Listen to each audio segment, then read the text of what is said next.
We are about to start the fight. Please listen.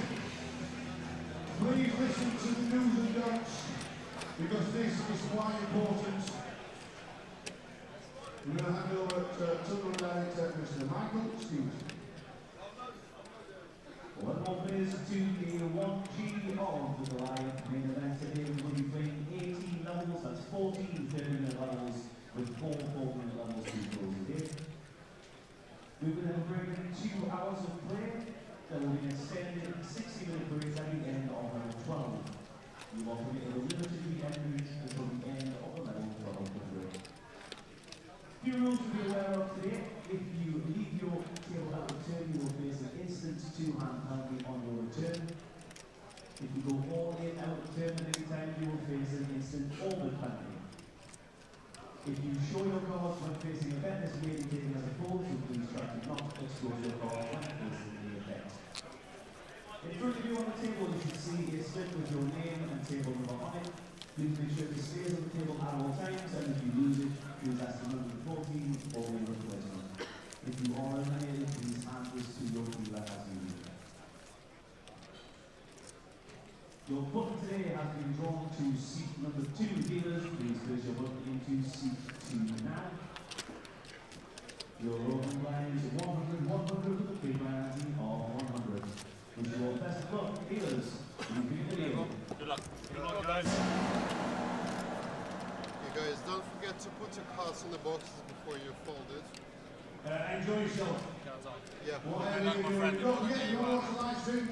Go to both on Facebook, Twitch, and Twitch, Facebook, and all the markets. Everybody's going to entertain you. Guest commentator, Mr. Brian, the Wee Brick Clark. GUKP team winner when only 30 people played it. I'm only kidding.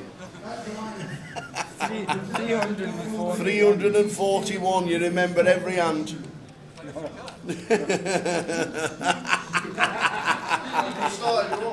You're alright. Booking his train back his midday 2 with 300,000. Good old Wee Brick. Morning, everybody. It's like free for all out there. It's unbelievable. There's just people everywhere. It is unbelievable out there, and it always is. Everybody says it. Why is it always busy? Why are the queues everywhere? Why is it this? Why is it that?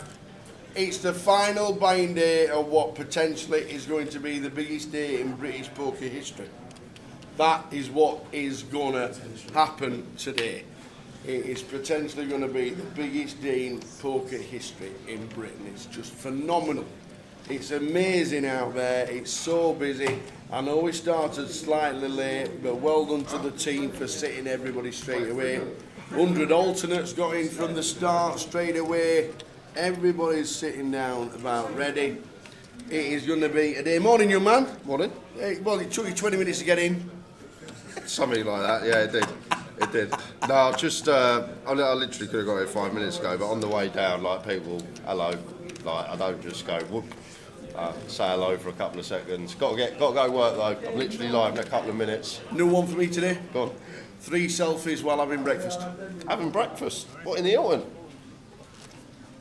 From actual customers, not the staff or anything that's working there. No, from players. Yeah. No, not from the staff. Not yet. Not the staff just yet. One of them did say, "I see your face every time I go downstairs."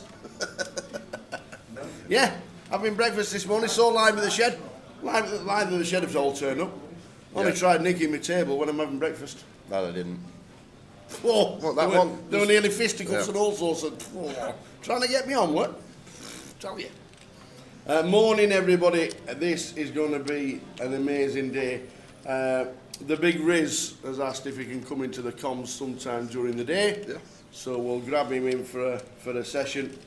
We'll get Alex Rizvi's view on the game and come into the comms at some point during the day. If you want to do a session with Riz, I've been asked for a freeway between me, Goodman and Brandon Harris to get there potentially later. So the new A team. I might jump in with They know how to talk. the boys, Brandon and Sam, and we'll sort it out amongst ourselves. Yeah. Day one today, we've got giveaways. But more importantly, just keeping our eye on that number as the day goes along, see what it's potentially projecting towards. I think everyone's pretty confident 2 million's going to get broke now. Yeah, so many people out there, so many people. Why have I got to queue? Why is there a queue outside? Why is the queue downstairs? They're unbelievable, aren't they? They are unbelievable, some people. Is there an alts list? 1,100 on the alternates list at the minute. You will get a game. If you're on the alternates list, it's your choice. You basically have a chance of winning probably £300,000, or you don't. You can withdraw yourself because the blinds are too high when you get in. I know what I do, and I'm guessing I know what you do. Yeah. Got to be in it to win it, and we're potentially looking at £300,000 first prize for £200. Honestly. There's 1,200 sat down, and there's an alternates list of 1,000.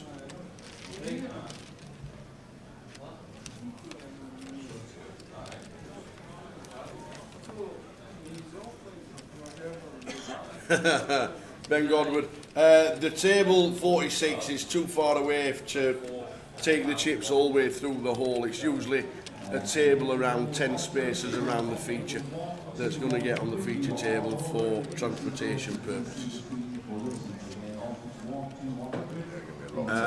Alternate 885, what time are you thinking? I would say a couple of hours. I'd say maybe set after second break. Yeah, give yourself. We're on alternate number 150 already, so just give yourself a bit of time. If you're not in the building, Keenan, I would say probably 2-ish, and just take it from there, come in and chill. Joe wanted to buy in 10 times in a row and be alternate 1 to 10 today, so he could just jump back in every time. Asked if it was possible. He wanted to just pull up 2 bags, so there's my 10 bullets. Can I be alternate 1, 2, 3, 4, 5, 6, 7, 8, 9, 10, and in and out like a jack in a box, but we'll do our best to get the players in as quickly as possible. The guys have been fantastic all week, to be fair. Sophie on that desk. Yes, Daniel, we're exactly the same. We're exactly the same. Day 2, there's no questions about registration and getting yourself in, but that's what we're here for. We are an information service regarding Grosvenor casinos and everything. Oh, yeah, that's loud.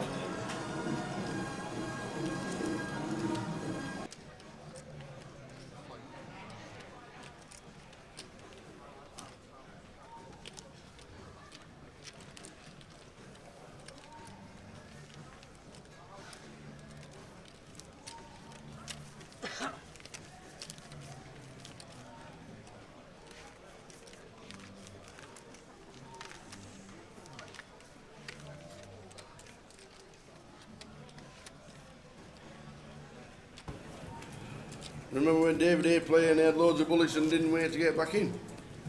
He only had 4. Yeah, He had less than you.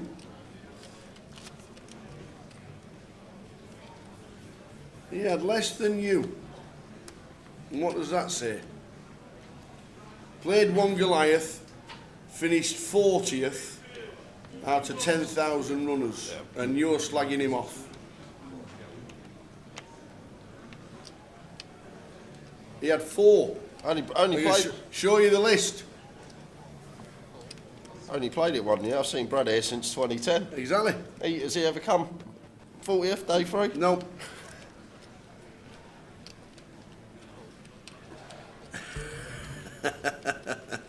I'm going to have PTSD going to the cinema if I appeal and do it one more time. You'll hear it when you go to the cinema and you shout, blinds are up! Yeah. Hey. 4x open with the 4s, called in 2 spots, and lovely looking flop for Ben.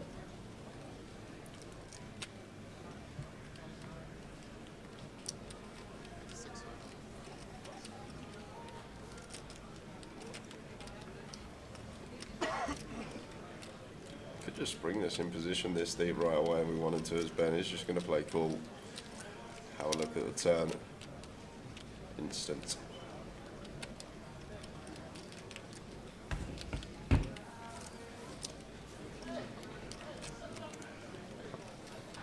Early stages, Goliath Day 1G.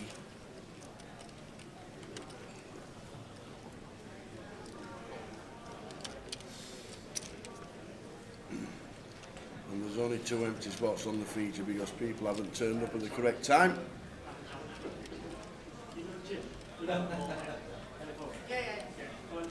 I know that there was a PK good going yesterday, and it was like, I am. I just see you stand there, that's all. I know, but like, I'm waiting for the right kind of matches.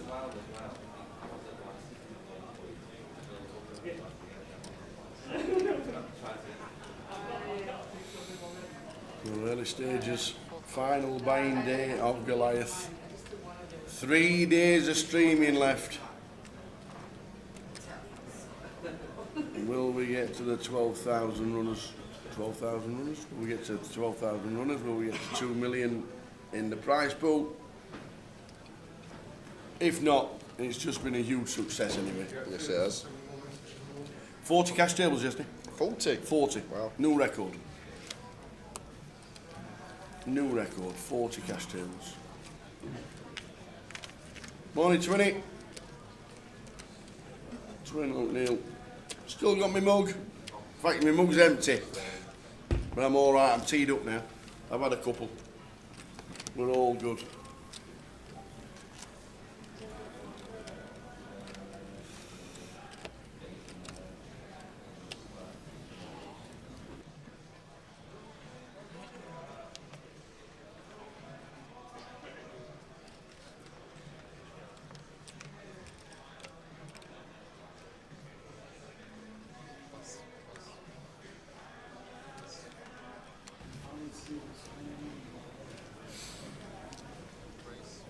So early stages, blinds 1-1-1.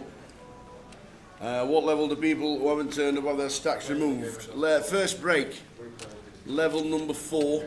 It will free up space for alternates, and then if you do turn up, you will get yourself straight in when you get your stack. Tell the floor that you're already bought in, but you're a little bit late, and you'll sit straight down. If at the end of level number 12 you're not here, you will get taken out of the tournament. And you will have your money returned to you onto the app. So you'll have vouchers on your app. So basically, up until the end of level 12, you will play at some point level 12 after the break, which is the dinner break as well, so it's even an extra hour. You will get withdrawn and money will get put back onto your app in vouchers. Number 7 is the feature table today. Table 7. Apocalypse, you're right, 11 o'clock, we don't normally stream, but we're here Thursday, Friday, Saturday and Sunday, 11 AM start in the room, so 11:20 on the live stream, finishing tonight round about midnight. Late start and the breaks as well, so around about midnight we will finish the live stream and then back in tomorrow, bringing them in at 10:30.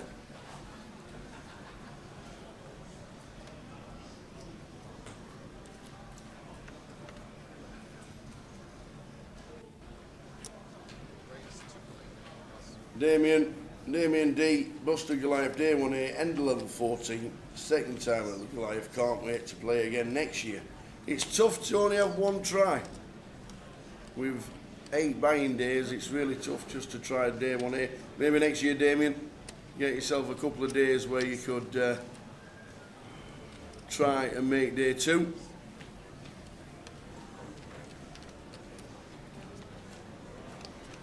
Do what the guy in the background is underneath the ace-5 right there. Looks like he's brought a picnic enough to make day 2 and still stay here.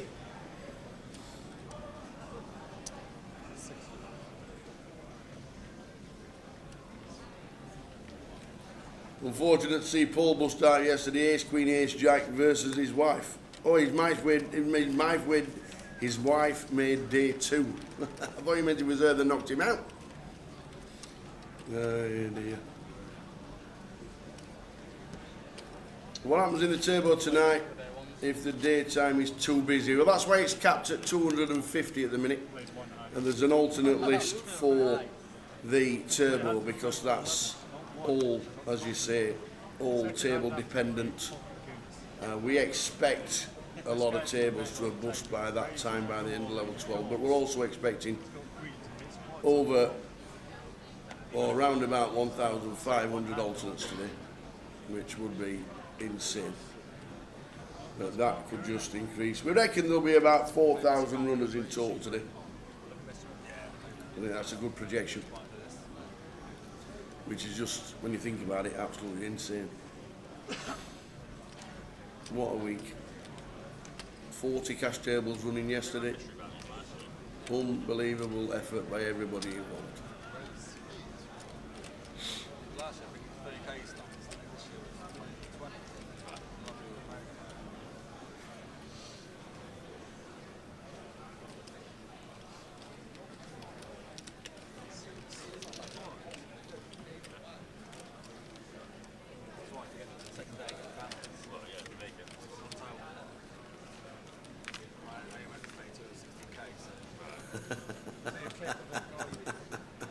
That Ben is wearing his watch on his non-conventional wrist.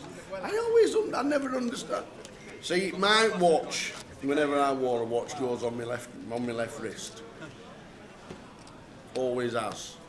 It's the way I got told to wear a watch, the way I got told that's where it goes. Always on your left wrist. I didn't know there was a right and a wrong, to be fair.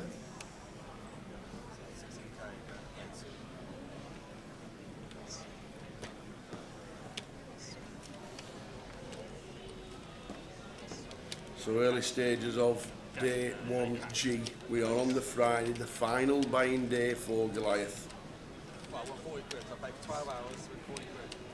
Whatever everybody's doing, we'll be giving loads away this evening.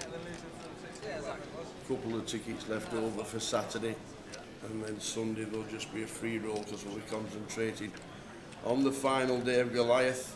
I think the intention is on Sunday to play down to 36 on the Saturday night, or as close to 36 as we can get, and then 36 and under.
Attention all omelets again, if you have an omelet number up to number 100, so from 1 to 100, please come into the room and find your seat on the screen. You are all ready sat.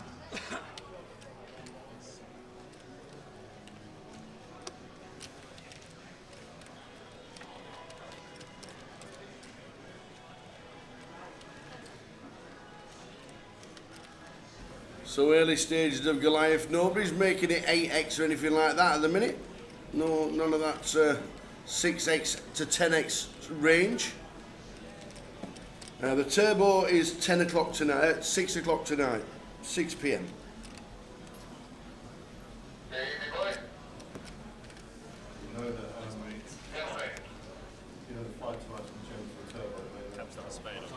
Was it?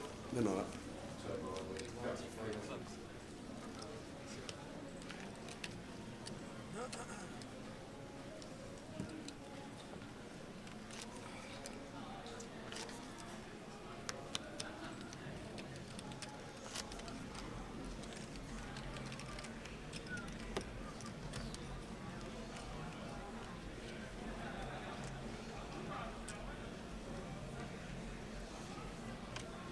So the early stages of day 1G.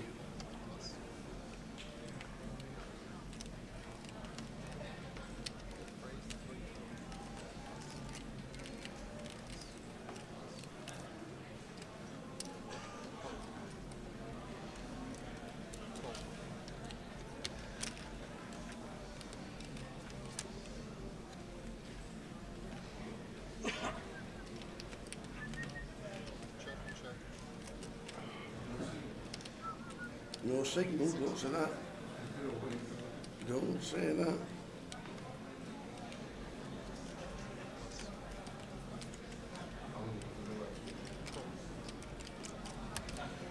Have I ever listened to Steely Dan?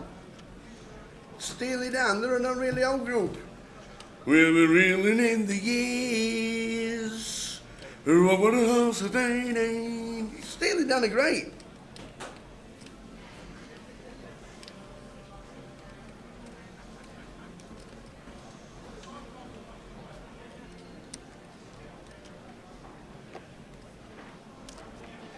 Steely Dan from the 70s. Honestly, they're great. They're nice.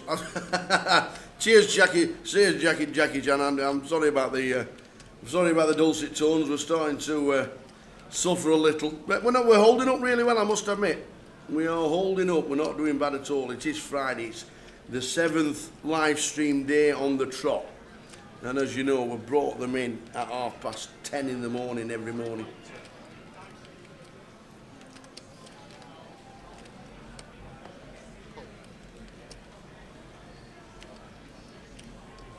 Yeah, but a good bit of Steely Dan, nice bit of, it was a bit, not glam rock, but it was around that time, wasn't it? It was early 70s, straight after Woodstock.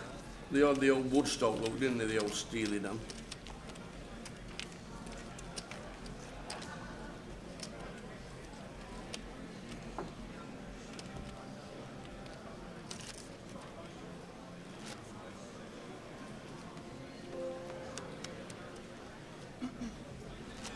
Is there no Goliath merch this year, hoodies and stuff like that? I don't think there actually is. I'm not too sure if there was a website. I know they were advertising on a website last year, weren't they? The card protectors are for everybody who has played. What they've done with the card protectors is because now everybody's probably had a re-entry. You have to go and collect it in person at the reg desk because everybody is only supposed to have one.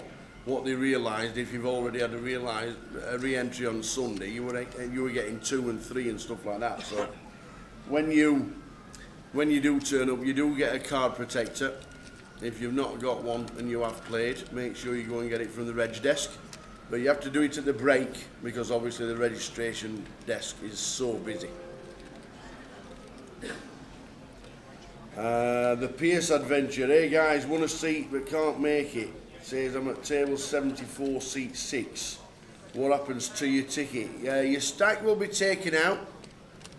Where did you win a seat? Did you win a seat on PokerStars? Did you win a seat live? Did you win a seat here in the club? Let me know, the Pierce. Hiya Reg, hiya Ben. How many alternates? 1,100. If you are coming, Ben, take your time. I would say 3 PM would be good.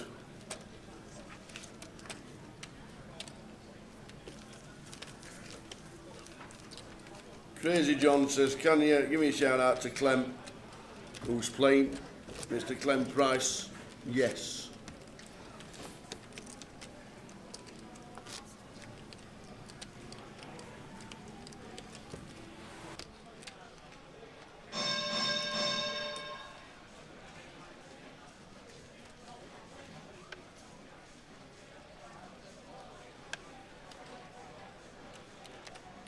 I won it from the Pompey Cash Game High Hand. Registered table 74, seat 6 right now. Can't make it. What happens to his ticket? Right, okay. We'll leave it in play until level number 4, just in case. But if you're not making it, you can't make it. The ticket will go onto your account, so you'll have live credit after the event. So keep checking it. But table 7466 is available.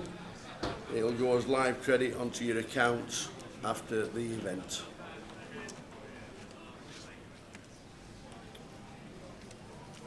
Do we have any number one alternates are being used now? As soon as I hear an announcement, I'll let you know. I'll keep asking the guys to keep me updated on what alternate we're on so we can tell you. But keep listening to the stream, because you'll hear an announcement in the room every time there's an alternate shouted.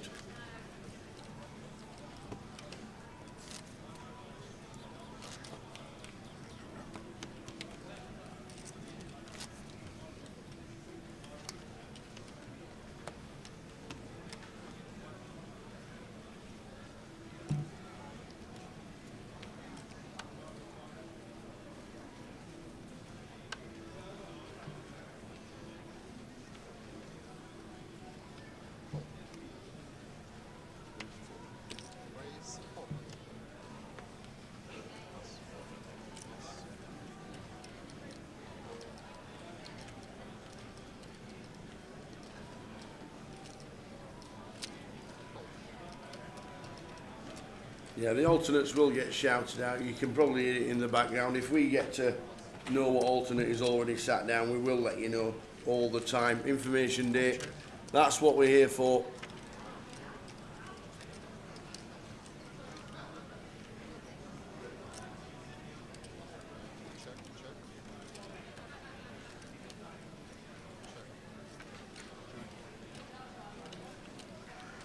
Any big action on the tables in the early stages, obviously we'll let you know. But it is a huge day. There's already 1,120 sat down.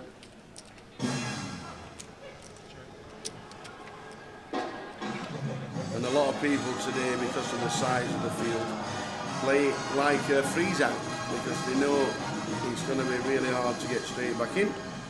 Afternoon, Darryl, we're all good, thank you. Up this morning, had a lovely breakfast.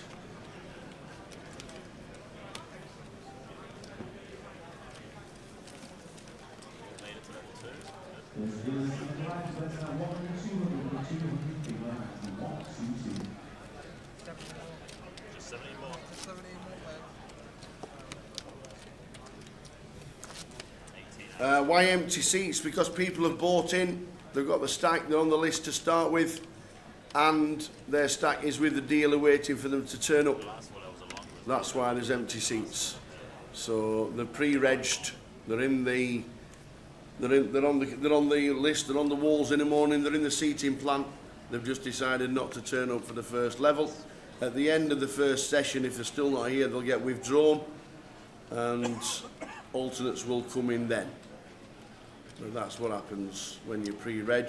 You don't have to turn up bang on time.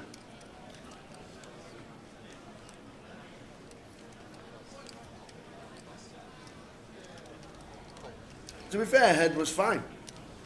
Head was good. Back in Thursday morning, 10:30, bringing them all in.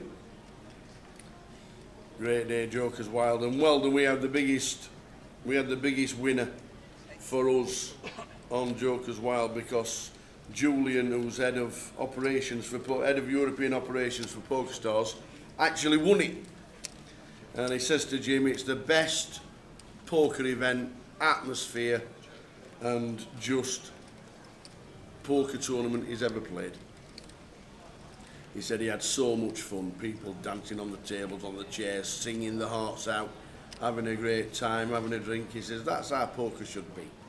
So nice one for Julian, who got himself a win, and the money ended up in the Carers Trust bucket, which was fantastic. So thanks to him, an extra £4,100 went in the pot. So well done, Julian, for the win, and I'm glad you enjoyed Jokers Wild. It's a great time, it's a good laugh.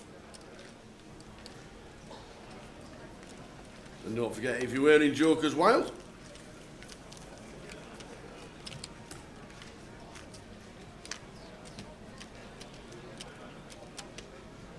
don't forget to follow Mickey May on Flickr. And if you go to the albums on Flickr, you go to Goliath, you go to Goliath Jokers Wild, and all the pictures are there. Absolutely thousands of them. And if you want to check it out, the link is in the chat. For Mickey May on Flickr. If you play Goliath, you're probably on that album.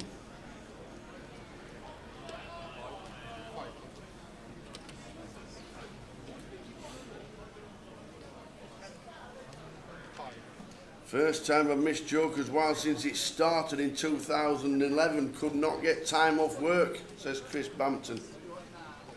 It's a toughie. It's one of those, isn't it?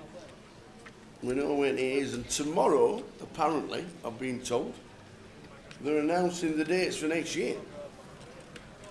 So keep watching. And make sure you can get at least a few days off in the time.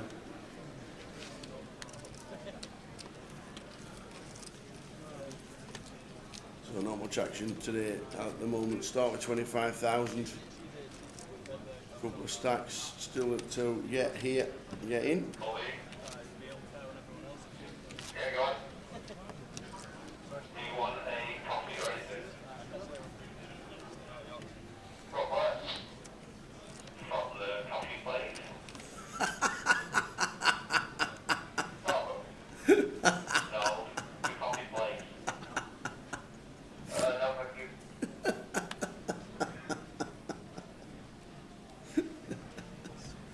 Oh dear. These walkie-talkies sometimes don't make you, they don't make you chuckle. Obviously needing walkie-talkies because everybody's everywhere. Would you like a coffee? Where from? The coffee shop. Which one? The coffee shop here. Starbucks? No. The coffee shop here. No thanks. Oh dear, love it. Chris says he's definitely booking the whole week next year. Keaton Icefield tomorrow apparently is when they're going to announce the dates for next year.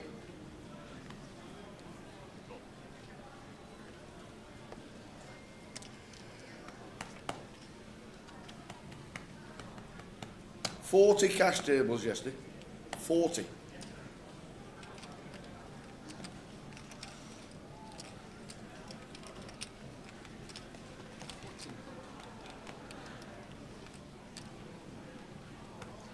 The seating plan out for the turbo will be at 6 p.m. It is Julian Liart, that's the one, if I've said his surname correctly. Head of European operations for PokerStars. He won the Jokers Wild.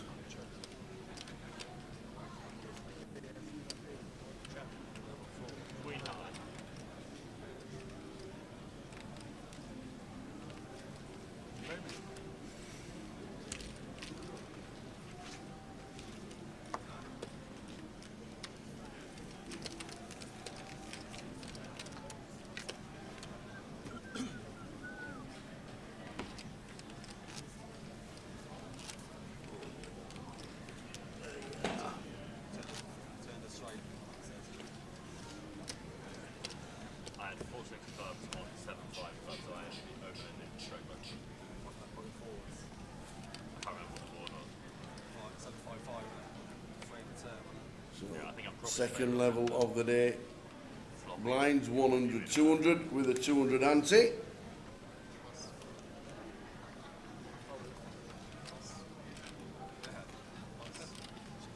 Jimmy Brown watching on Facebook. Have Sheffield United got a new manager yet? After getting rid of Chris Wilder for some unknown reason.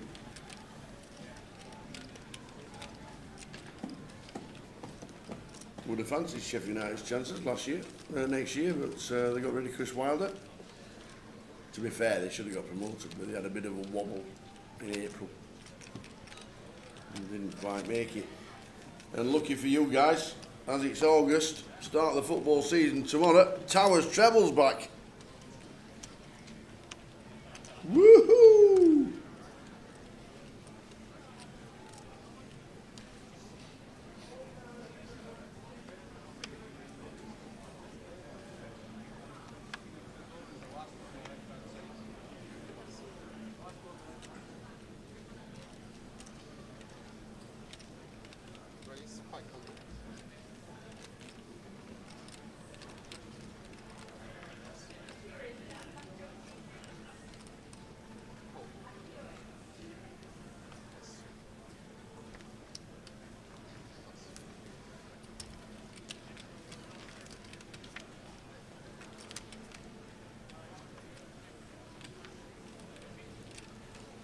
So, plenty going on. Water's here. Good stuff. It is absolutely mental out there. Is it really?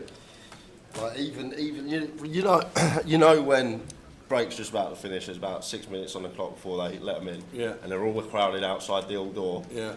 Even though they're not on break, they're still all there. Really? Because obviously all the alternates waiting, just standing outside the hall waiting to get in. It's Started with 1,120 alternates already. We'll let you know what number we're on at every single time. how are you doing, Chonka? So busy out there. 1,131 in at the minute. Just amazing. We'll keep you updated. It is busy, busy, busy out there.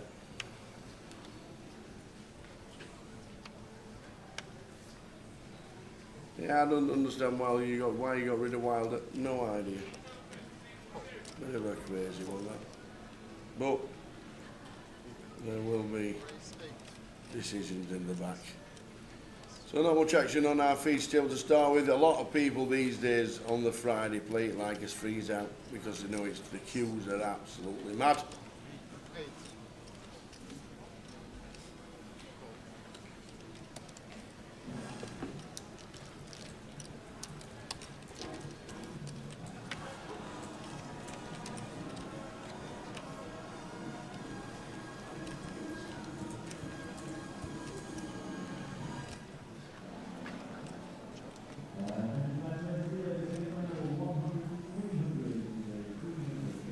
He's for Gary, just the one over card. Be happy to bet. Which he does. Stuff I know set for him. Deuces with a heart though. Still ahead of some ace highs, king highs, queen highs. The opening range of Gary. Didn't fault Mustafa for calling deuces heart here. Gonna make a good fold.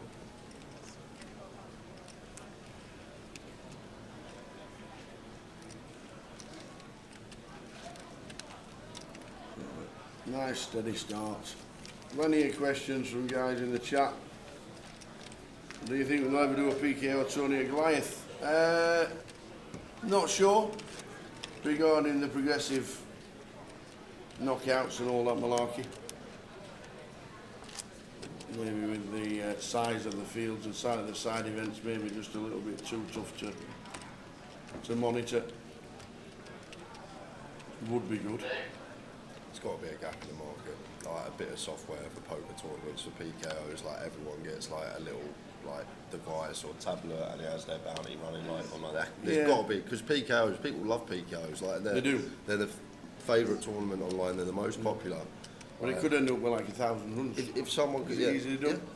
What PKO? Yeah, No, I'm yeah. just thinking of the size of the field. Yeah, well, this is it. But the thing is, like you say, it's hard to police because progressively you got to then put 50% onto the head, and this is what when it gets really difficult and hard to police. But surely there's a gap in the market, a bit of software someone could come up with and potentially cater for PKOs in a live field that just makes it so easy.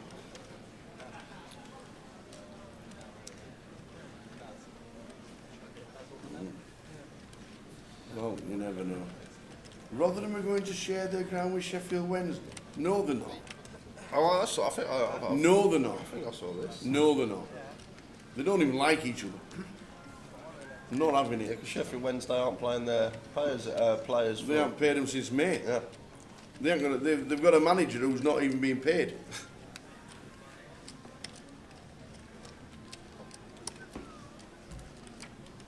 Which surely means they're going into administration or a deficit from the minus 20 or whatever it is. I've not heard that, to be fair, but I'm nowhere near a bigger Rotherham fan as I used to be back in the day when I used to follow them all around the country. Or you and the 6 other people. Well, to be fair, when we had a home, if you do it pro rata, Rotherham's average attendance when I followed them was about 5,000. Yeah. Every single away game we took 1,000 people. Okay. Every single away game we had a massive away support. Like Sunderland were always massive, Leeds were always massive, Wednesday were always massive, Newcastle United. Them games, you know, your away end was always going to be full back in the day. Yeah. And we took if you think we only gave 5,000 at home and taking 1,000 away, it's pretty big. Yeah, If you're going to take 20% of your fans to every game, like Spurs will be taking like 10,000.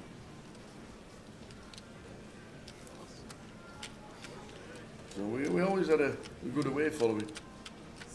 But I've not heard the news on that, I must admit. I've not heard the news on that, but if it's true, then Wednesday you're in trouble.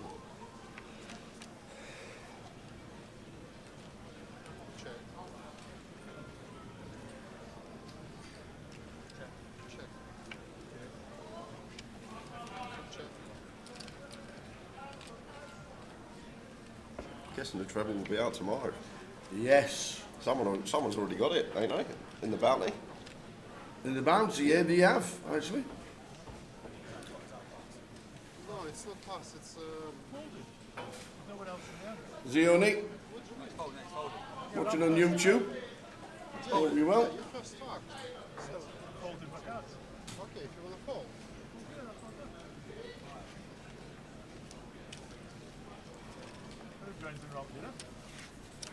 I think Rotherham win at home tomorrow as well, but they're not in the treble. You just Rotherham got? pass. Port Vale at home.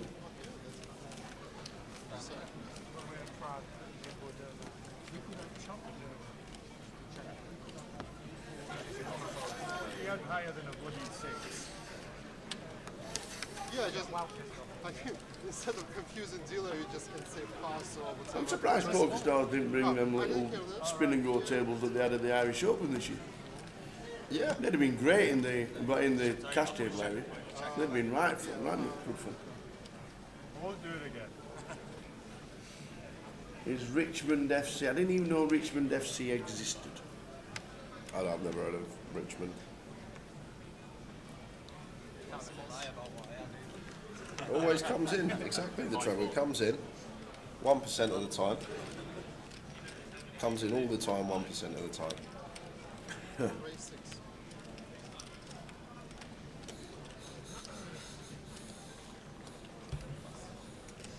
This is for Matt opens in the cut-off. There's other people in the hand. It'll be a raise and take.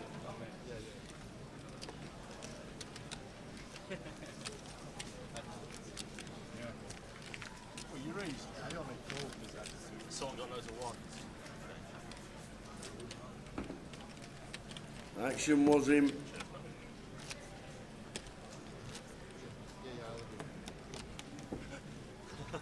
Action was on him when he turned his cards face up. The button hadn't acted. Well, his hand should be dead. Make sure it's 1,000.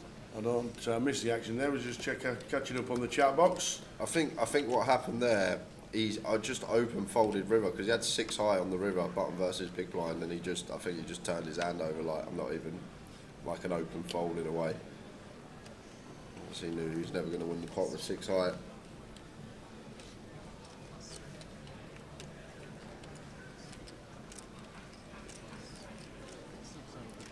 Raise 6.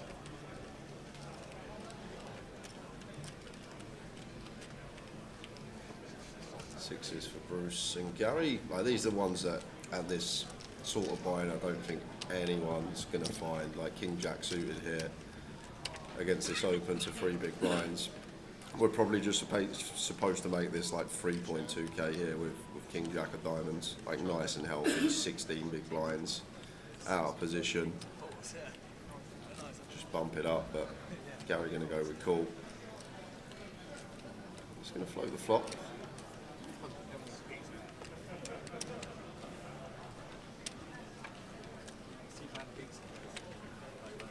China Hearts on the turn, check to the 3 river.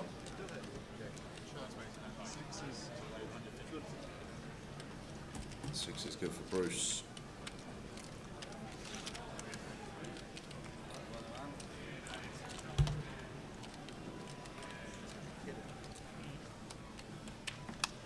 Early night last night, Tower. Yep. Literally walked straight past. Saw Tracy Dunn sat at the bottom with 3 or 4 people. I had 1 drink and then straight upstairs. That was me done. And then I couldn't get in my room. You can go in your room. No, Key card won't work. key card went red. I bet you weren't in Walsall though, so you're all right. No, not in Walsall, but Oh, is that when I saw you? yes, Yeah, I walking just back remembered down. I saw you. Yeah. Walking back down. So the key card went red, solid red line, went downstairs. And you know when you go to a garage Yeah. and you say what's wrong with my car and how much, and they go, I wonder if we can fix this. Yeah. Gets down to reception, key card solid red. He went, could be hours. What? So he ended up getting security, getting onto the football pitch, getting into the sliding doors because I've got a view of the pitch, getting in, breaking in, and getting in the door that way. The actual mechanism on the door, Oh, it broke. completely broke, Oh, okay. and it was needed a new one. And it went, well, it's 1 o'clock in the morning. I'm sorry for finishing late. He says, yeah. So I ended up like, Spider-Man got himself into my bedroom. Oh, wow. Yeah, could have been a long night. I'd have been there. Jay, are you there, Jay? Got a spoon in tonight? Yes. Apart from that, straight in, up this morning for breakfast, fit as a fiddle. Nice. So,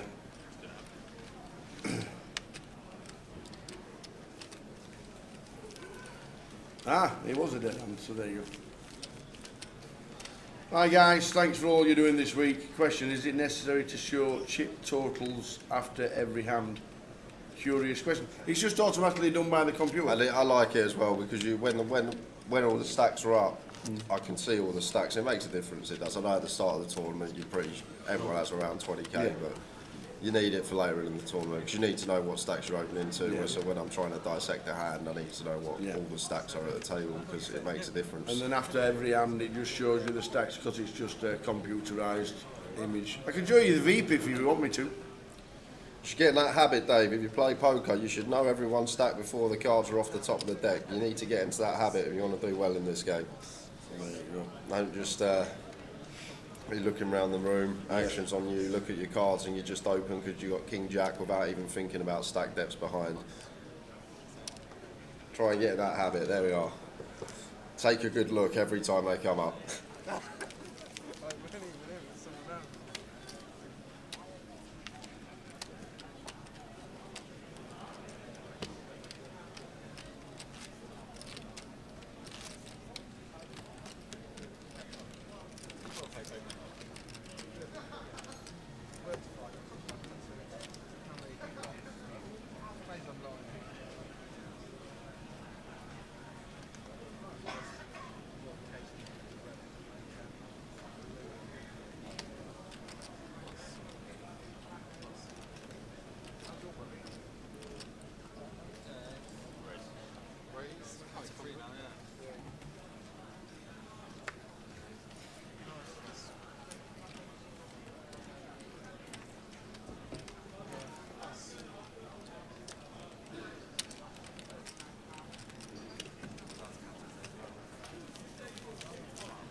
Day 2 is an 11 AM start. Thursday, Friday, Saturday and Sundays start at 11. Goliath week. 11 AM, live stream 11:20.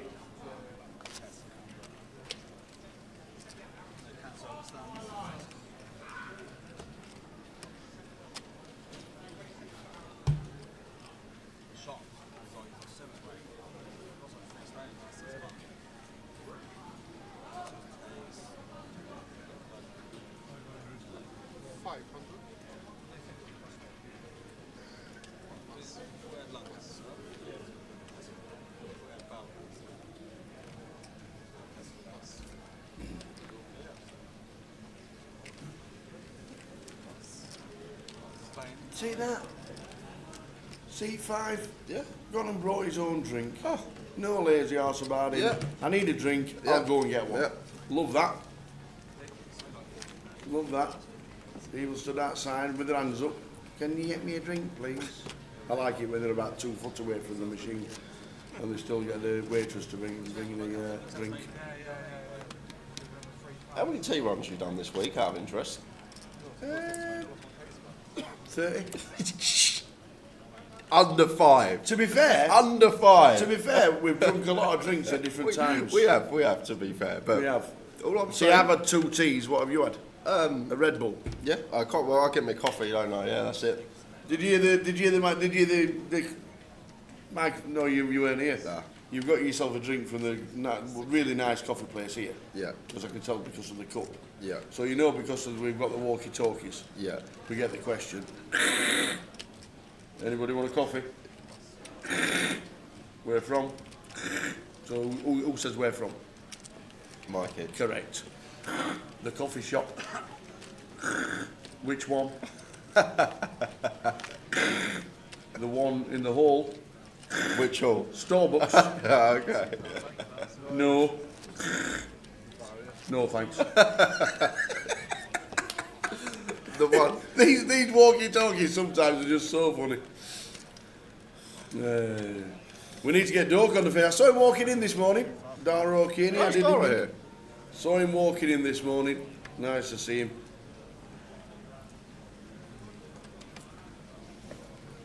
Do we reckon the money will be at the start of the day too? I finally found a bag for the first time since 2019. Well done, Dean. It won't be announced because you can't tell how many runners are coming back from flight 1G and H. But at this moment in time, I would be surprised if it's not. But I can't say for definite because you just don't know how many runners in the last 2 flights are coming through. So at the moment, with it being about 9% going through, you'd think so. But just be aware that any bag is a good bag at Goliath. Sat at the table, sat at the breakfast all this morning. One of my 3 selfies this morning having breakfast. Guys made it through. 1 big blind. There you go. Might be in the money. 1 BB. Yeah, 2 years ago it was about 50 off the money. Last year we were actually in the money. First time it happened last year. Yeah, and that's just because the first time last year was 18 levels we done for day 1. I think it was 16 before that. Yeah. Yeah, it changed a little bit last year. GB.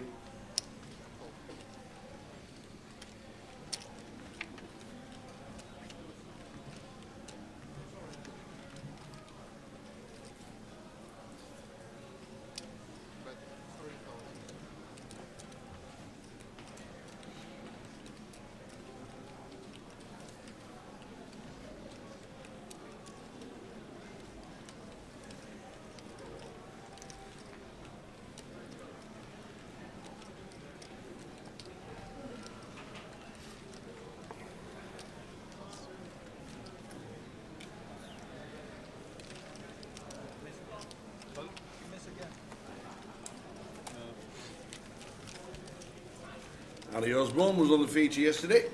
Good afternoon, Town and Jay. I was on the stream yesterday. C3, fantastic tournament. Just didn't want to get knocked out on the stream and survived. Learned so much watching. Nice one, Harry. That's what it's all about. Re-watch it back. Listen to the comments. We're not here to diss anybody's play or anything like that. Just see how it is.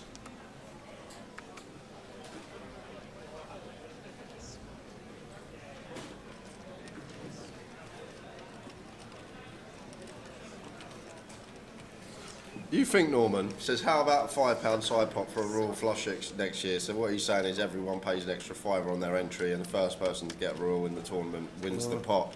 Have you not seen the uproar about £5 parking? You think we're going to get everyone to put £5 in a pot for a Royal Flush? Have you not seen this lot? Yeah. Yeah, I like the bubble. It's great TV for us, isn't it, the bubble? But it's not the most important, we know that.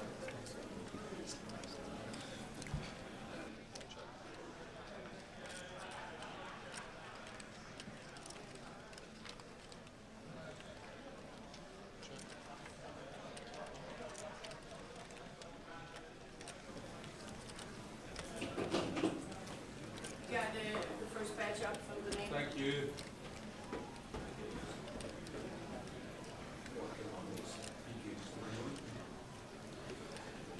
Ben going to have a bluff at this one here. Comes out Queen. Interesting one. For Gary, sixes, club in hand, blind on blind here. Probably fine to call. Blind on blind. Bear club draws, brick out. Maybe going to hear about ace-x on the turn rather than check behind. Let's let it go.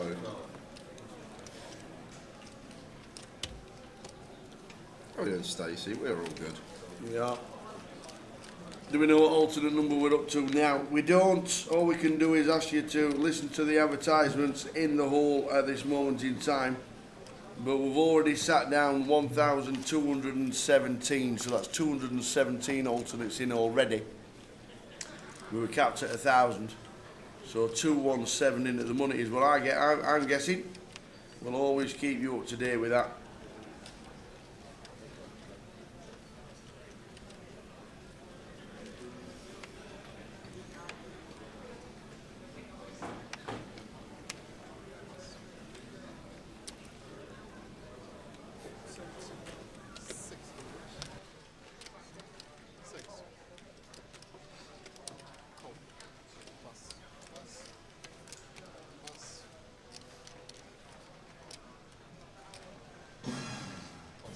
Yeah, I can imagine the casino is a bit busy.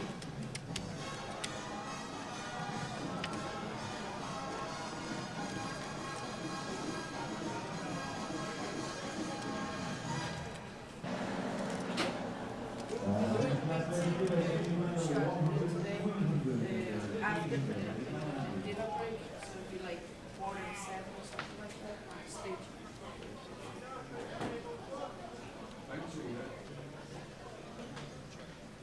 This is the team.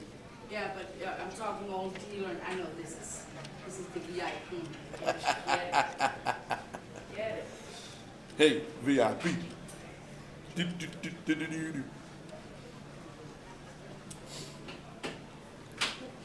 Yes, the casino will be absolutely packed up.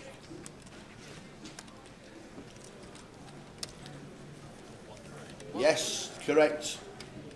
Said that a lot of people do take it like a freeze out the final buying day because it is tough.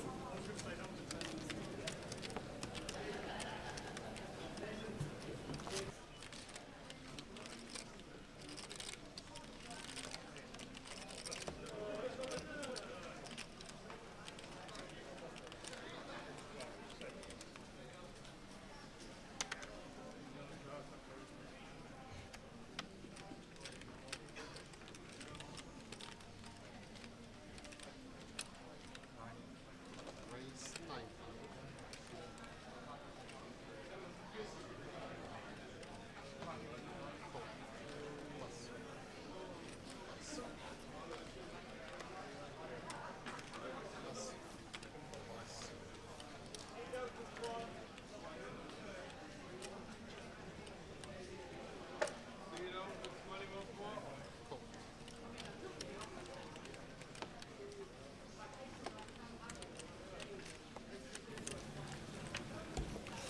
Morning to C4, morning James O'Brien, you were on the feature yesterday. Hi guys, thanks for the commentary. Enjoy watching the feature table on Wednesday. Let's see if we can get all 6 bets before the fish before the fish this time. Hey dear. Good to watch you on the feature, James. Yeah, groundbreaking first in poker. Six bet not all in the Goliath main event. A 7 bet. 7 bet was the all in, weren't it? We didn't even have the graphic for 6 bet. We'd have to send that to developers of the software. It just come up re-raise. It went 5 bet, re-raise. The app buying is down. Any idea of numbers for the turbo? It's capped at 250 with an alternates list due to space. Carlo Salazzo. We'll keep you updated with how many alternates get shouted in. If you're listening to the live stream, you should hear the announcements on a regular basis regarding the alternates. 1,228 in at the minute. So that's 228 alternates.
We're all good, Joe.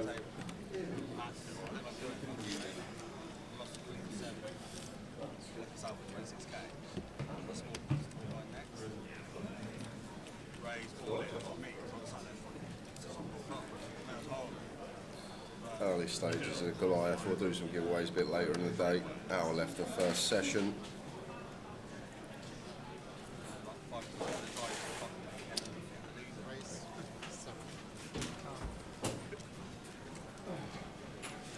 Well, Gary, 4-5 off, going to treat himself from +1 in with the open. Once again, these are such lovely free bets when we're this deep. I think a cash game Rangers, King Jack suited. Just probably go 3.5x in position here. Right, a little 2.3k, something along those lines. It's a well-timed flat from Ben because I'm stuffing with the Kings in the big blind. Going to be bumping out, and once again in this stack depth need to be going large here.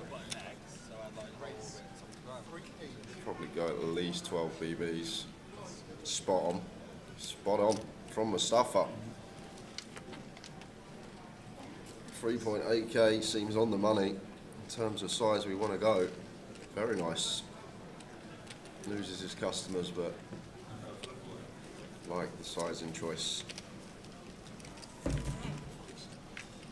Sorry.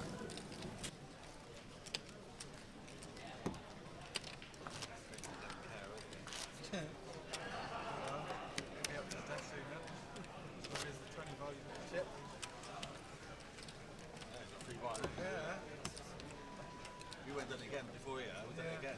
It's 22. So I said, oh, the number 22. I goes, oh, Paul goes 40 next. I only took it for a lap. And it's 14.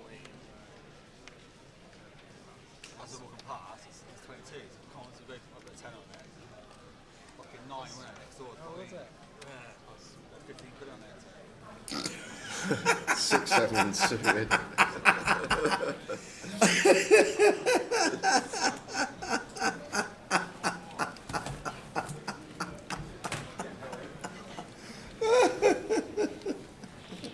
Completely on there.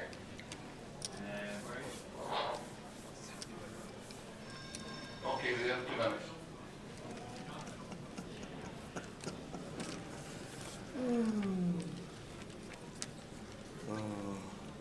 Just for the comedy value, I think I'm going to turn my walkie-talkie on. Yeah. Because these three have got bands. Oh, Dave's turned up. How you doing, Dave? It's that, Irish Dave's here. Afternoon. No, it's not.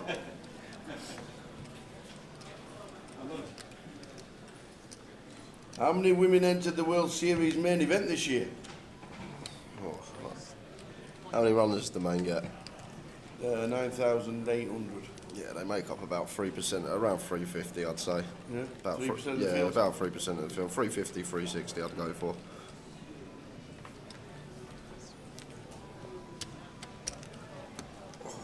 Can we get a good luck to all the Stafford lads playing today, please? Anthony Marcus. Good luck, the Stafford lads. Up the Stafford.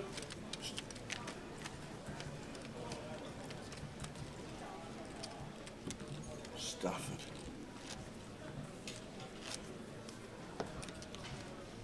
Is that like Junction 14? It's quite nice in Stafford, if I'm thinking the same place. Been there a couple of times. Rob Anscombe, Zaya Towers on the feature twice when we were in Portsmouth last time. Made myself look a right plonker. Any chance to get on the feature to redeem myself? That last stream in Portsmouth was a tough one, I'll tell you. Yet again, second stream on the trot in Portsmouth, it got down to 10 bigs, average stack on the final table. It was a weird one, but if we can put you on it, I'll tell you what, if you make day 3 on Sunday, you'll definitely be on it.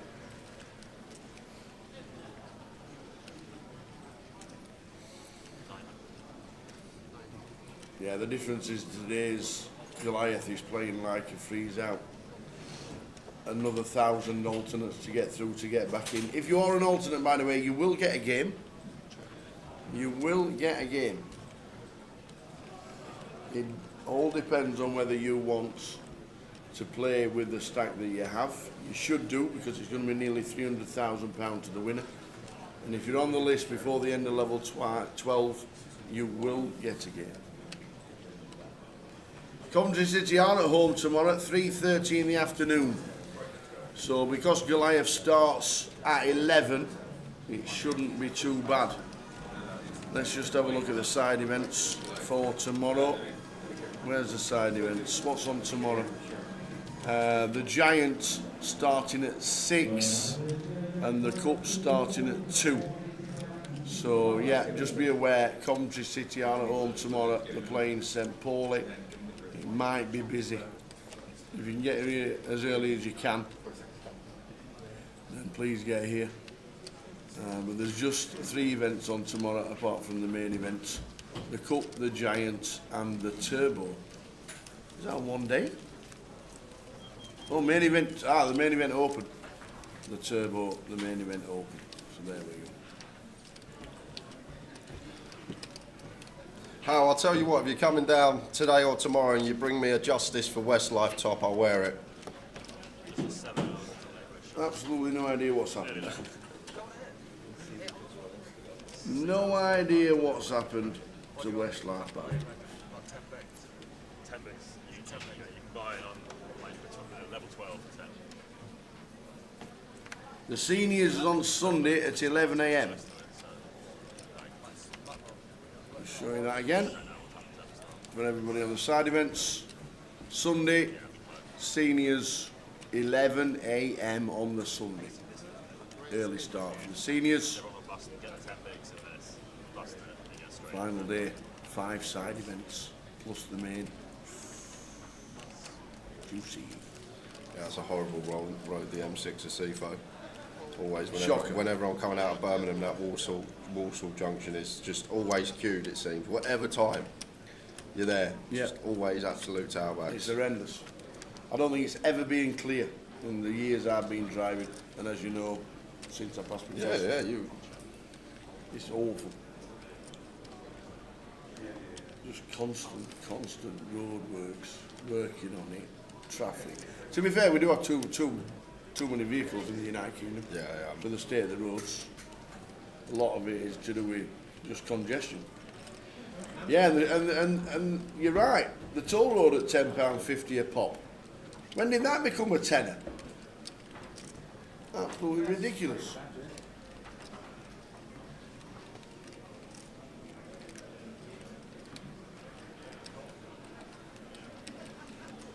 Nine's check mark for Ben. Fairly quiet table. Everyone's, like you say, not splashing around like we've seen some of these featured for the Goliath Day ones. Nice bit of value here from Ben on the end. Credit where it's due. Just recognises never going to be a king or a queen.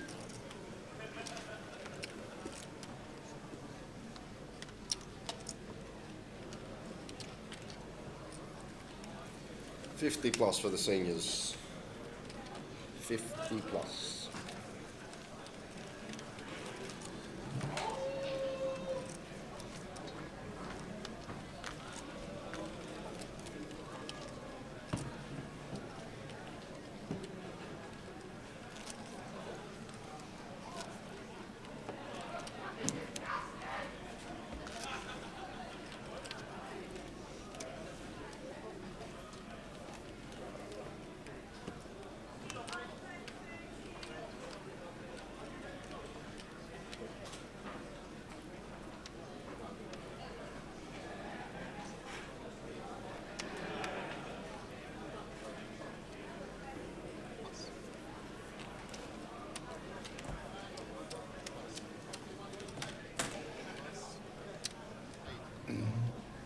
Yeah, the seniors is 50.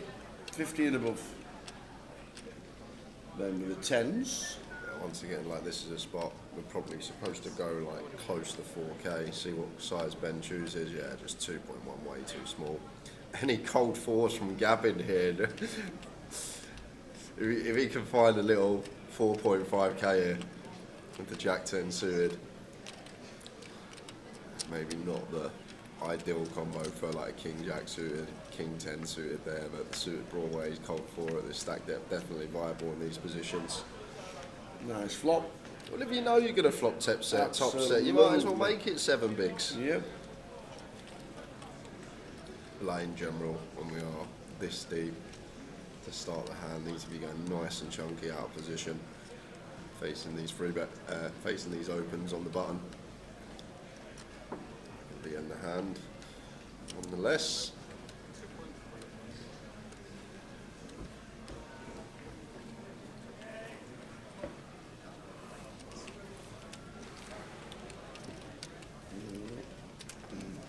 How are the 2 seats open on the table, but there's an alternate list? 2 people have bought in and decided not to start straight away. They were on the list this morning because they pre-regged in weeks gone by. They've decided that they don't want to play the first session or first 3 levels, and the chips aren't in play until they get here. So at the end of level number 4, their chips will be taken out to play and alternates will come in. And then when they turn up, they will be able to sit down straight away. I love a track 10. Suited as well? Yeah. Oh, I would have been in there. That's what I mean, yeah, that's what I mean. Okay, give me your chips. Just like that.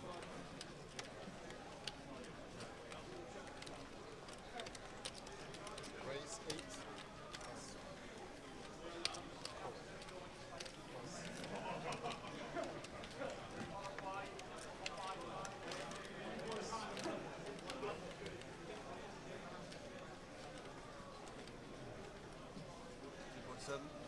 Raise 2.7. Ace king for Gavin, 3 bets to 2,700. Once again, slightly too small. To be nice and chunky, squeezing out of position. Probably does just want to go for like a 4K. We are going to get some action from Bruce. We're up to alternate 350 already. Very nice indeed. Thanks for the information. Always good for us to pass it on.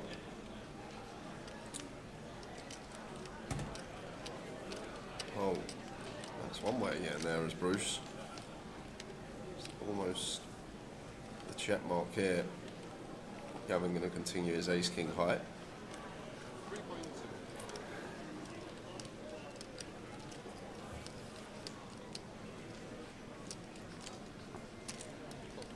I like the decision to call here from Bruce. Look at the stack depth. We're going to be going to the river at 0.8 SPR.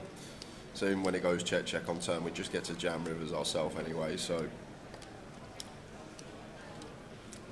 any little check backs now from Bruce, sort of recognising there's less than pot in there. Our opponent's range looks a lot like ace high. Maybe stuff like jacks and tens in there as well. But I feel like people play so honestly in this compost flop, and becomes quite easy to range them that when Gavin checks over here, he's just never going to have a queen, and maybe can still have some aces and kings, but I feel like best avenue to get value from this, check that turn, get it, go for it on the river. Does go for the value bet now and takes it down.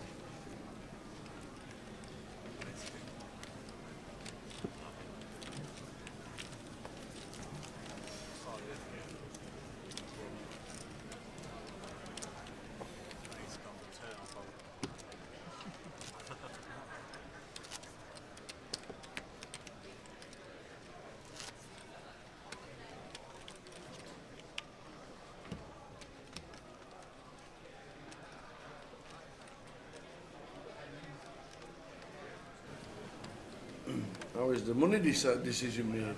The floor. All the floor will decide how the numbers are at the end of the turbo tonight at 1 AM. All the numbers come through, and then they'll decide tonight when it's all finished. So after the turbo flight buy-ins are finished later tonight. 11. Gary with the limp here. ISO from Gavin. What we got here, 55 as Martino. Like once again, like these are very nice 3-bet spots. Just lets it go. King Jack suited against the button open.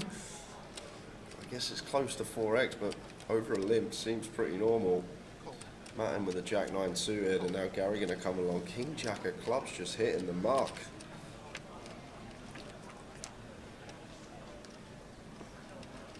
King Jack of clubs would have flopped a nice one, and there's hands all over the place. Imagine the King Jacks in here, all four would have had something. Up and down for Matt, top pair for Gary, top pair nut kicker for Gavin with the backdoor nut flush draw.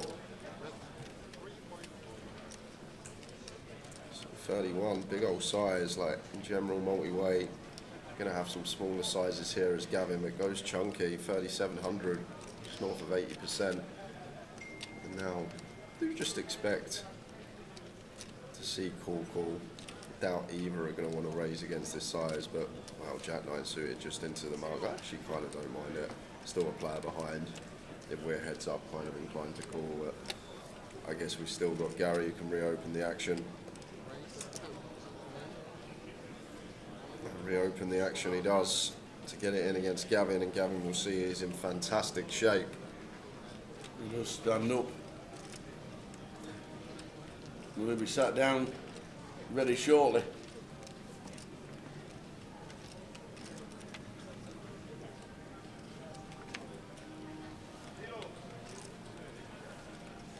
Some chop outs.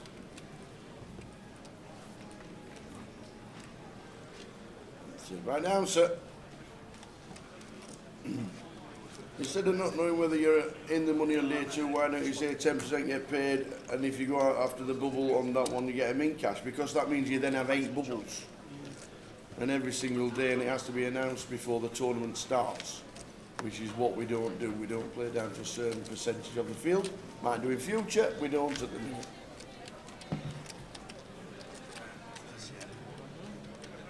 It's not a tournament where you do that.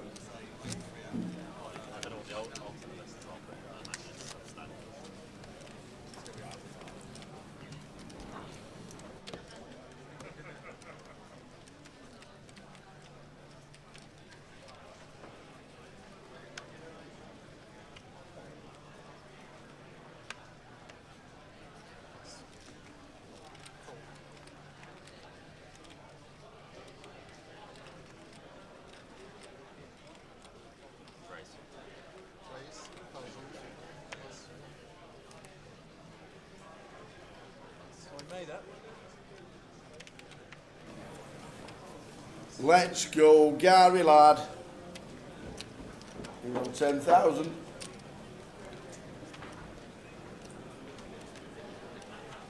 Blake Dempsey says he's coming next year.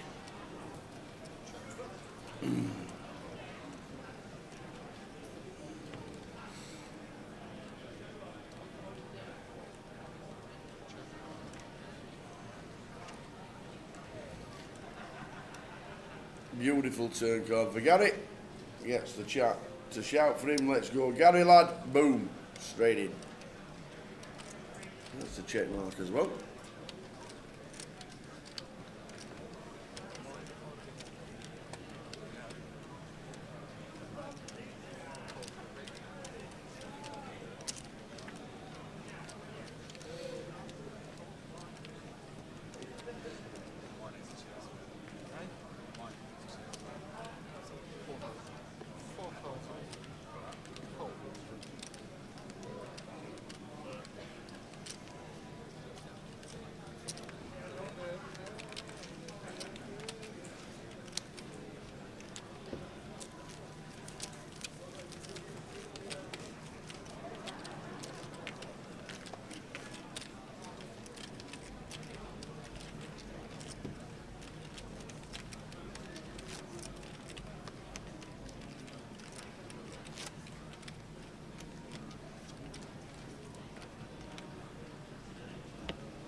So 6 minutes of level number 3, then level number 4, 30 minutes after that there'll be a break. So first break of the day will be round about 1:35 p.m.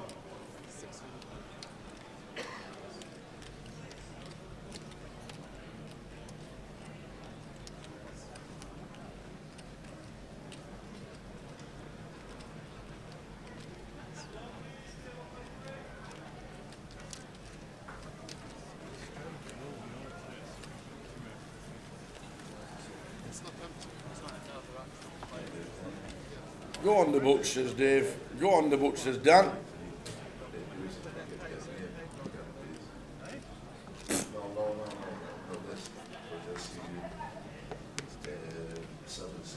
Registered. So I could register, not turn up and get through to the final day. So 5 minutes left to level number 3. Up to alternate number 350 already. I was just trying to work it out. A lot of places you play, you know.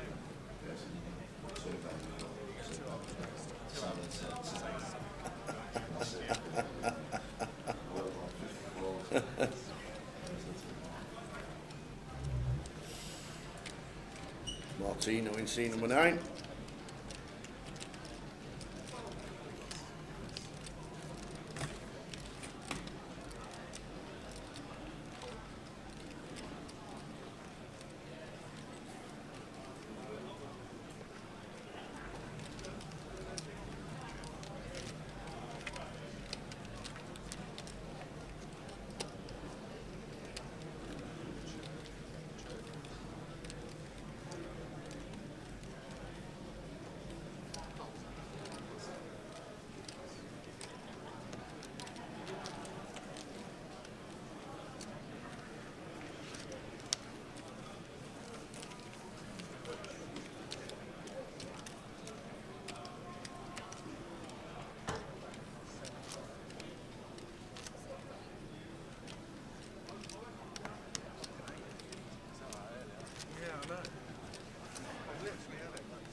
No, that's fine. I mean, just.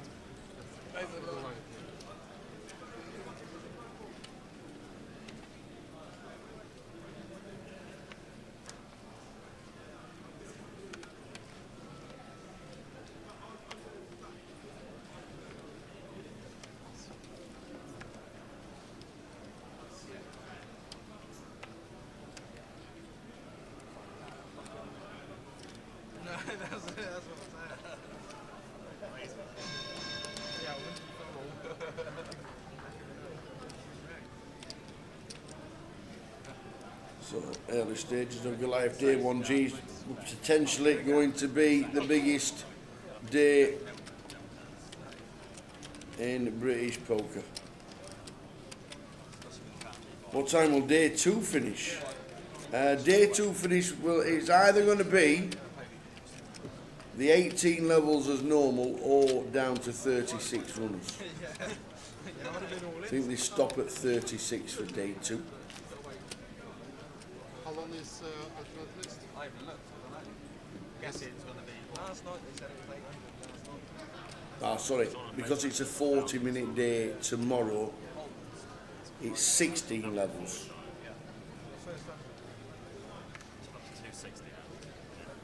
So we start at 5k, 10k on day 2, 40-minute clock throughout.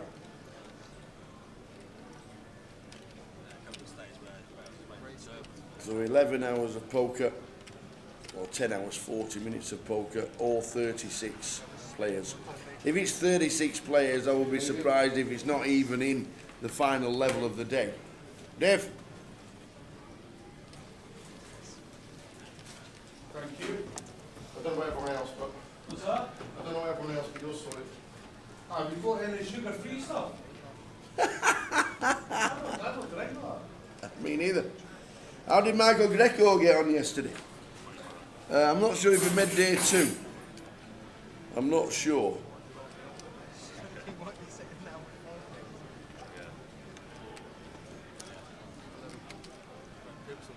If his name was on the list, it will be somewhere, but I am not sure.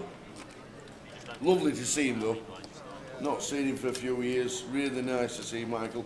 He looks in superb form, by the way. He looks really, really well. And I know he's been doing theatre and still acting. Top lad is Michael. Known him for years.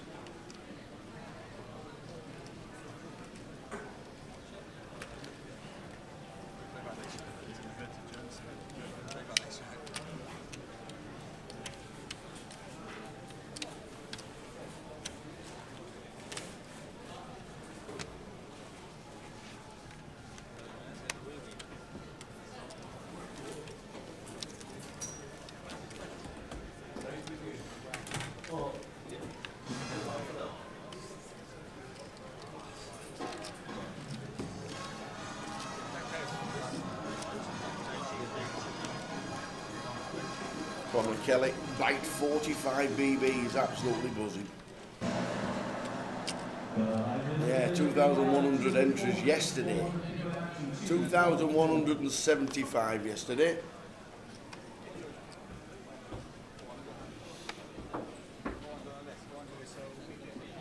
Yeah, it's last count 1-3. That was just yesterday. 350 alternates already sat down today. 1,000.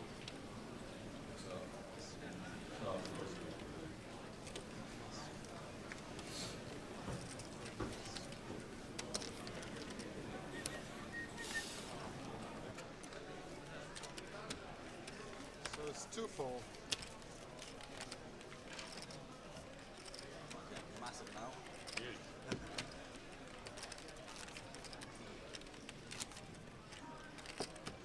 Like this about like clients are like 2-4 people like 25,000 on shove, overshove.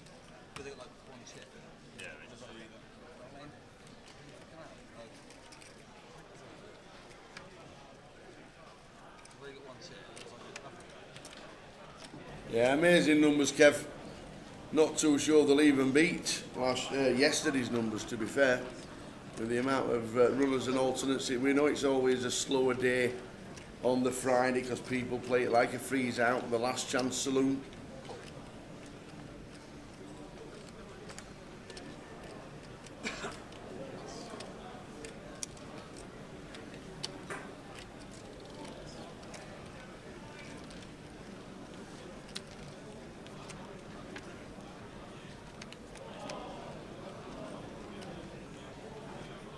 Check.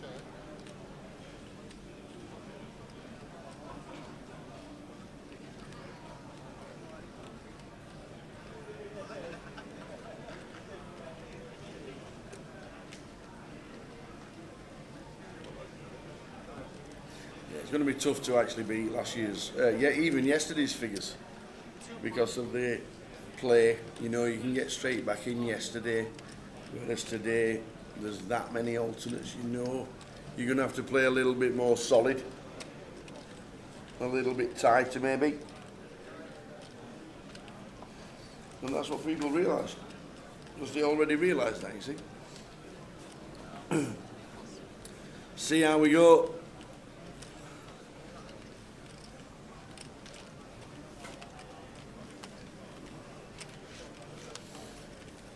See how we go. What you got to realise is that even if you don't beat last year's numbers, it's never a success, because this place has been rocking for 10 days.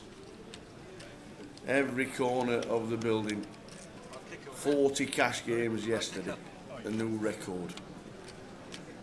The pit, the bar, just wandering around, the restaurant, everywhere. The food hall. How many pizzas do you think the NY Smokehouse have made this year so far? The coffees in the cookie place, nicest coffee you can drink. Just unbelievable, honestly. Race. 1,500.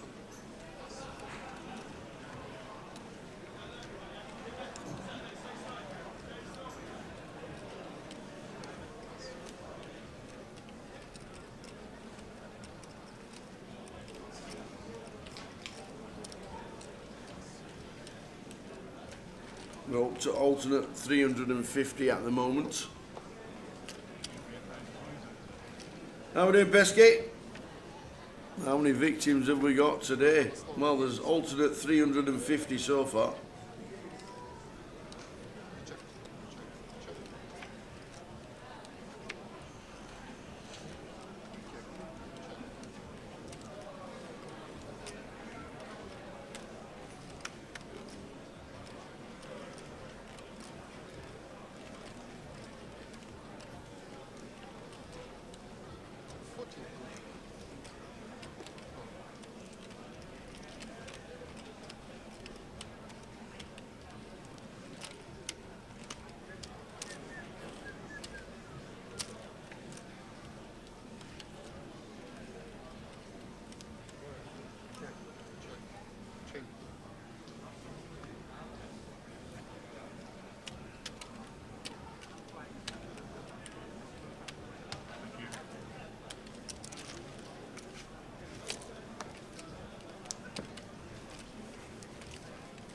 I am alternate number 850 after going out the death last night, so still in the hotel watching the stream right now. Nice one, CPT. They're up to 350. You'll hear announcements over the tannoy at all times. We'll give you information when we can. Always nice to chill, knowing that you will be in definitely after the first break for sure, because the first break's in about 5 minutes live.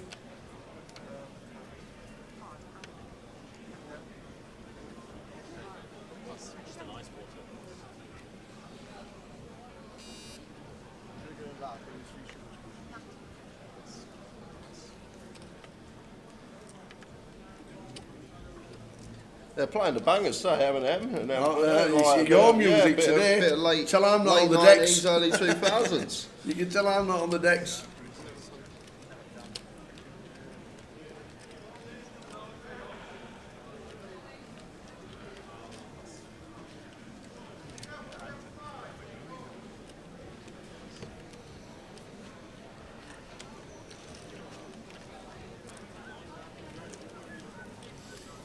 So no real change to stacks on our free feature table. 23 minutes to go until the end of the first session. 350 alternates in.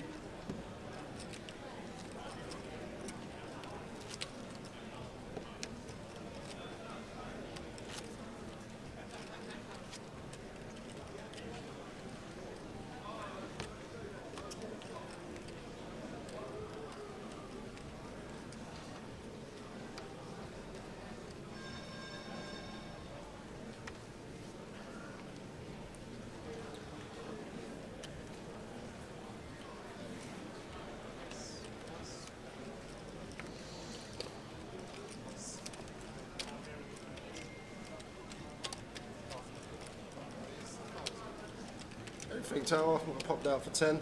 Nope. Just chatting away. I think your theory might be right. Just people not wanting to bust, obviously, Yeah. maybe not wanting to get in the alts queue. Yeah. Maybe just a bit more time. It might not even be yesterday's numbers, due to the fact that people just play a lot slower, knowing that they're going to have to play it like a freeze out because of the 1,000+ alternates that's already on the list. Yeah, we can jump in a turbo, but the turbo's got an alternates list as well because we don't know how many tables are going to be free from 6 o'clock. But it's been amazing, loved every minute.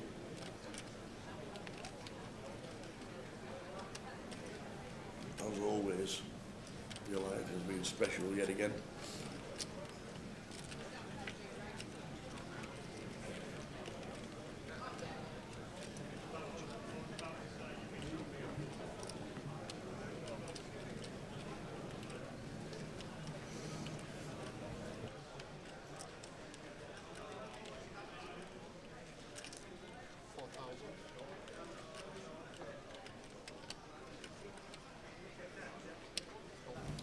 Can you play if you use a POC, portable oxygen concentrator?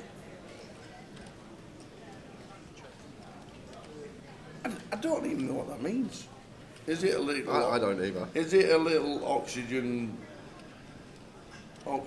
canister that you use because you're harder breathing? I could do with that. I'm harder breathing.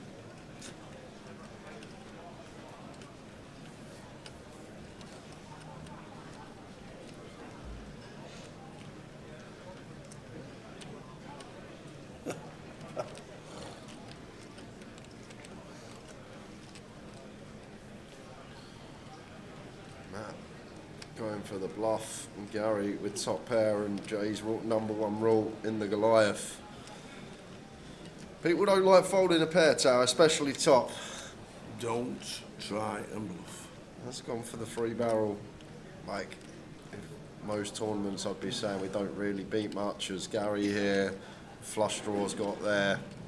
Probably not going to value bet, turn a queen or a 9 into a bluff, so it's like ace jack, ace 10 that we potentially beat. So probably just fold this one versus a trip. Did he just jam for value? Yes. He knows. No, he just called. Oh, he called. Okay, I thought that was all the chips going over. Okay, good call. Rule number 1, Goliath day 1. Don't bluff. Not been watching the stream this week.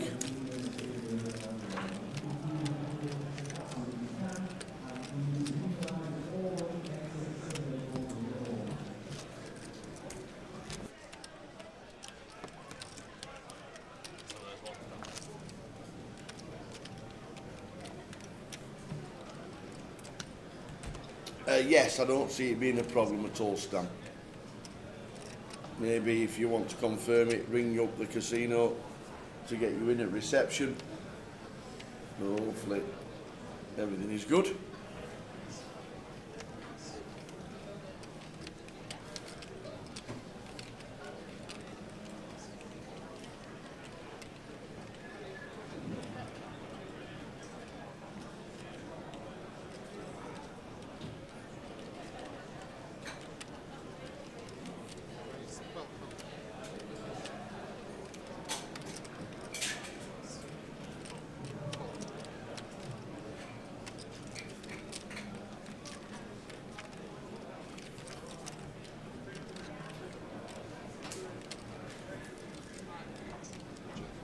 Big Jimmy's on his way down to spin the turbo.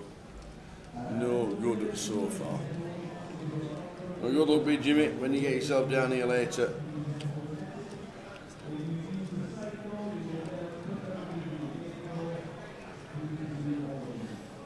First break of the day live. Half an hour break.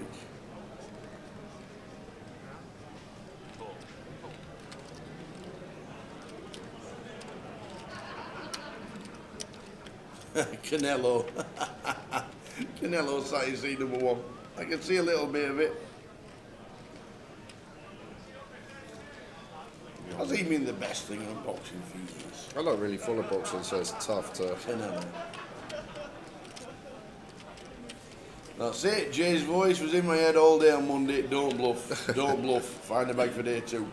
He wasn't wrong. Nobody folds.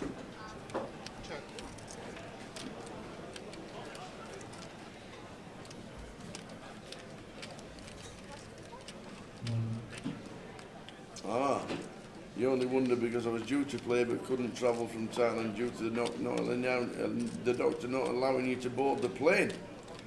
Well, Stan, hopefully you're fit as a fiddle for next year.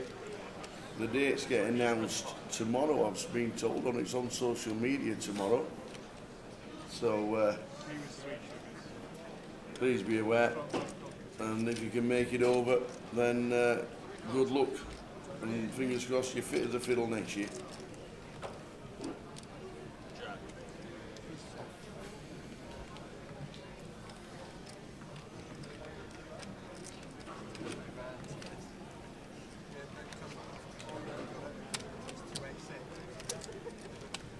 Who's ordering from the valleys? Well, we tip the valleys. Bringing you around your drinks. Free tea, coffee and soft drinks available in the food hall. The only stipulation is you need to bring them yourself.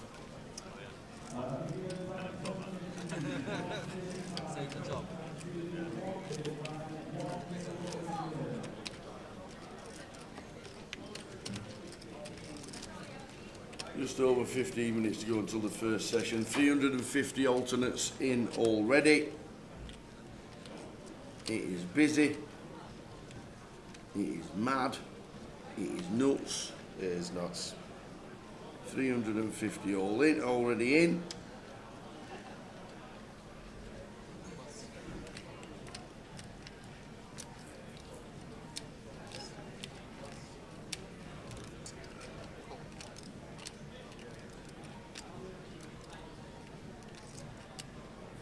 Raise 1600.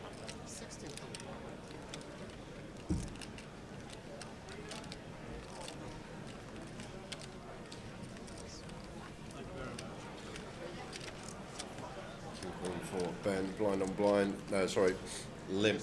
Goes for the ISO. H6 off into the muck, get the better hand to fold.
Here's Green for Gav.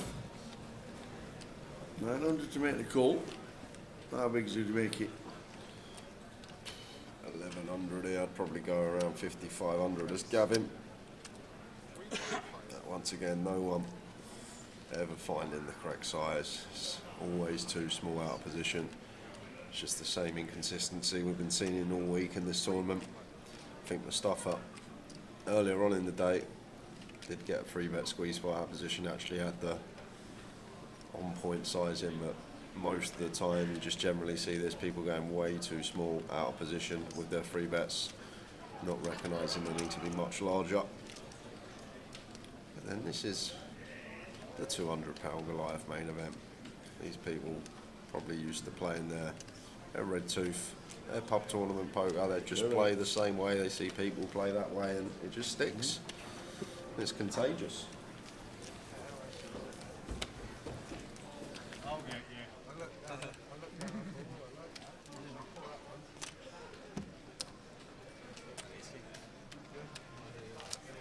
I was ahead, but pocket threes I had. Not going to call a big raise with threes, are you?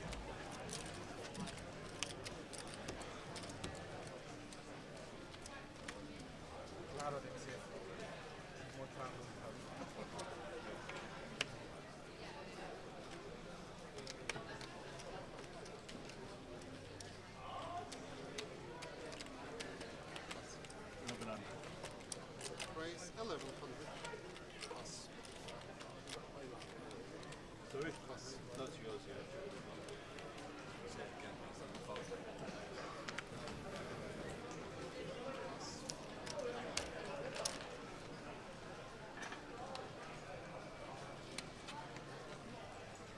Cool.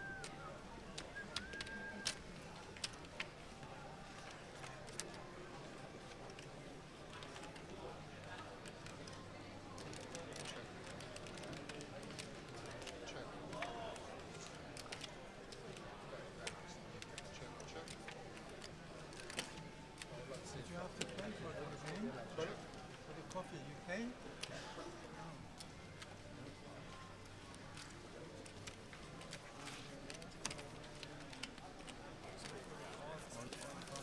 That's why you didn't order one, wasn't it? You thought No, you would no, have to no, pay. no, no.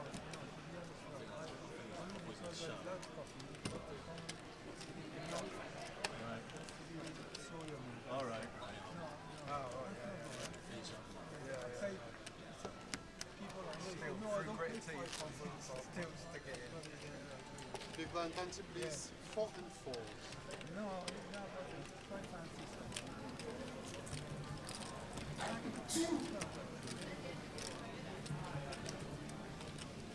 Espressos, and then sugar as well. Sugar, biscuit.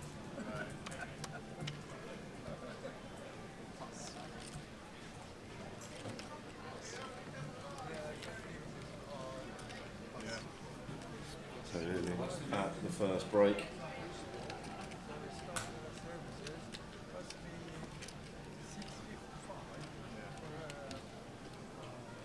Raise 11.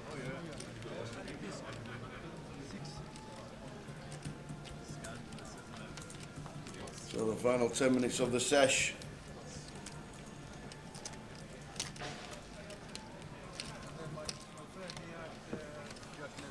Any PLO streams? No, just Goliath all the way through.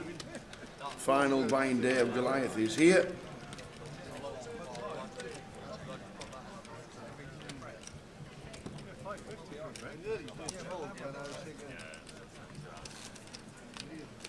There's a re-entry going now, which means someone who's bust has got on the old list. Where did we go after the break? Big blind fancy, please. You're going to your table. Must be the first person who busted this. They're gonna let us know where. Let's have it off the wait list. 2 hours. You go back there, yeah? You're just getting used to this. He would have gotten it straight away when they bust. He would have bust like. This sounds like a huge tournament. Just look at the entries behind you. 8,364 uniques, 2,899 re-entries. That's got to be the most uniques ever. Yeah, it probably is. It has to be. Yeah, it has to be, yeah.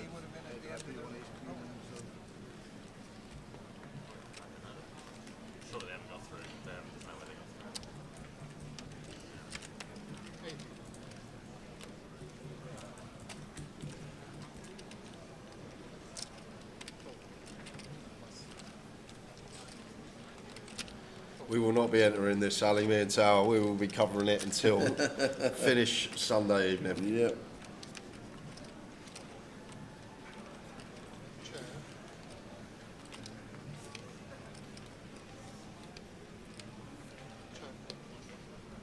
Chair.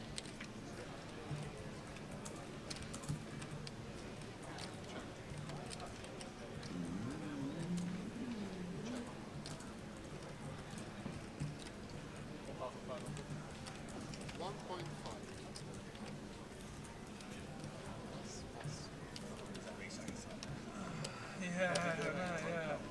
It is Chris Kemba.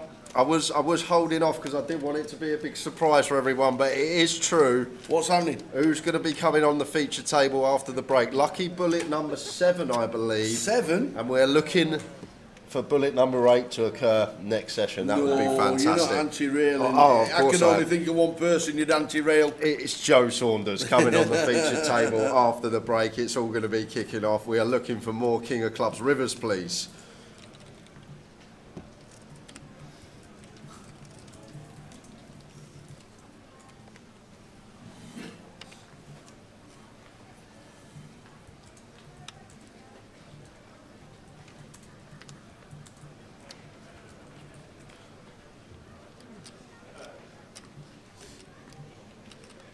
Raise 9.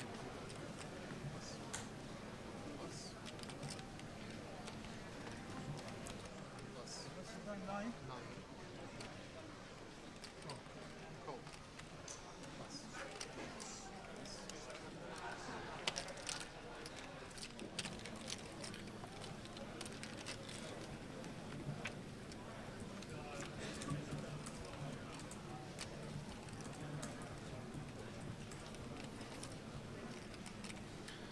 Jack 2-4, top pair for Mustafa. And got a nice continue actually.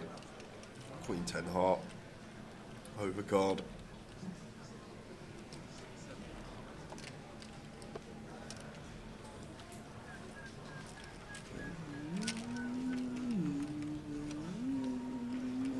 Some good tunes being spurted out today.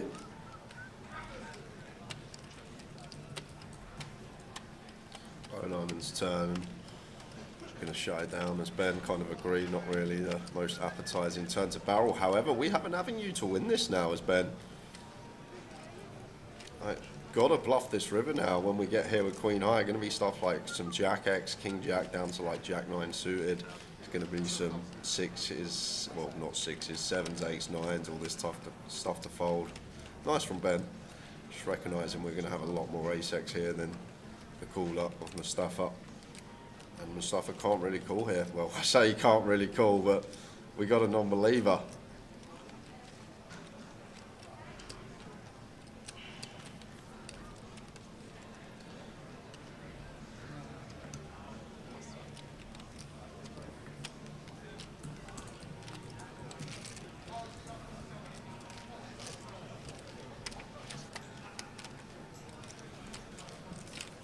Let's let it go.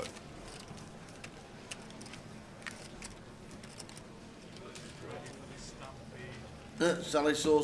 Tell her on the respite.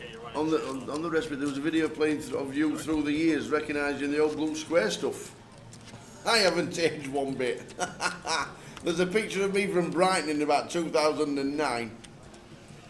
Stood outside. I think that was January. It was freezing, by the way.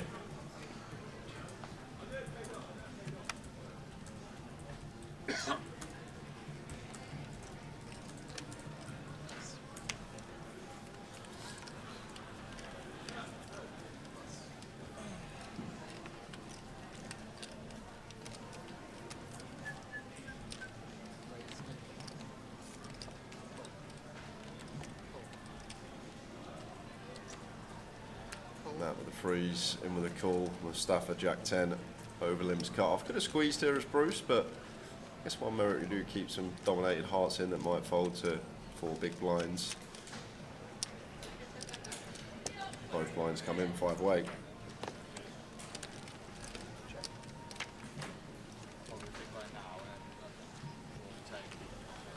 Queen high flop, Queen 10 deuce.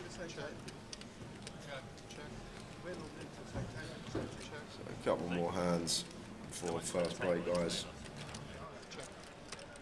Oh, they might. Yeah. No, well, they usually split the table. Mustafa turning 2 pair. But the King 9. King 9 got the open-ended straight draw. Boom, it's there.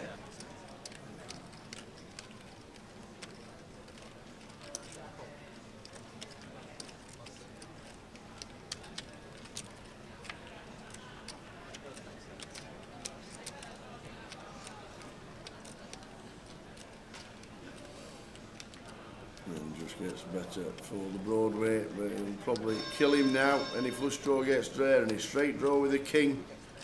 We know he's got King 9. Gary bets out Mustafa. Is it the golden rule?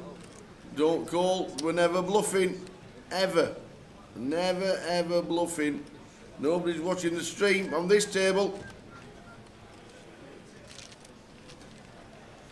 The ways, vibing with you, stream gang.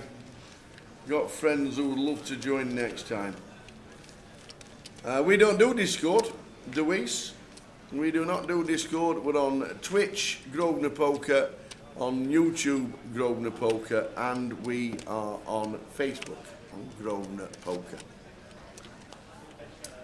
Well, the blinds on day 2 will start off at 5,000, 10,000. So they play 5,000, 10,000 tonight. And they play 5,000, 10,000 as a redo of the 5k, 10k. That's what they do. So guys, after the break, you'll be back on table 7. Make sure you take all your personal belongings with you, and we'll move into the show. So blind starting tomorrow will be 5,000, 10,000.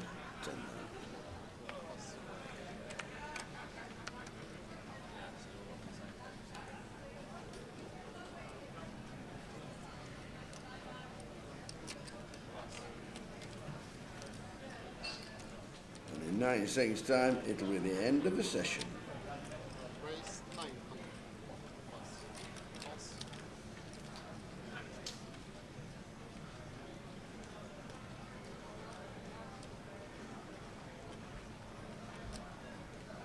Race to 32. Raise 3.2.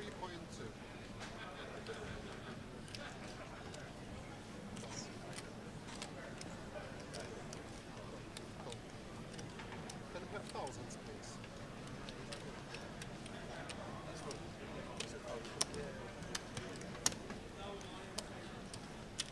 Rob Adams says probably been asked apologies, but does everybody reckon day 2 will make the pay? We're guessing so, but you just can't tell because you don't know how many are going to make it through day 1G. You don't know how many are going to make it through the turbo.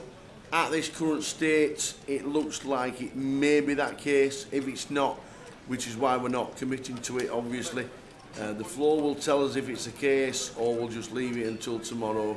If that's the case and you think that's the way you need to play to make day 2, just adjust your game in the last session. Because at this moment in time, we can't just tell.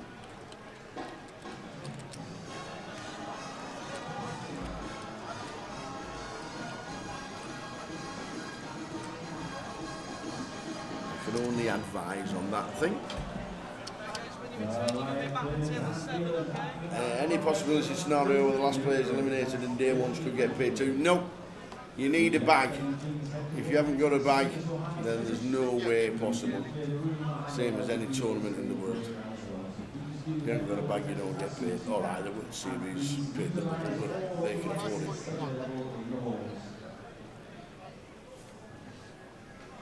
They always seem to give a free entry to the Bubble Boy at the World Series.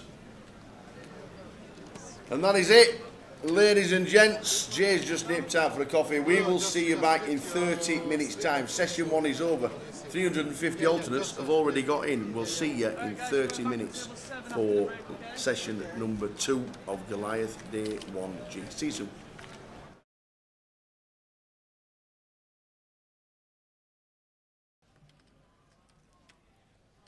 It's actually nice to have John the feature as well, Ty, because funnily enough, every year the way he busts out of this tournament is just cruel, and no one ever seems to see it. But he always says, "Oh, this happened. I got aces in against kings, king on the river. I got queen 10 in against queen 9, 9 on the river. I flop quad sixes. He makes 5 of a kind on the river." Like, it's like every year, but no one ever sees it. So 5 of a kind on the river. So we're Look gonna. at this. Here we go. Here we go. Look Let's at see if this. it does happen. Couple of kings. Making it 800.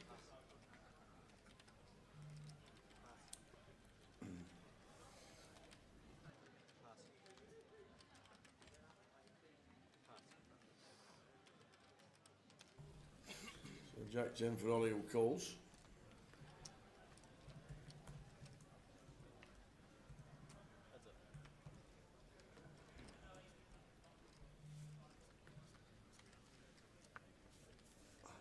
So 9-7 deuce. Imagine the 8 ping. Oh, do you know what? I'd give it the biggest boom ever, Tav. If the 8 rolls off here, there will be a boom coming from the comms booth. I'll tell you that right now.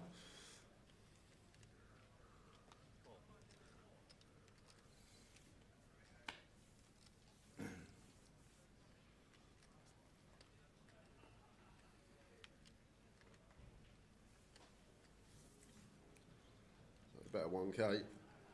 Oh, so a queen on the turn. Can I root for the king of clubs? Is that allowed?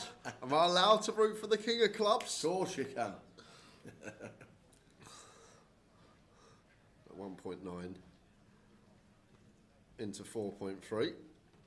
Around 60% just north off. Sorry, 40%. Put the king of clubs there, dealer, one time.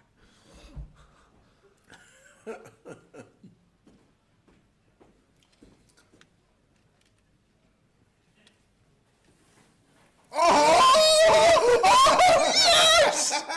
Yes! Come on! See you later, Saunders. What's that, 2 hands? Have you managed that?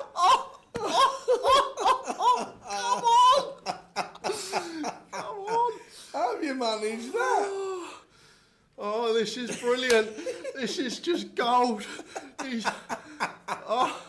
Poor lad sits there, rivers are set. He's nailed it. He's called it in. One time, dealer, he says, king of clubs. Oh my word! Oh dear. It goes for the raise, the all in. You got Jack 10. Yes, you have. What else has he got? He's 3-bet the river. Of course he's got Jack 10. You got Jack 10. Oh yes, of course he's got Jack 10. See you later, Joe. Back to the. See you later. 2 hands he lasted, and believe it or not, that's actually his record run in the Goliath Tower. Level 3 for Saunders. Well played, sir. We will see you on your second bullet. You owe that dealer.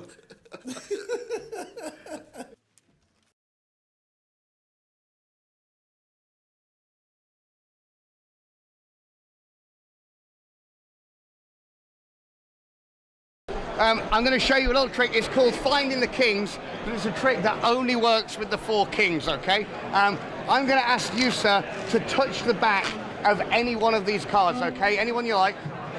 This one. Now, I'm going to try and find the 3 cards that match that one. For example, if he picked a queen, I'll find the 3 of the queens. But remember, the trick only works with the kings, okay? I think that should be king number 1 just there. I'm not lucky, but is it? Did I get it right? King number 1, king number 2 just round about here. King number 3 should happen just like this, if I'm lucky. It's like an acrobat look, the king of clubs. That's spades, diamonds, clubs, and hearts. Now, I'm going to do the trick 2 more times, but each time we do it, it's going to get more and more impossible. This time, once you've picked the card, you can change your mind as many times as you like. Can you touch the back of 1 card for me, please? Anyone you like? This one? Now, do you want to stay with it or do you want to change it? Your choice. Stay with it. Remember, the trick only works with the kings. You remember I was telling you that? It only works with the 4 kings. Now, stay with it or change it. You're sure you want to stay with it? Because I hate to think I was cheating. But you can change it if you want. No? You can change it. Do you want to stay with that one? Perfect. That's king number 2. King number 3, I hope, should be round about here. And that's diamonds, clubs, hearts, and spades. I've watched that card all the time. I did not take my eyes off that card. I said we're going to do it 3 times. This time, You can change your mind as many times as you like, and we're not going to look at any of the cards until the very end of the trick. Remember, it only works with the 4 kings. So just touch the back of anyone for me. Which one? This one? Do you want to stay with it or do you want to change it? You sure? You can look at it. Don't show anybody else, but you can see whether it's right or not. In fact, I didn't even know there's a king or not. He doesn't. In fact, you can lie or tell the truth. It's up to you. So lie if you want. What is the name of that card? Change it. Jack of Diamonds. The Jack of Diamonds. I mean, I'm definitely I'm calling on that one. I'm definitely calling on that. All right. Remember, the trick only works with the kings. Try and stay with it or change it. Stay. Perfect. Okay. Stay with it or change it. Stay. Stay with it or change it. Stay. Stay with it or change it. Stay. You sure? Yeah. Remember, the trick it only works with the kings. Unless you get an ace, it always works with the 4 aces. I don't know how it works, but it does. No. What I'm going to ask you to do, sir, take one card for me. Take it. Yeah, take it out of the pack, look at it, remember it, show the camera, show everybody else. Everybody knows what it is. And then pop it in the pack. Remember it, right? If at the end of the trick you forget what it is, just agree with me, okay? Perfect. Now, before we find your card, I'm going to show you something with the aces, specifically the red aces. Because we've got the ace of hearts. I'm going to try and make the ace of hearts and the ace of diamonds change places. Not with each other though, with the black ones. I don't know how it happens, but it does. Now, I'll show you again, because it happens pretty quick. Slow motion review. Now, we've got the red ones, that's the ace of hearts and the ace of diamonds, and the black ones, which is clubs and spades. Name for me, red or black? Red. Red, watch close. The red aces, watch.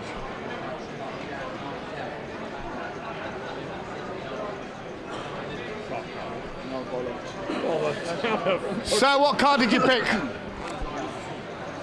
The 10 of diamonds. What a legend. I don't even know how it happens now. So you can check out, it really is the only 10 of diamonds here in the pack. Say stop for me anywhere. The 10 of diamonds goes in here, but watch, it really does go right in there. But if I snap,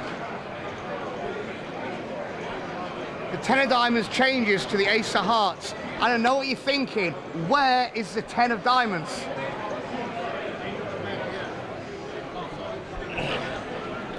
Have a look, sir. Turn it over. Show everybody. Now, like I said, it does happen pretty quick. In fact, watch.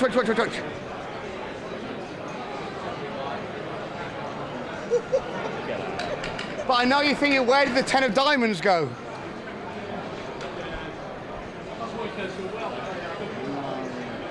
Yeah, way. Now, some people think I cheat. They think that when you're not looking, I take the 10 of diamonds. They think I hide it in my hand, put it in the box. That's not how it's done, because it's not the 10.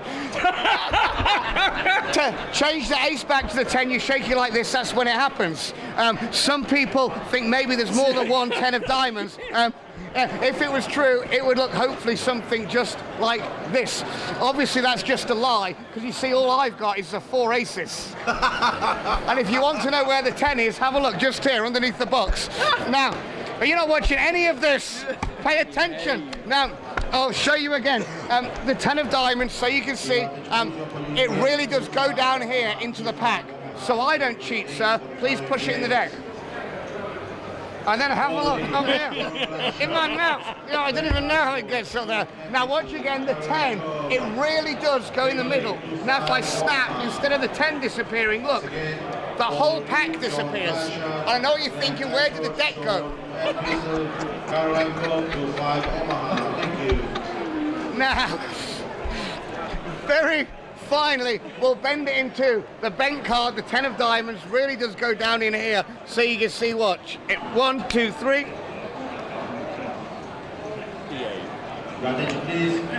And I've got absolutely no idea how it's done. Sean Hayden, ladies and gentlemen. Need to lie down now.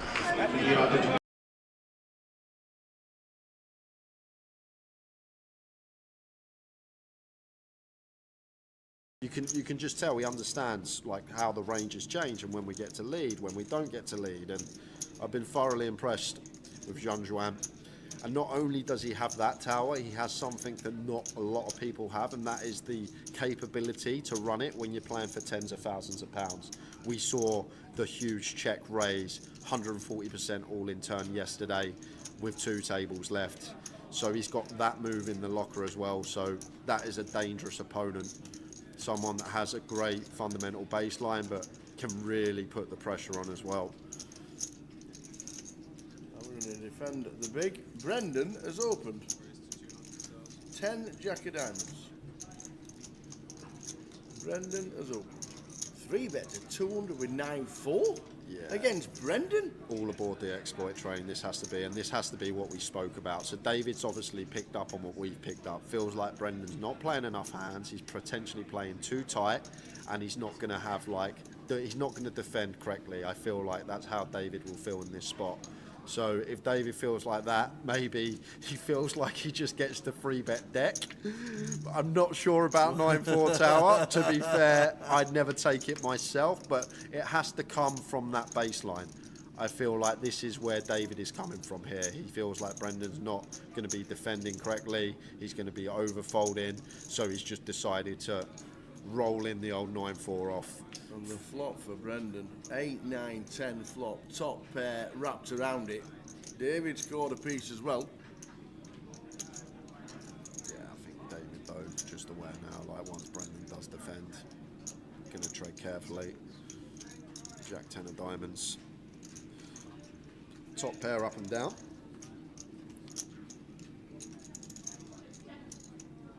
David Lennon. Still going to come along with his middle. Was only south of quarter pot. Continue. Off to the turn, which is a 5 of diamonds.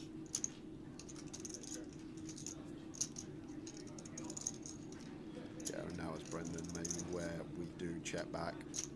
Like it's horrific if we get check jammed, and we're not going to against David's particular hand, obviously, but if he ever has some hands that potentially want to go for check jam, it's a 3-bet pot, like value bet threshold. I don't think we get to go bet with a 10, so great junction to check perhaps here is the turn, but not going to get that option. We are going to go for bet instead, so finds quarter again. 150. Now as David, no real sort of straight draw or anything to go alongside the 9. Is this where we're just going to see him get out of the way? Isn't 9-4 part of the deck? Yes, it is. That's what I'm saying. Maybe David thinks he's gonna 3-bet deck, but I personally wouldn't 3-bet deck. That's what I'm saying. Even if I think the person is playing. What's David's plan on the river? Well, it's called with the 9.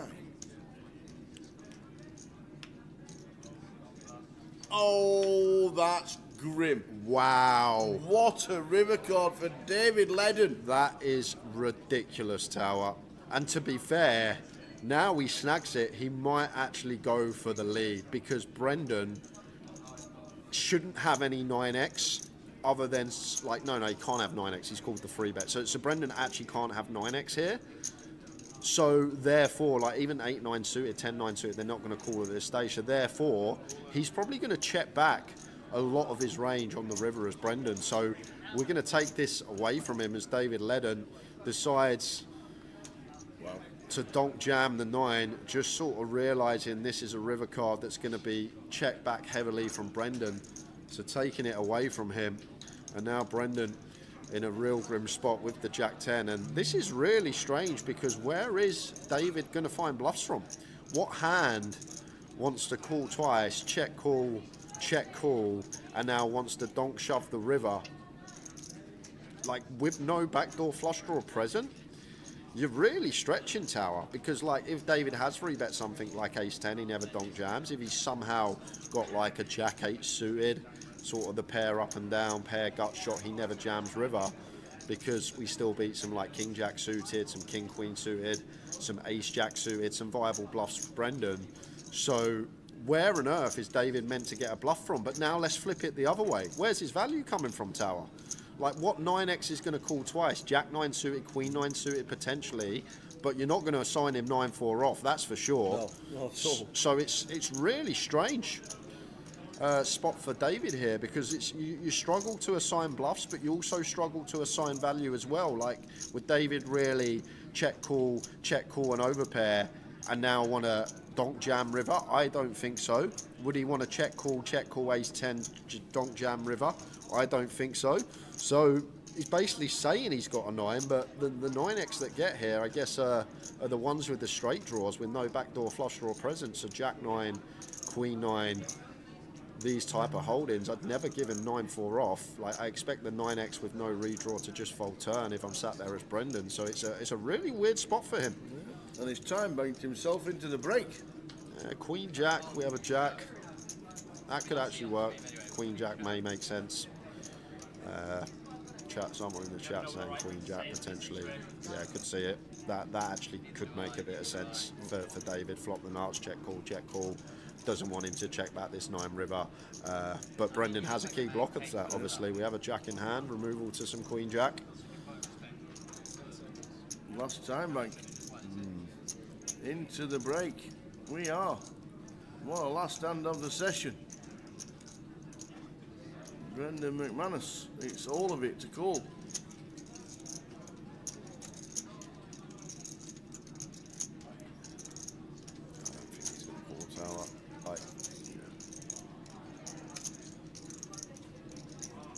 He's made the call to see the bad news that he has just been rivered.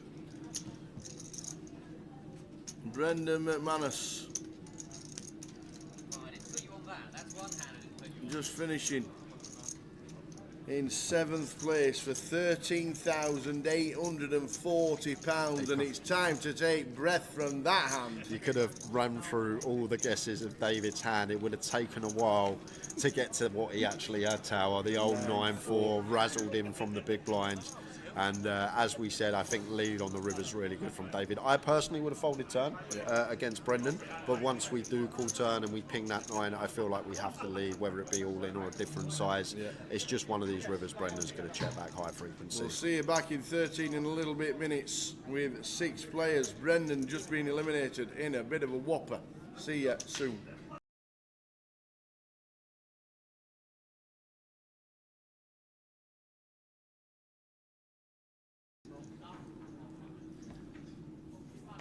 So King 7 for John. Do we open more or less everything, or just at least see a flop? Well, we can limp with some traps as Ravi's done here, and the trap has worked. Wow, well done, Ravi. Jean Zhuang just shoves the King 7 for 18 big blinds. Effective. Ravi calls with the ace 9. He was trapping. So Ravi with the ace 9, perfect. Ace 7 deuce doesn't change anything. King or a 7 still needed for Jun Shan to be champ. Still got backdoor spades working as well. But Ravi looking like a double. Oh no! 7 on the turn! 7 on the turn! Oi, oi, oi! Fading an ace. Oh, has he done it? He's only gone and done the ace on the river. How? How's he managed that? How does that even happen? How does he come a 7 on the turn and an ace on the river? What on earth was that? Ravi Chef. Whoa. Tao was thinking about the Super Bowl. I'm thinking about Mr. Brahman. Oh my word. And next thing you know, the 7 on the turn. Run like Ravi indeed. It looked over on that turn card. And the ace spikes the river. 2 outer for Ravi Chef. 95% of the time, Zhong Juan is a champion after that turn. Wow. But we continue.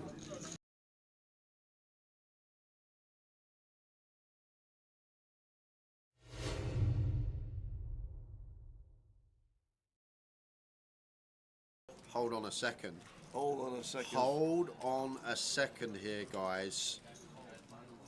Because this could be huge from the 2 men who got the stacks and all the chips at the moment. This is set up central 5-handed, and with ththese 2 opponents, Tower, 2 firecrackers, it probably gets in. Like, if this is a setup with, let's say, Jagger and Midi with all the chips, I doubt it would get in at the FT, but with these two, here we go.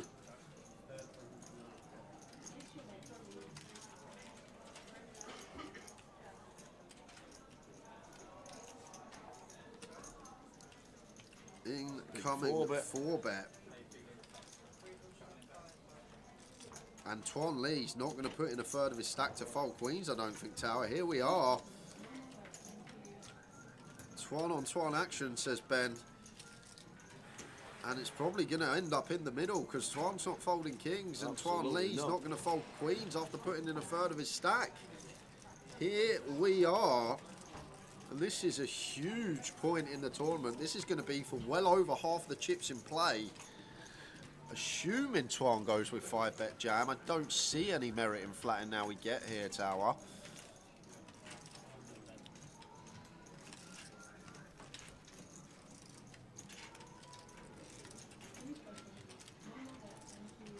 Is he thinking about folding? No, he can't be folding. Can't be folding. Oh. Is he gonna jam all in? Or jam not all in? Surely all in's the only option we have. It's just the option, that's there it. we go with the all in, and it's back over to Tuan Lee. What is he thinking now? But is he putting in a third of his chips to fold queens? Maybe he is. Because now it's like a situation, Tower. Tuan's never doing this with jacks. He's never doing it with tens. Is ace king even in there? Probably not. So surely it's got to be one of these. 12 combos combined, aces and kings, 6 of each. Surely it's got to be one or the other. And can we fold and leave ourselves with still 70 BBs? And maybe he is going to let it go.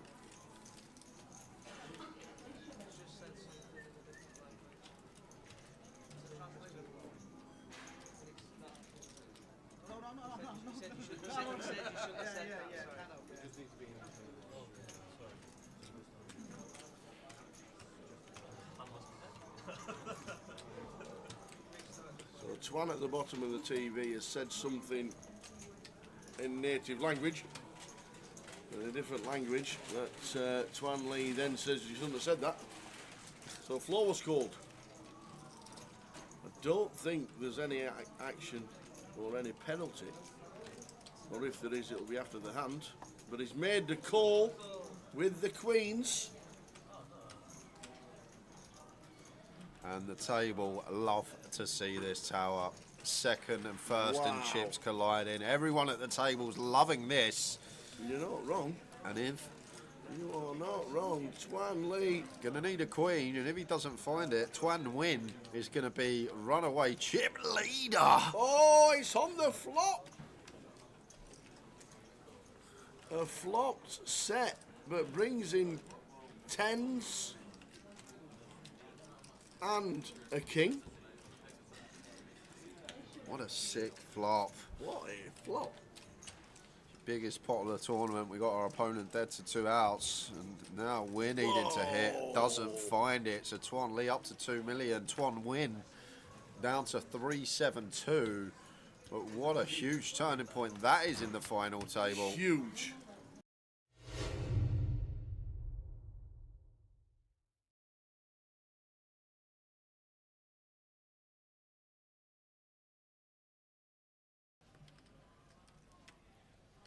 It's actually nice to have John the feature as well, Ty, because funnily enough, every year, the way he busts out of this tournament is just cruel. And no one ever seems to see it, but he always says, oh, this happened, I got aces in against kings, king on the river, I got queen 10 in against queen 9, 9 on the river, I flop quad 6s, he makes 5 of a kind on the river. Like, it's like every year, but no one ever sees it. So, 5 of a kind on the river. So we're Look gonna. at this. Here we go. Here we go. Look Let's at see if this. it does happen.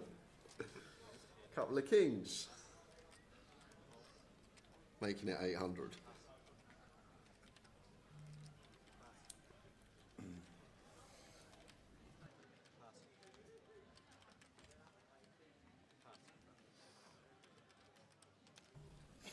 So Jack 10 for Ollie who calls.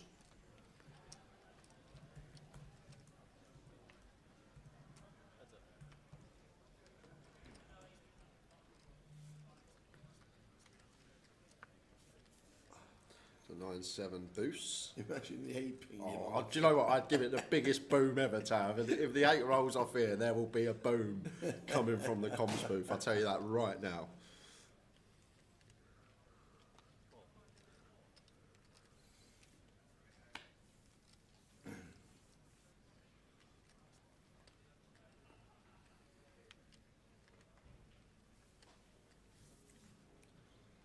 Better 1K. Oh, so a queen on the turn. Can I root for the king of clubs? Is that allowed? Am I allowed to root for the king of clubs? Of course you can. 1.9 into 4.3. Around 60%, just north off. Sorry, 40%. Put the king of clubs there, dealer, one time.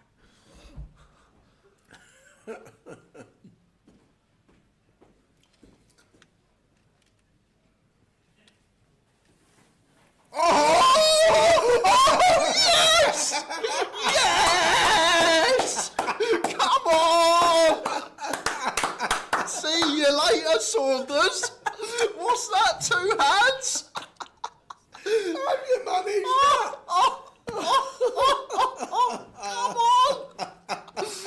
Come on! Have you managed that? Oh, this is brilliant. This is just gold. Poor lad sits there, rivers are set, he's nailed it, he's called it in. One time, dealer, he says, king of clubs. Oh my word. Oh dear. There goes for the raise, the all in. You got Jack 10. Yes, you have. What else has he got? He's free bet the river. Of course he's got Jack 10. You got Jack 10. Oh yes, of course he's got Jack 10. See you later, Joe. Back to the, see you later. 2 hands he lasted, and believe it or not, that's actually his record run in the Goliath Tower. Level 3 for Saunders. Well played, sir. So, small blind here, and yes, we do. His name's Jake Marston. Yeah, start at 25k. And now we've got a 4 ring. Where is he? I don't know. Yeah. He won't be here before me.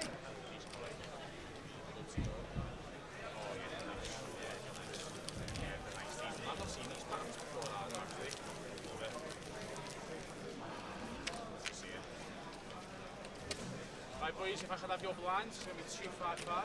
You know who you are.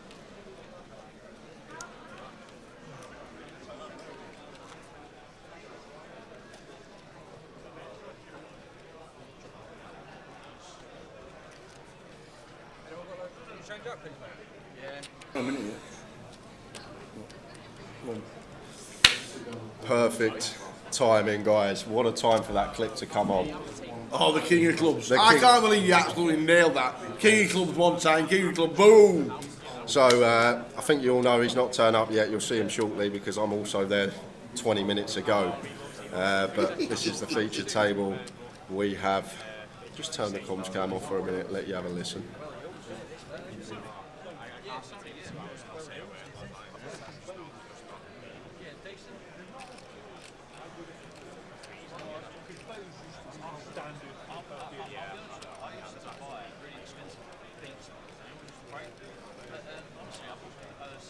Yeah, they're really smooth. Honestly, battery one. As long as I don't start pitching too hard at the time, I remember, guys, when you made an action in the hand, no phones on the table, okay? Always have the phone away. So if you're on the hand, Just let everyone know, you knock this man out £50. You knock him out this session, £50. Okay? I'll take it and I'll pay it. Bounty on his head, £50 if you knock this guy out this session, okay? He said, I'll tell you what it's worth, get it all in your river him, I'll double it.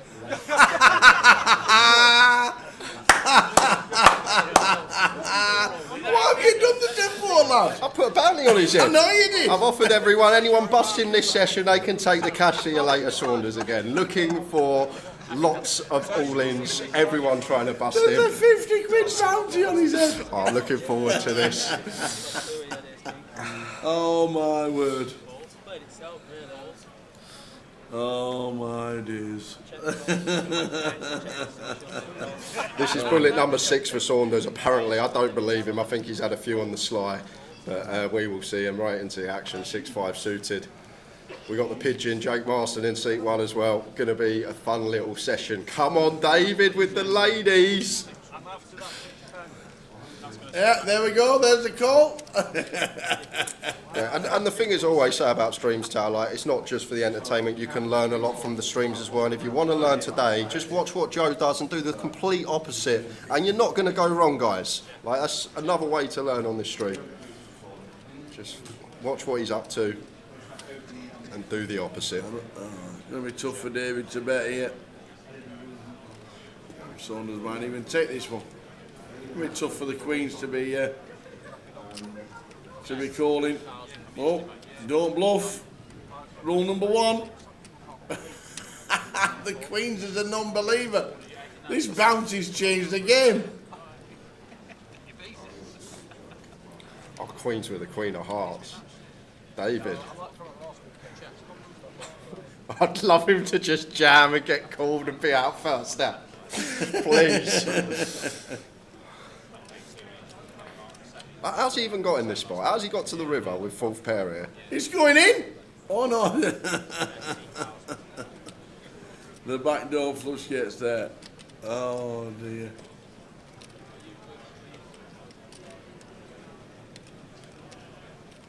Oh man.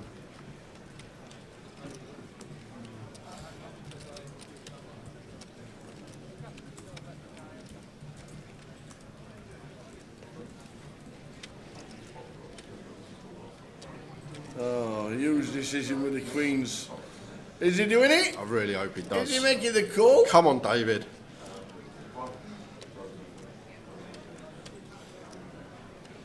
You raise pre. It's definitely a board that Saunders can have. It's not. He's got close to any 2 here. He's yes! Come on! Made the call, unbelievable call with Queens.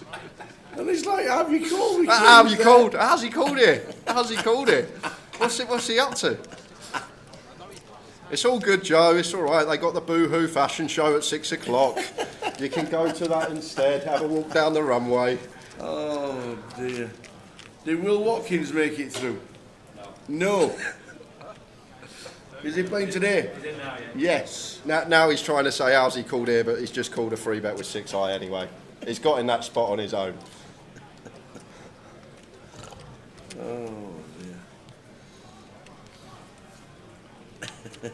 I'm actually sorry because he might have jammed there, Tal, but he probably knew he's got the bounty on there, so he's more likely to get called if he jams. So that actually, the bounty may have actually paid off there in that particular spot. We're just, he's all in. The triangle's in. Ace 8. No way! He's come with the quickest appearance ever. No way is he going to last 2 hands. Tom looking for a bounty. He's not going to be folding. Yes, we know King 10. Has he just rifled in Ace 8 off for 21 bigs? Yep. There we go. Tom in 7. Oh no! Look at the bounty. What it's done. Aiden's just going to go with the King 10 suited here. Oh man! And I actually hate this because 2 King 10s out there. Joe's going to be a decent favourite now. And Aiden looking to pocket a little £50. Oh man. Does it last 2 hands? Joe Saunders has already stood up. Come on. 3 spades. Come on, Cal. 3 spades. 3 spades. Don't do it. Come on. Ace on the flop. Lady. Put it on the river as well because he gets double for the bounty. He gets double for the bounty if he gets it on the river. Come on, the lady. No way. Oh. Lightning can't strike twice in 2 years back to back. Oh. Back up to starting stack. It's only 50 quid. I didn't want to make it too much, right? Because obviously it made just everyone might go all in trying to win his bounty. But I did say if they get it in bad against him and they river him, I'll double it for him. So.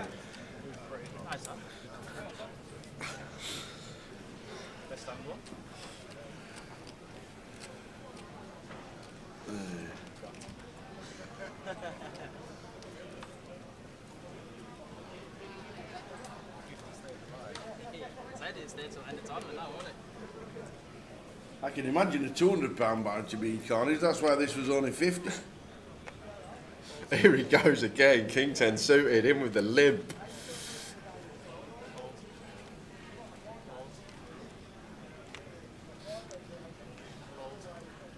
I'm not even going for the open here.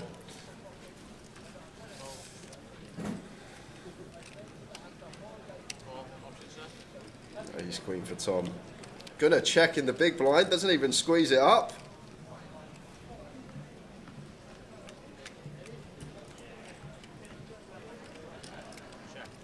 And Joe, here we go again. We got top pair, top kicker for Tom. We've got a straight flush draw for Saunders. David has flopped the nuts here, and he's got Saunders covered more importantly. And is he going to raise right off the bat? Yes, he is. Let's build this pot, sir. Let's get Joe to put some money in behind. Tom with the ace queen now. Going to be interesting for him. And now, Joe, just going to call and take his price, not wanting to potentially run it with all this equity. Big, big brick on the turn, please, dealer. No! Oh, pairs the 8. No! Oh my word. The 8 of hearts is absolute near gin. 4,100. Raise 30,000. And David's raised. Oh dear. Oh, this is not good, Tower. He's literally going to be doubling up. Tom's going to... Oh, no.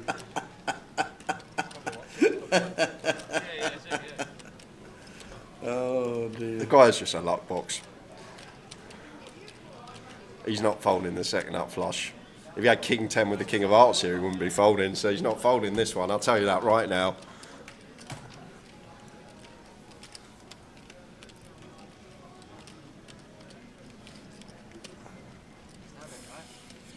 Now just acting like he's thinking about the hand when in reality he's thinking about that boo-hoo sale tomorrow morning.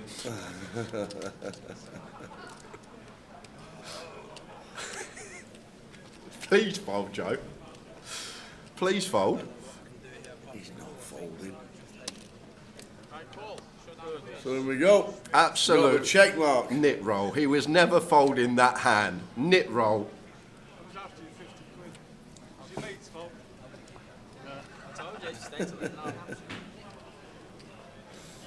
So, full double to 51k.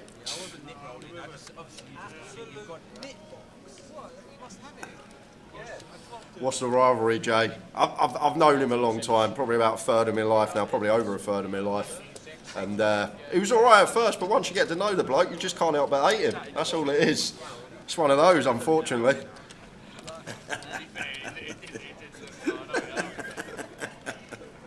Oh dear. Gives him King Charles speech. I was giving it like a 80-20. 80 I was going to call 20 or whatever. There've been some fold that way on the upstream. Ain't right, mate. Ain't right. Can't even team up for £50 now. Thought I might have one out. So, just want to pull the V-pips up, please, Tower. Have a look at these, see who's active. Oh, would you look at that?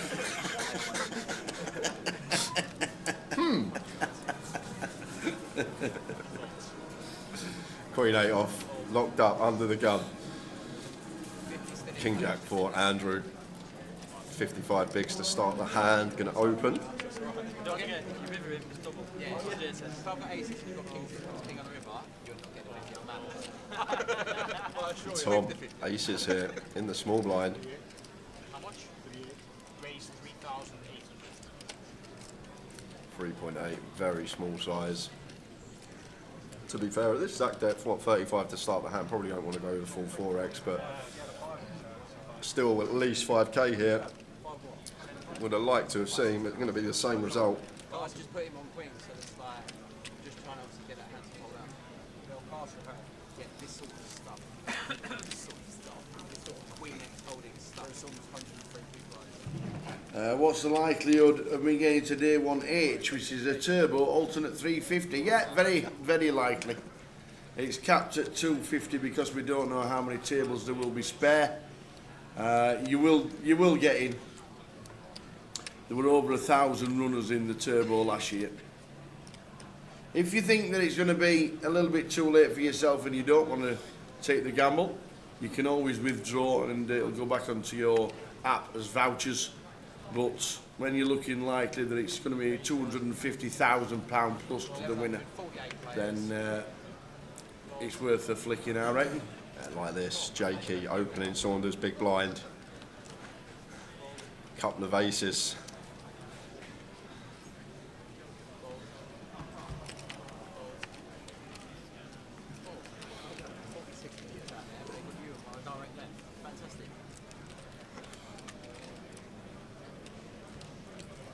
So King 7-9 flop.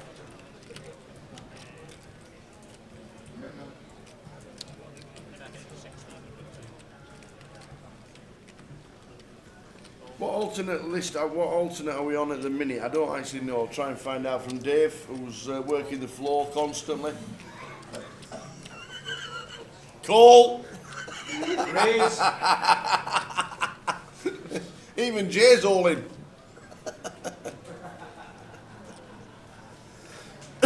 Right, we'll get you the number, but if you're listening to the live stream, you can normally hear the number being announced in the main hall.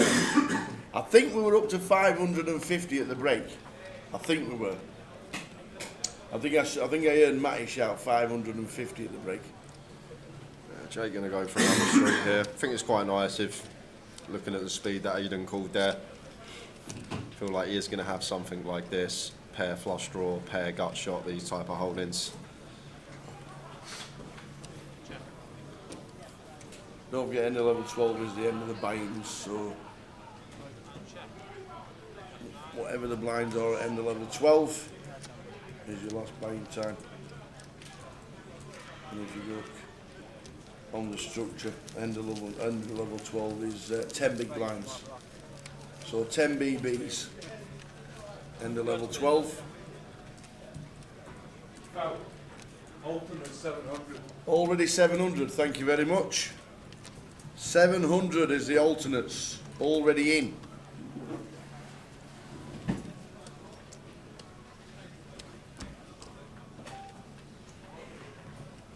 Cheers, Davo.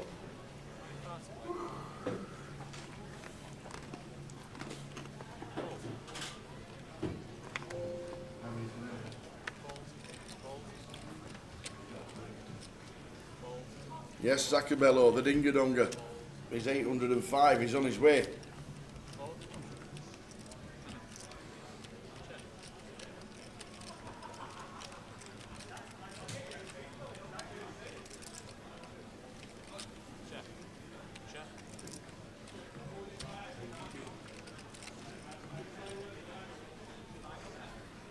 On the turn, blind on blind here. Oh, Saunders versus Jakey. I didn't even realise. I haven't seen action like this since I went to a circus in a tropical rainforest. We got pigeon on clown action.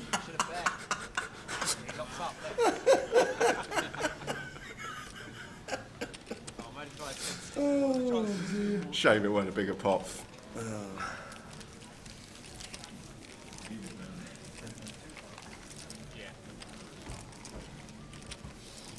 Crazy action, eh? Crazy.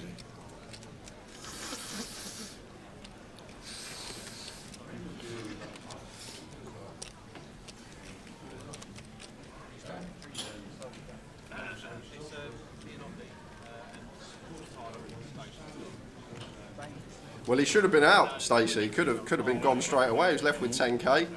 Puts it in with ace-8 off for 21 bigs. And unfortunately, King 10 couldn't get there. You need to be able to distance yourself. You know what? I'm going to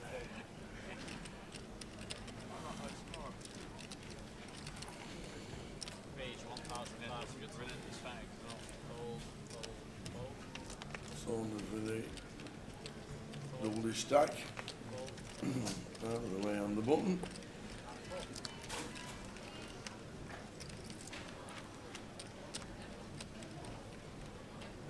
Probably going to be Queen's pot if you can find C-bet here. Andrew can't really continue the Queen Jack.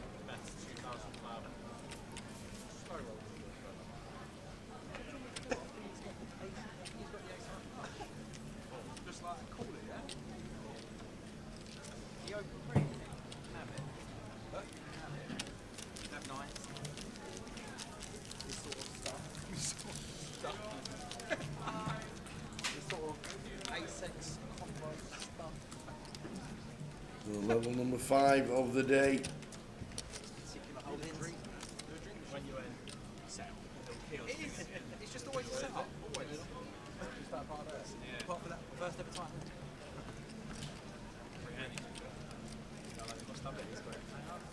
Yeah.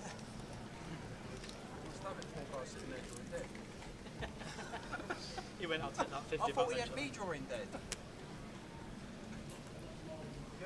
Yeah, I'd only had one out. That could TV if I call. Got that 8 out flush and then just off the jack of hearts. That really good one. Really enjoyed that. I would just give it 50, I think. The alternates are at 700 at the minute, Mason. The only way to see it online, no, there isn't a way to see it online, but if you've registered, you'll have an alternate number, and we'll keep up to date with the alternates, and at the minute it's 700. Nice looking flop for Jakey. If you're in club, you'll hear it.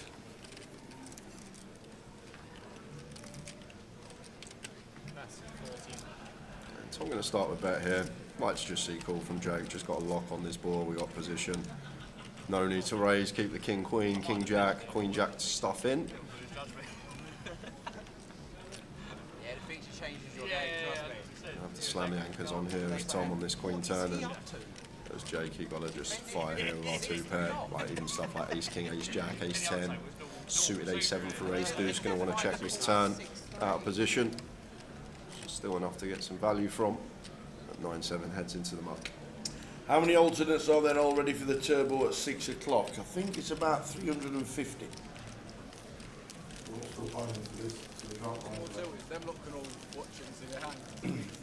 Because people who are still buying into day 1G obviously can't register for day 1H. You're not allowed to register for 2 flights at the same time. So if you're a unique and you're playing the turbo, you can come and get yourself in. I think they're on alternate number 350 at the minute. 250 sat down. Over 1,000 last year in the turbo. Yeah, it's good. Slot it in one of them. I'll be passing it over if someone busts me. It'll be in here. Put it in that little envelope, right? The little pouch. Little envelope, like, thank you for busting. So look, there's a pouch there. Joe's just said the bounty wasn't real, he's just put it in his pocket.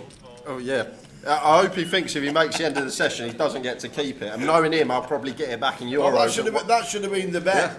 Yeah. If he makes the end of the session, he can keep it. No. That should have been the bet. No.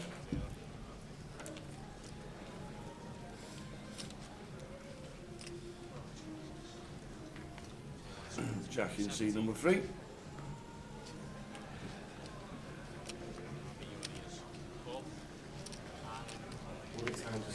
Alternate 374. Ah, 374. So maybe a few more.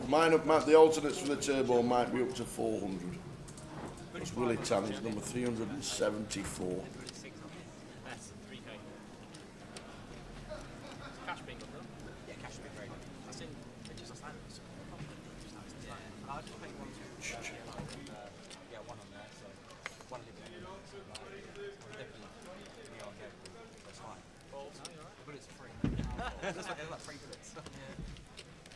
Where was this flop with your queens?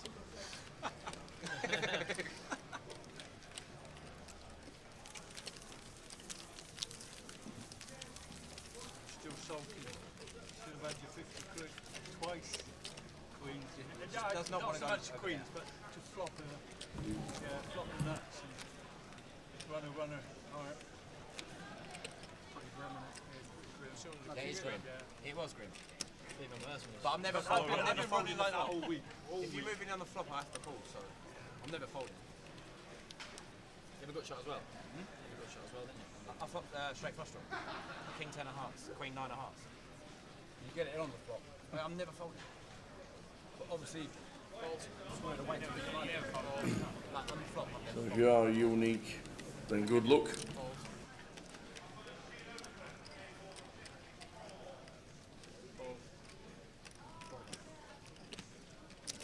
Raise 12. Fold.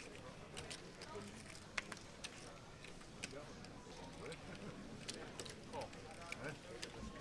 Balls.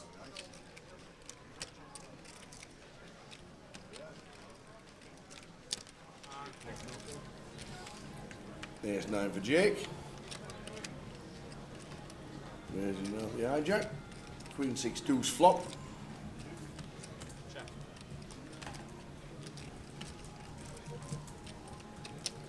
That's ace.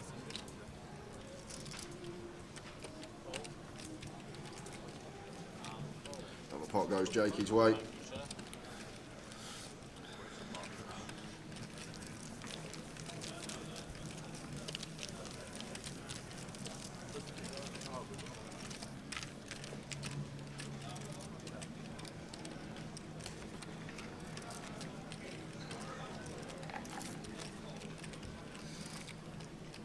So welcome aboard day 1G. 7 of 9.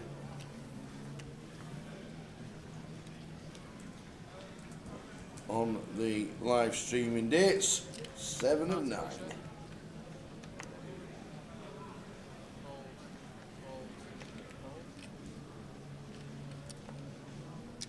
Raise 12. Fold.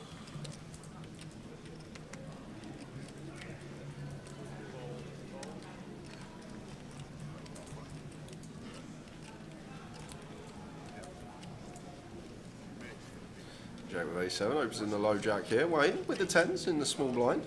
Pretty deep, these two. Could have potentially gone bigger here as Wayne, but may save himself some money. Seems like a nice spot to just go 8 BBs out of position. When we elect to free bet and Aidan with the kings. See what cold 4 sizing he chooses. That's 9k, I love it.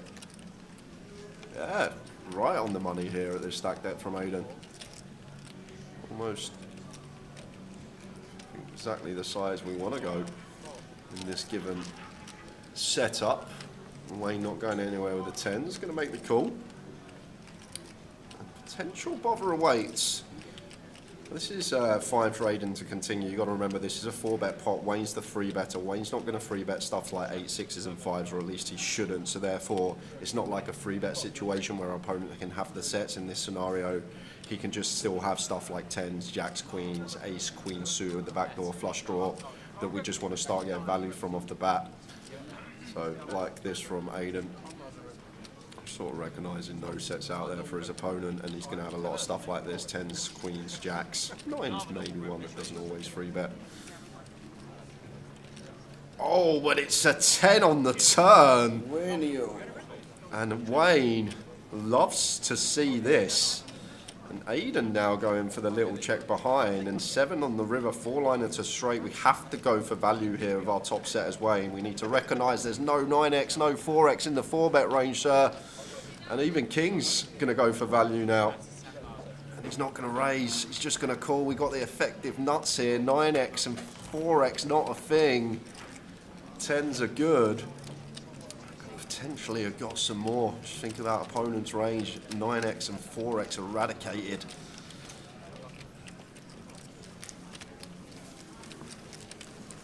Level 5 of day 1G. Level 12 is the buying period ending.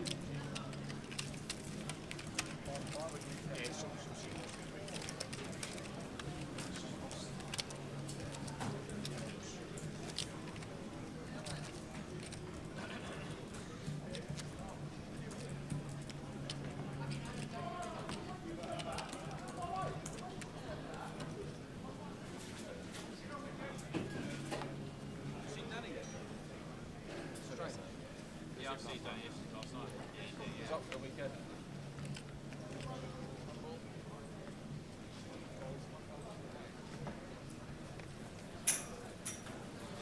Saunders, ace 9 off. Is he locked up? Has the euro just gone up by a point and he's ordering something on his phone? What's going on? Ace 9 off into the muck. Is he feeling all right? He knows he don't keep that bounty, right? If he lasts to the end of the session. I think he probably thinks he does. He's not keeping that bounty in. I'll be getting that back for sure. But not, probably knowing Joe will give me a 50 euro note instead of a 50 quid. I'll end up doing a tenner.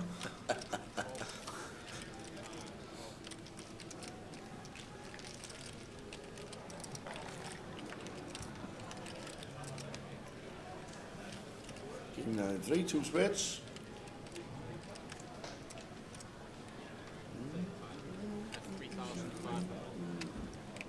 Aiden. Then the Queen 7 betting 5k. Yeah. Pot size. What happened pre here? 5.8 in the pot. Just an open and calls. An open and 2 calls. And he's going for the old donkey on King 9-3 from the small. Welcome to the Goliath. Old Pigeon's got a flush draw. Is that a 3 again? Yes, it is.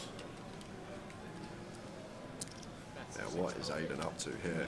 This is just one of these. I want to win a hand and I don't care about any logic behind it. I'm just going to put chips in. It's just need to think about our opponent's range when they call in position. We're going to have some King X there for sure. And our hand just not really doing anything. We've got King Queen, I guess, but other than that, a bit of an adventurous one.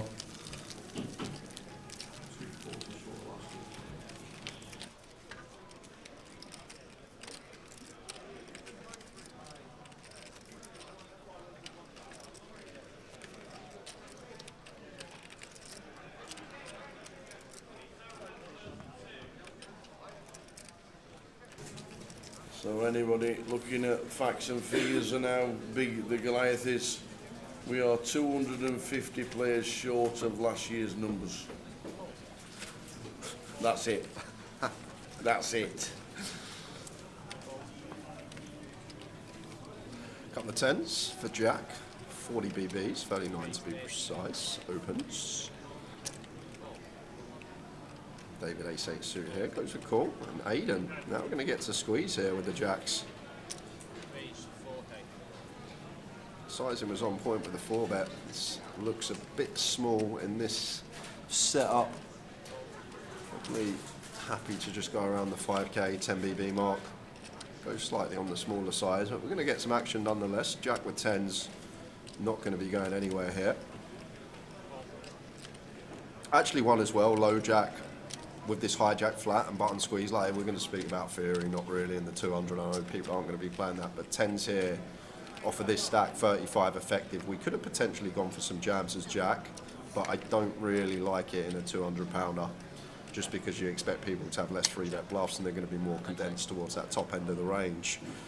And Aiden just rifles in the jacks on a king high board, 53k into 14. Well, it's 14 is 2x pot effective of David. Even still, what are we looking for here as Aiden? We just get called by king, we fold out 9x, we fold out like a hand like Jack has, pocket 10s, and may actually work on this scenario because the ace-8 of diamonds of David probably not wanting to call here for 2x pot. But Aiden's come to play today.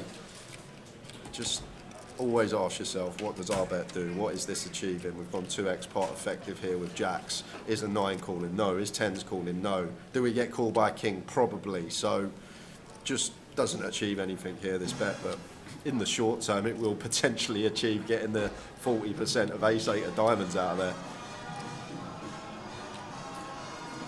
He's not happy. He's David. Gotta love this comp. There we go, nearly been, I reckon. Yeah, he's got a fold against 2x pot here. Maybe actually there's some Queen Jack, Jack 10 suited that we beat, but I don't think, although could potentially free bet in theory, people are taking these free bets in the £200 comp, so therefore maybe we eradicate some of these combos. And like I say, as Aiden here, just need to have some logic behind our bets.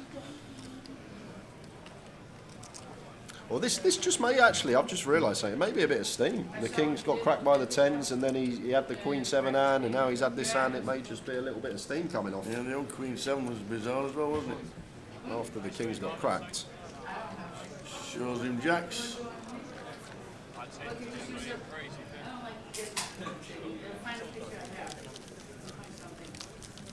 you going to shove one of your best? No, I was. Yeah, I was just free, yeah.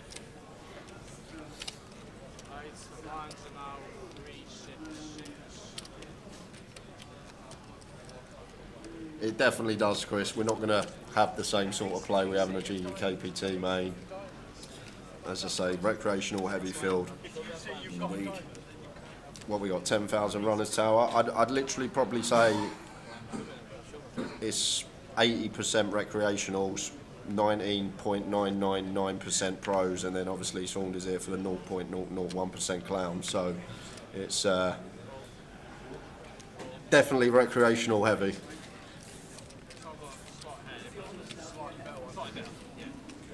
And when I actually do have a hand, it goes the whole way. I just absolutely. So a quick update to exactly where we are if you're thinking of playing. Level 6, which is just about to start. 1,210 players sat. Alternates are up to 700. There's 500 alternates still on the list. All current alternates should be sat within 90 to 120 minutes. Sold out 250 seats in the turbo, 325 alternates at present, looking to open more than 25 tables at the start, which means every alternate could initially be in the seat draw to start with, and that is from head of floor.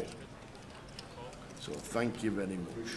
Yeah, so going to jump back to this hand. It went open, call. It checked through on the flop, and now Joe went for the double check here with his king nine. Didn't entertain the option here to lead, but looks like he's going to find credit where it's due. An actual tidy little value raise here. I probably wouldn't take this in a bigger buy-in tournament, but just once again, hijack opener of Wayne. He's probably going to bet his king X or better on the flop. Aidan's going to bet his king X or better on the flop, so it does look a lot like we're going to be up against some queens, we're going to be up against some jack X, maybe something like 7s through 10s.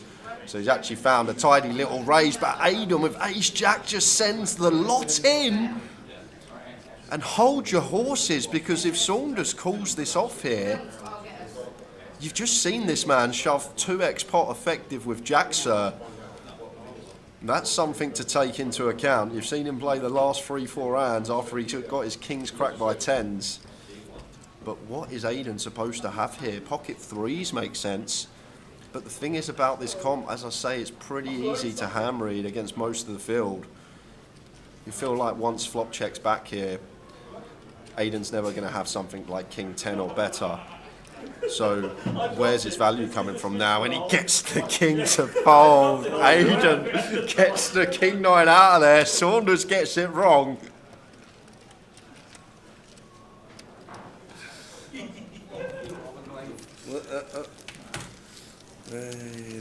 Let's raise fold top pair on the turn. Why not?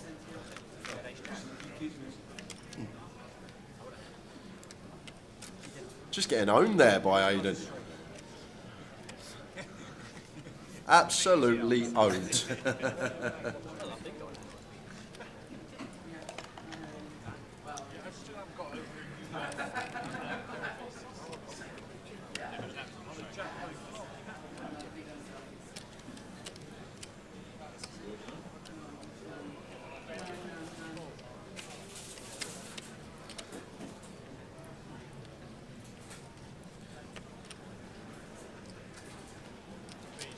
I don't know what's going on. Wrong with him, Kenny. Raise folding top pair. He must think that he keeps the £50 if he lasts the session. I tell you, I'll be grabbing that right off him if he gets to the next break.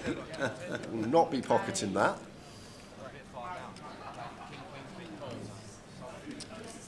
If you're going to raise fold, you might as well just call in the first place, surely. Correct. That's what I'll be doing. Just calling. What's he up to?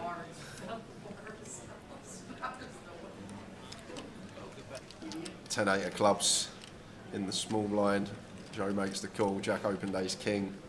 Jake's in with the king 3 suited. Everyone whiffs. Well, Jack going to find c-bet here. are supposed to tone the frequency down once we start going 3-4 way in terms of C-bets, but he's picked a good time. Well, I say he's picked a good time because we got old clown boy in seat 9 who's going to check raise 10-8 on Queen, Queen 5. Okay. And he's timed it right because Jack with Ace King here. But does Joe raise a Queen here? Against Jack's stack depth when we're probably going to play for it all by rivers anyhow. But where are the bluffs going to come from here? Queen, Queen 5 rainbow, like it's difficult to assign bluffs, isn't it? Like King 10 of clubs, King 10 of hearts, these type of hands probably what we want to look for in our bluffs. Over cards to the board, free to straight, free to flush. So people aren't really finding them. He does get the Ace King to fold, gets some back.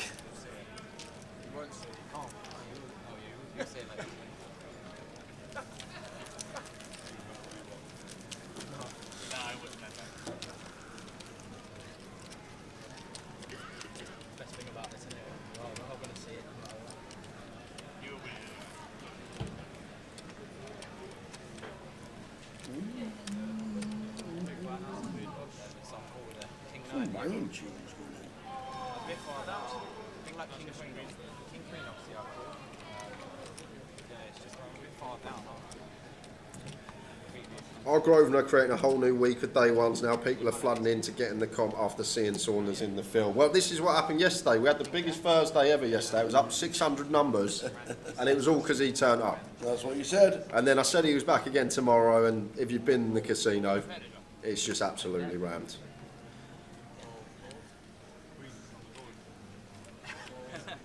Jack 8 on the button. Got to open.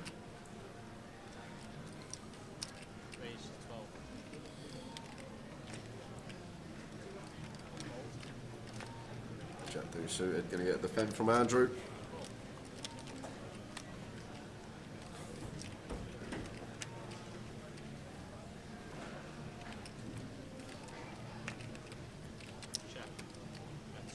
Just going to be check, bet, fold, you expect. Oh no, Andrew's got a deuce here, just realised that. A little duck, could definitely come along against the button here, even against 2/3. It's going to let it go.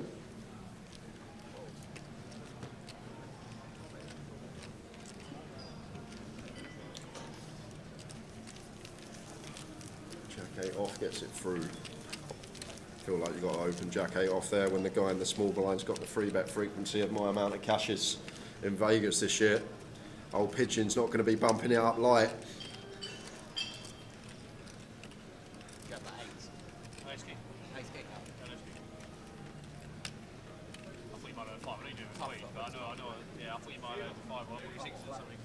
C1 actually, one of the top 5 £80 comp players in all of Essex.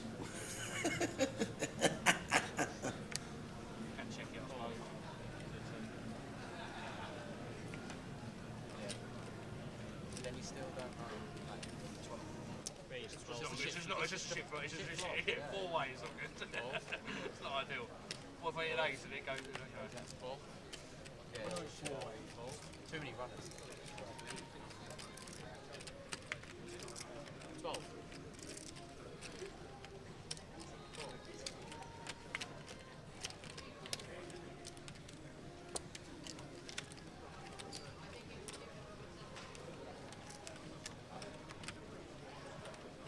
No, but if I had 8s there, I probably would have got it into it. Check.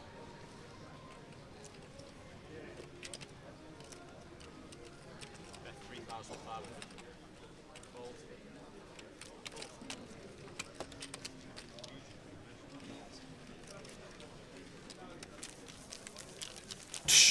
20 minutes to go until the end of this level number 6.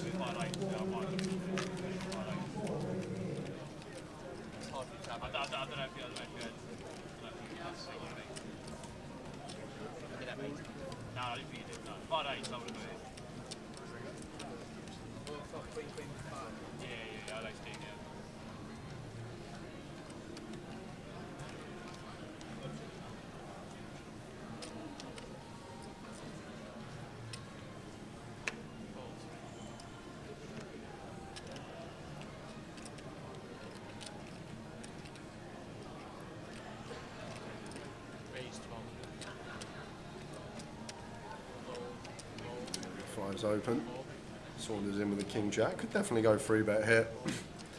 Just a 3-bet bluff, but chooses not to. Jakey once again could have squeezed as well. The ace-4 suited, but lands on call. David gonna make it up with a jack-9.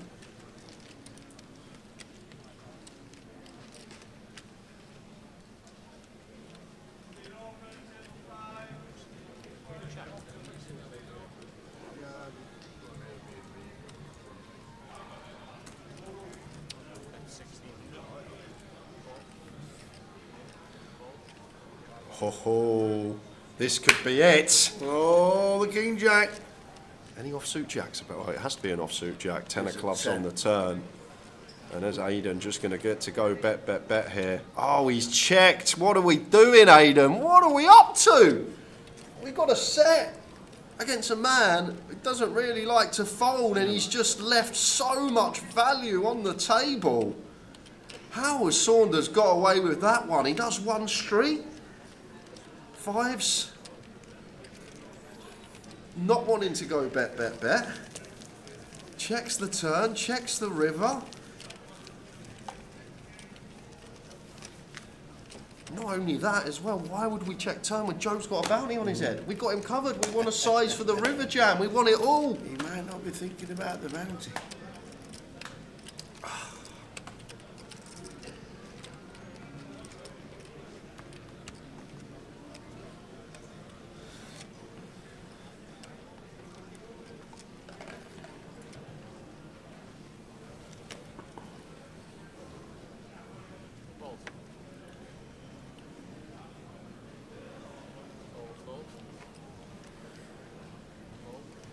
Ace 8 into the muck in the low jack from Saunders. What's he up to? What is he up to? Pocket 4s for Andrew. Makes it 1200. King 3 off here for Wayne. Defence.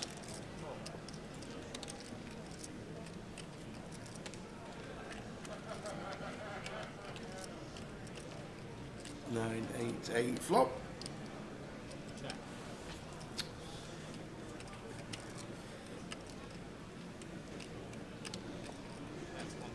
Check that fold.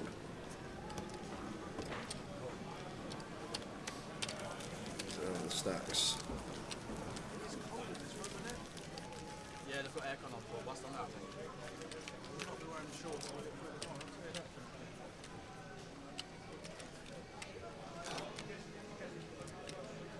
You'd think with all people that you could get the warm and that's all right. Yeah, there's lots of bodies in one room. It's quite cool in here, isn't it? Yeah. It's a big open space. There's a lot of dad bods in here. Not fat, clammy people. Cheers to that.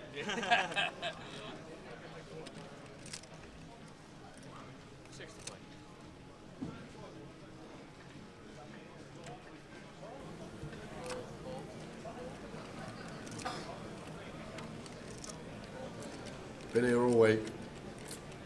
McNally. Used to it now, used to it. That's what's expected. As I say, we're not expecting great fundamental poker. These lot are here to enjoy their week and try and make life-changing money for 200 quid. That's what it's all about. Not a pro-heavy field. They're just scattered amongst the recreationals. Ace 9 off here wouldn't be calling for what is 18, like that fold from Andrew. Fuck, you won one on the street. There you go.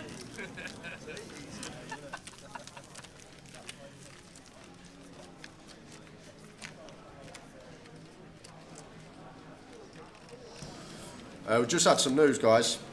Unfortunately, there's nothing we can actually do. I'm a bit gutted, but never know, might get this table back on a bit later, we will see. Yeah. But with there being not a single table in the room, because we're getting all alternates in, no tables breaking at the moment, Yeah. we've got no table anywhere for the PLO final table.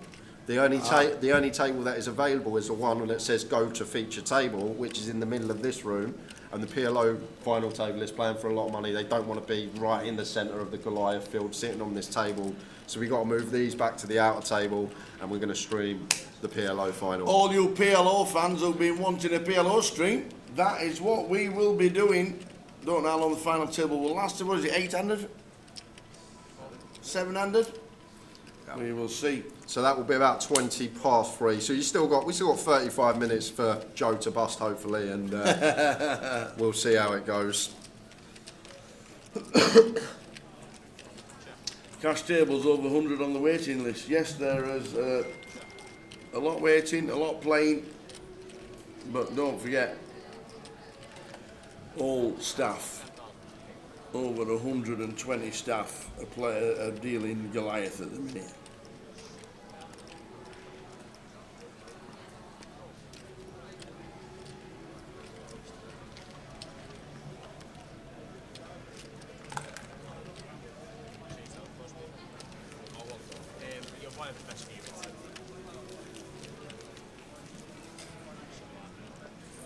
Yep, this is the main event. This is our penultimate flight, last chance. Saloon is this evening in the Turbo.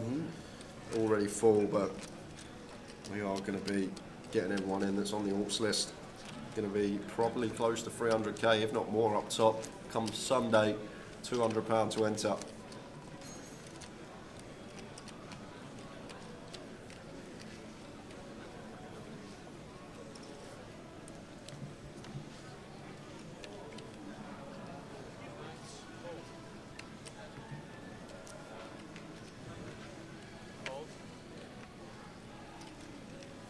I think it might be Joseph Saunders on Hendon Mob. He's definitely got more than $772 because I think he's cashed this a couple of times. You're probably unlikely to see a Malta flag on there though, because he goes out there every year and just dusts it off. So, but I know he has cashed the Goliath a couple of times.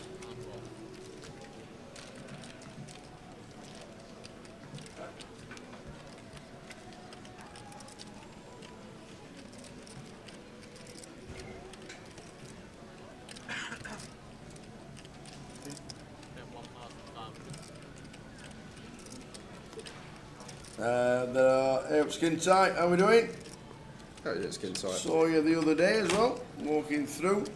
We are on 700 alternates at the minute, and there are 550 left on the list.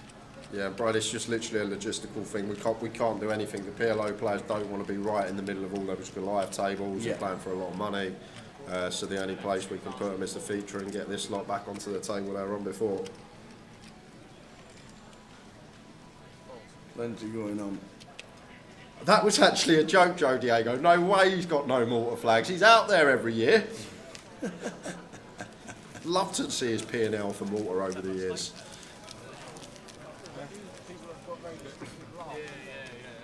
All jokes aside, guys, if you have just tuned in and you hear me slaughtering Seat 9, he is a good friend of mine. Actually runs a successful business if you live in the Hertfordshire, North London area. If you're in Cheshunt, that sort of way, you know the Cheshunt, by the old pond, near the roundabout. Cheshunt Barbers, great little shop, great business, great service. Get yourself to Cheshunt Barbers, guys.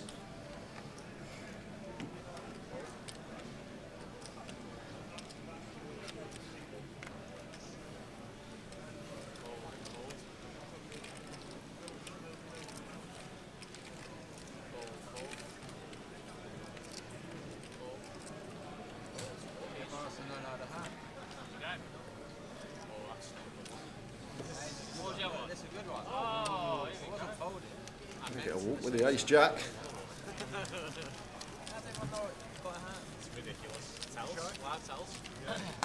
Yes, making it 2,470, that's plenty. Nice one, Donna. Just posted on X that there'll be a live PLO final table in half an hour. Cheers, Donna.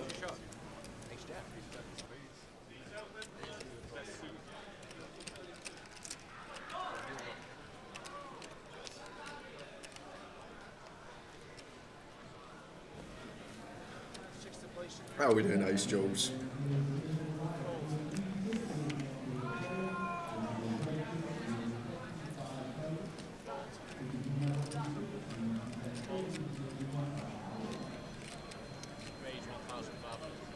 King 7 suit for Aiden.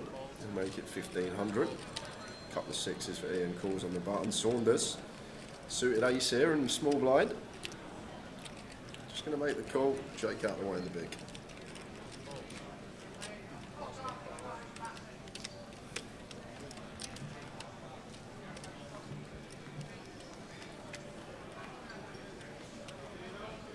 10-10 queen flop. No flush for Saunders. No flush draws on it. Ian, don't mind this one. Check 2 with the 6s. Can flush out some equity. Start ranging our opponents. Could be a potential barrel on certain runouts as a bluff as well. It's 4k. Fairly chunky. 3/4 pot call by Saunders. 3 on the turn.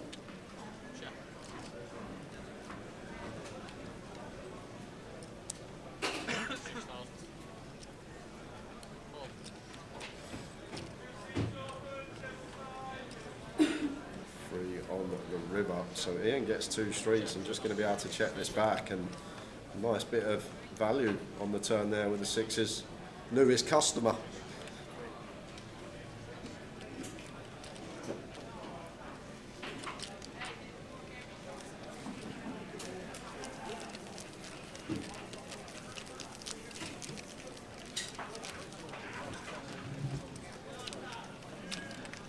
Whoever the last aggressor was at any given streets goes first.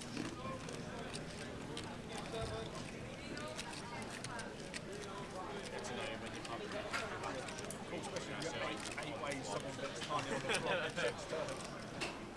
At that point I just go, who wants it? Yeah, who wants it? Who wants to win? And they go, it's after a few hands. Morris says, bucket hat, not the best advertisement for a barber's, Jay. It's funny you say that, Morris. Right below you, I'll tell you someone that don't need a barber's Eddie Johnson in the chat. Oi, oi. Great run for the Tower in Vegas main event. I knew he was the best player in the commentary box. Couldn't agree more. Cheers, Eddie. The one push. Well, things are good. We've got a bit of action here. So we've got queens into kings and ace jack. Yeah, Tom just goes with call here.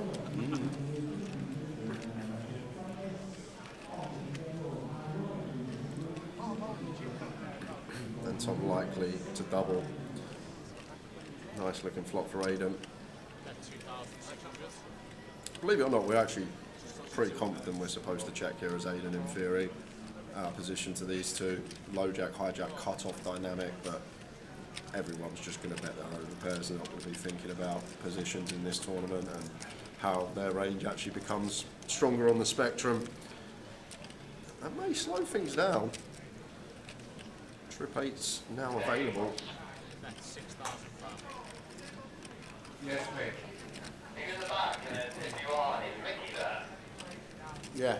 Look. Yes, yes. They've got the final table of the PLO, starting in a second to send around to take a picture, please. No problems. Did I hear my name? Yep. So on the feature table, we're doing the PLO final tables that are there. You can have out now, they're ready to start. Did you have any now? Yes, that's right now, So off we go. 8-eye, flop, and then a turn of the 8 of spades.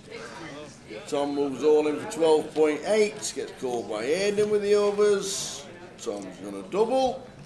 No, this, I mean, holder with one hand goes to the bed. There we go. Yeah, yeah, exactly.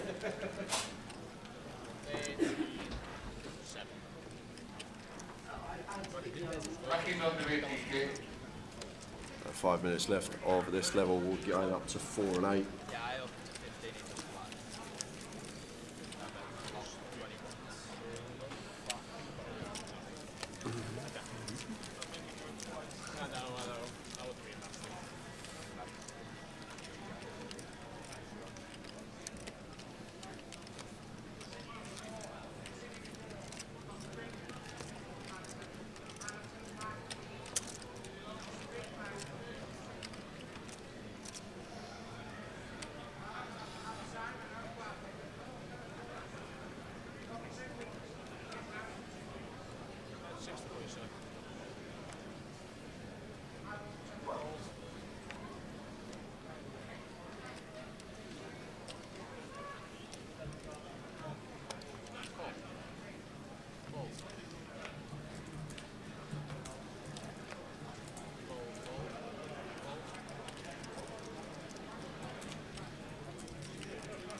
Wayne with a limp.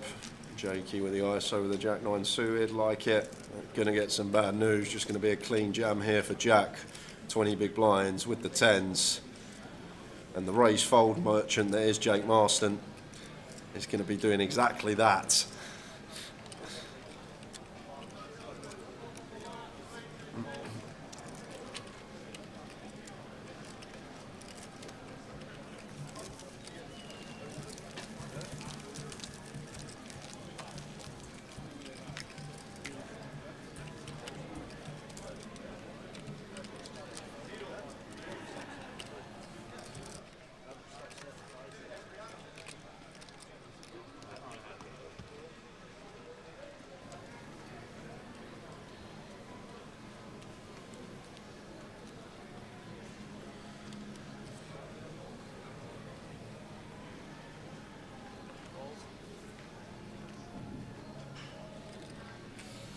Congrats on the biggest day yesterday.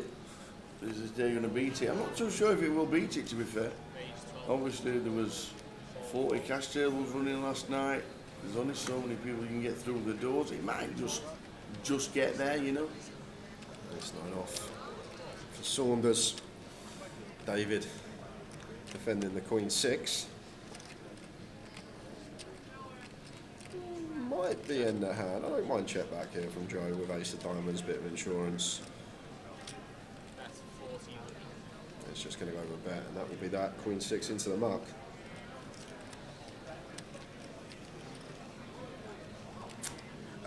Yes, Stephen Chapman, it will be credited back to dependent where you qualified on. You get it obviously in stars, dollars on stars, or if you've got a Grosvenor ticket like in a live satellite or something, it will go on your Grosvenor account. Yep.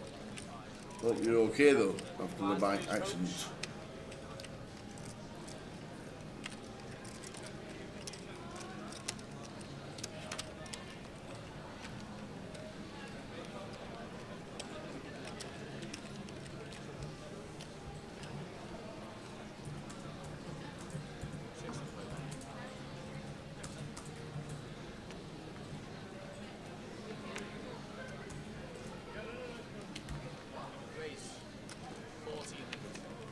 Ace Jack for Tom, opens the 1400. Jack 10 off for Saunders. Gonna free bet this one against +1, bit erratic. He wants to get involved. I like a general rule here as Tom. I would usually just let this go, early position open and get free bet. Is Wayne gonna come with cold call? Yes. I just love this comp. In with the cold call and Ace Jack does fine. I just really like that fold from Tom. I don't think many people find that fold. I know we can see he's got the best hand, but Joe's free bet range shouldn't have this hand in it. Going to have a lot of hands that dominate the Ace Jack out of position. Wayne, with an adventurous call pre-flop, does get a good looking board for his hand, checks it over to Saunders and just going to be wanting to play check call here. Joe's actually got a pretty nice barrel now that we get here, Jack 10 spade, but need to think about Wayne's range, like the cold calling range usually, although people shouldn't really be doing it unless you've actually studied that part of the game tree. Like he's raised as well, doesn't even flat, keep the bluffs in, only protection from an ace. It's cold calls, flops top pair and then loses his customer. Yeah, like in general, if you wanted to improve your poker game, like you shouldn't really have any cold calls in there unless you've gone away and studied that area of the game tree. Like in general, when you see people do it, the range is just stuff like king, queen suited, ace, queen, off, pocket nines, pocket tens, pocket jacks, not wanting to put the cold four in. Six to play, blinds real next up. Unless you are one that does go away and work on your game and have looked at a lot of cold ball spots and you're familiar with that area of the game tree. If you want to get better at this game, just recommend eradicating all cold balls from the game. Like there are some situations that you go out at a table, it's going to open free bet, and there's like a short stack that's open, and you want a cold call so you can then re-raise. Like there are nuances where you might want to cold call, but general rule of thumb, unless you're studied, just don't be doing it. Right, lines up, gents. 488. Richie Burner's still not through. Last chance saloon for the turbo tonight, not running great. Hopefully it changes. Richie Burner. Hopefully we see you day 2 tomorrow.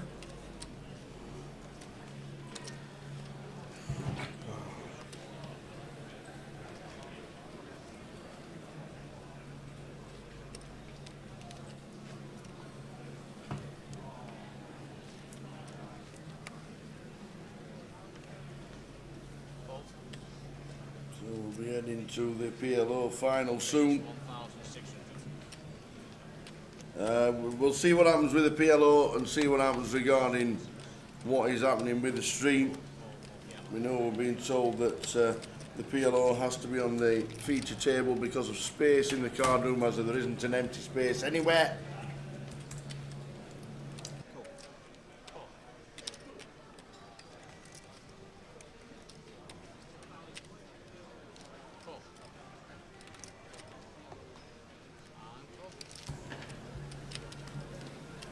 So we are going to the PLO final of 7. Better check who's on it. Seems though it's an unscheduled final. A lot of runners.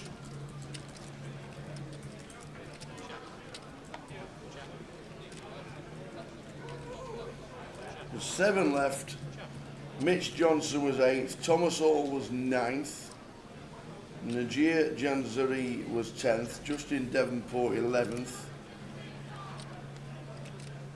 We've got Andy Crossfield, Jose Casillas, Keith Littlewood, Jack McDermott, Lee Rogers. Jack's on there as well, Jack McDermott. John Saddleton and a PD. Keith, second in chips. This could be fireworks. Yeah, it could be a good watch. He loves a gamble, doesn't he? So 7 left in the PLO. It's coming onto the mainstream. I'm guessing we'll end up with Goliath later. That's what I reckon, but it is what it is. We've been told that the PLO has to come onto the feature table because there isn't any space for them, and they don't want to put them on the table that these guys should be on because they'd be bang in the middle of the card room full of Goliath players. Joe, you play Hold'em regularly for 8 to 10 years. Can you just sit down and try a PLO in your opinion? Never played it still? Yes, you can, Curtis. And the thing is, like, just have an hour, just watch a little YouTube, just little opening range stuff. Very similar to Hold'em. The earlier position you are, the tighter you want to be. The later you are, you can be more wider. It's very similar to Hold'em in that aspect. So here we go. Players are moving off the feature. We're going to be starting with the PLO in about 20-25 minutes. And we're going to get Sam Goodman from the start. Yeah, Sam's going to come in from the start. We'll do the first couple of hours, and then me and Tower get back in, and I think Riz wants to do the Goliath with Tower. I'll message Riz because Riz was going to come in after the dinner break of Goliath. So we'll see what happens regarding all the players on the thing. Great to watch Goliath. We know PLO has to take precedent because it's the only table in the entire room that they can sit it on. 7 left, could be fireworks. Sam Goodman is coming in to do the first 2 hours with Jay, which nice of Jay to give a couple hours, and then we'll swap over. And when we get back to, obviously I'll come back to the PLO as well, but when we get back to Goliath, Jay will take his extended break then. No, Jack McDermott's not Pireface, it's a different Jack McDermott. Yes. And we can't play this event, Stephen. I do play every now and again, but can't play this event. I'll be flicking in some 25-50s later in the year for sure, because we've got a few weeks off in September, August and October. Let's have a look. So looking at that, we will be back in 20 minutes for the PLO final. Might be slightly noise, still not started live, so might be like 25 minutes. Come back at 3:30, we'll say 3:30. I've told Sam 3:30 anyway, so that's perfect. 3:30, Sam and Jay for the PLO final, and then back to Goliath later this evening. Catch you soon.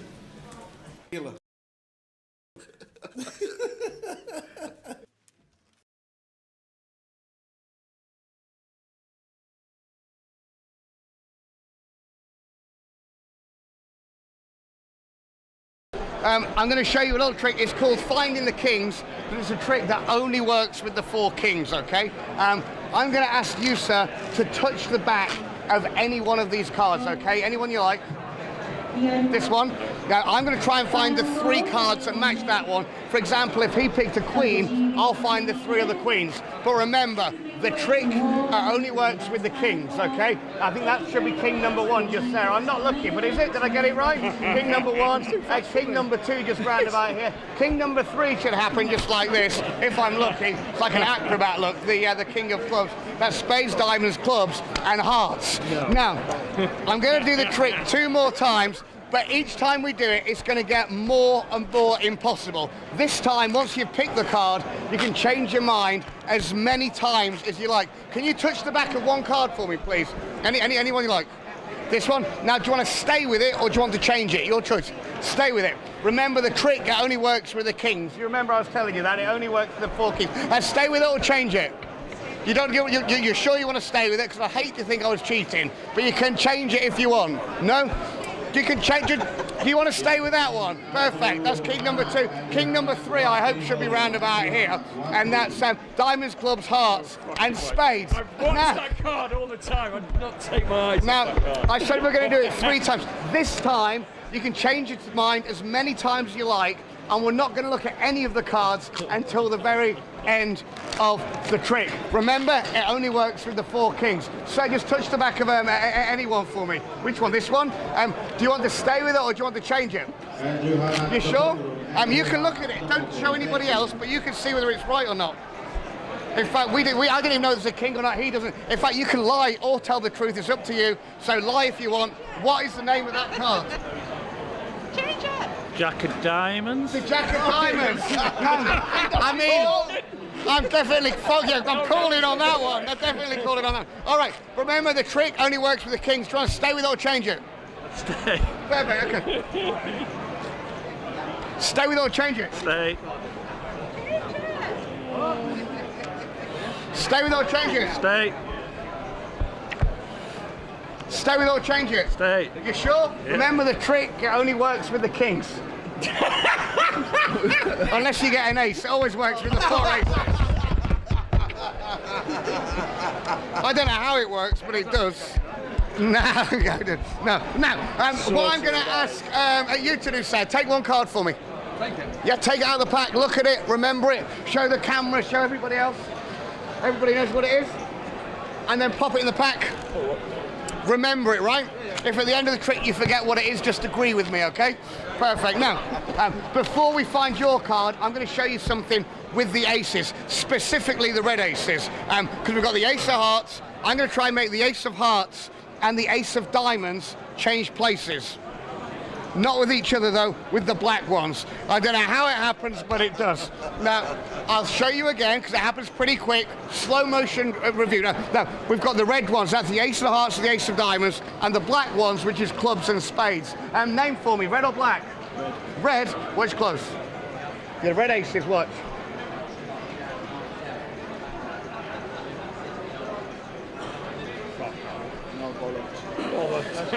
So, what card did you pick? The 10 of diamonds.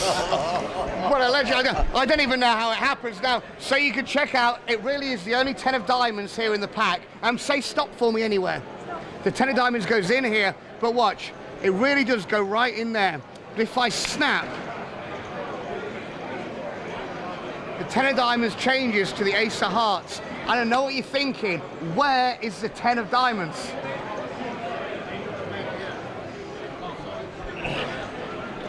Have a look, sir. Turn it over. Show everybody. Now, like I said, it does happen pretty quick. In fact, watch. But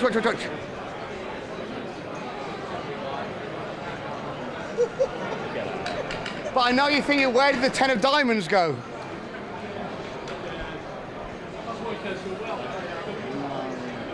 Yeah, way. Now, some people think I cheat. They think that when you're not looking, I take the 10 of diamonds. They think I hide it in my hand, put it in the box. That's not how it's done, because it's not the 10. To change the ace back to the 10, you shake it like this, that's when it happens. Some people think maybe there's more than one 10 of diamonds. If it was true, it would look hopefully something just like this.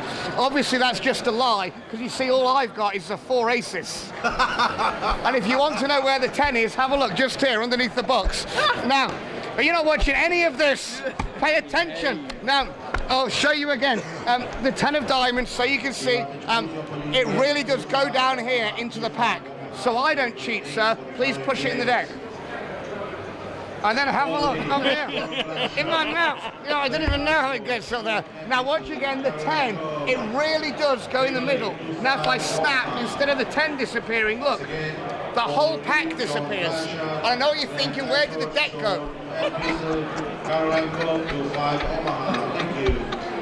Now, very finally, we'll bend it in two. The bent card, the 10 of diamonds, really does go down in here, so you can see, watch. 1, 2, 3.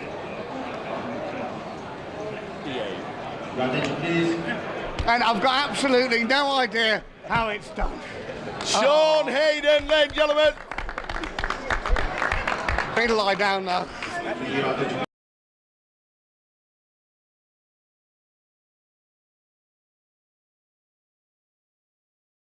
You can just tell he understands like how the ranges change and when we get to lead, when we don't get to lead, and I've been thoroughly impressed with Jean Juan. And not only does he have that tower, he has something that not a lot of people have, and that is the capability to run it when you're playing for tens of thousands of pounds.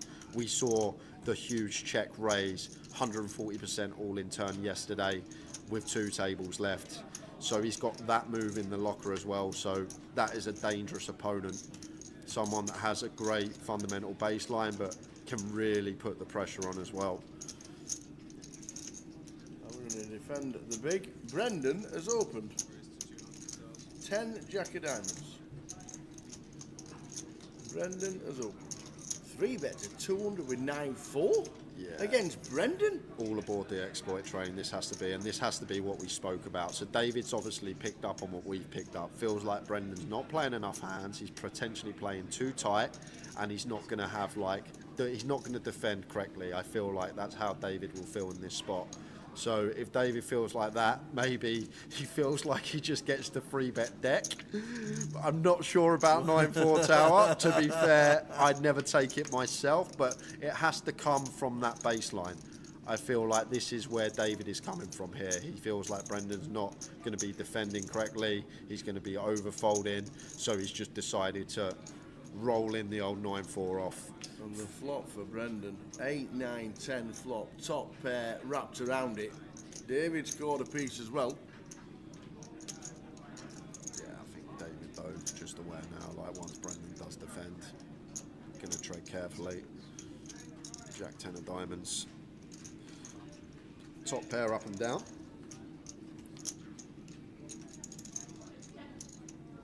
David Lennon. Still going to come along with his middle. Was only south a quarter pot. Continue. Off to the turn, which is a 5 of diamonds.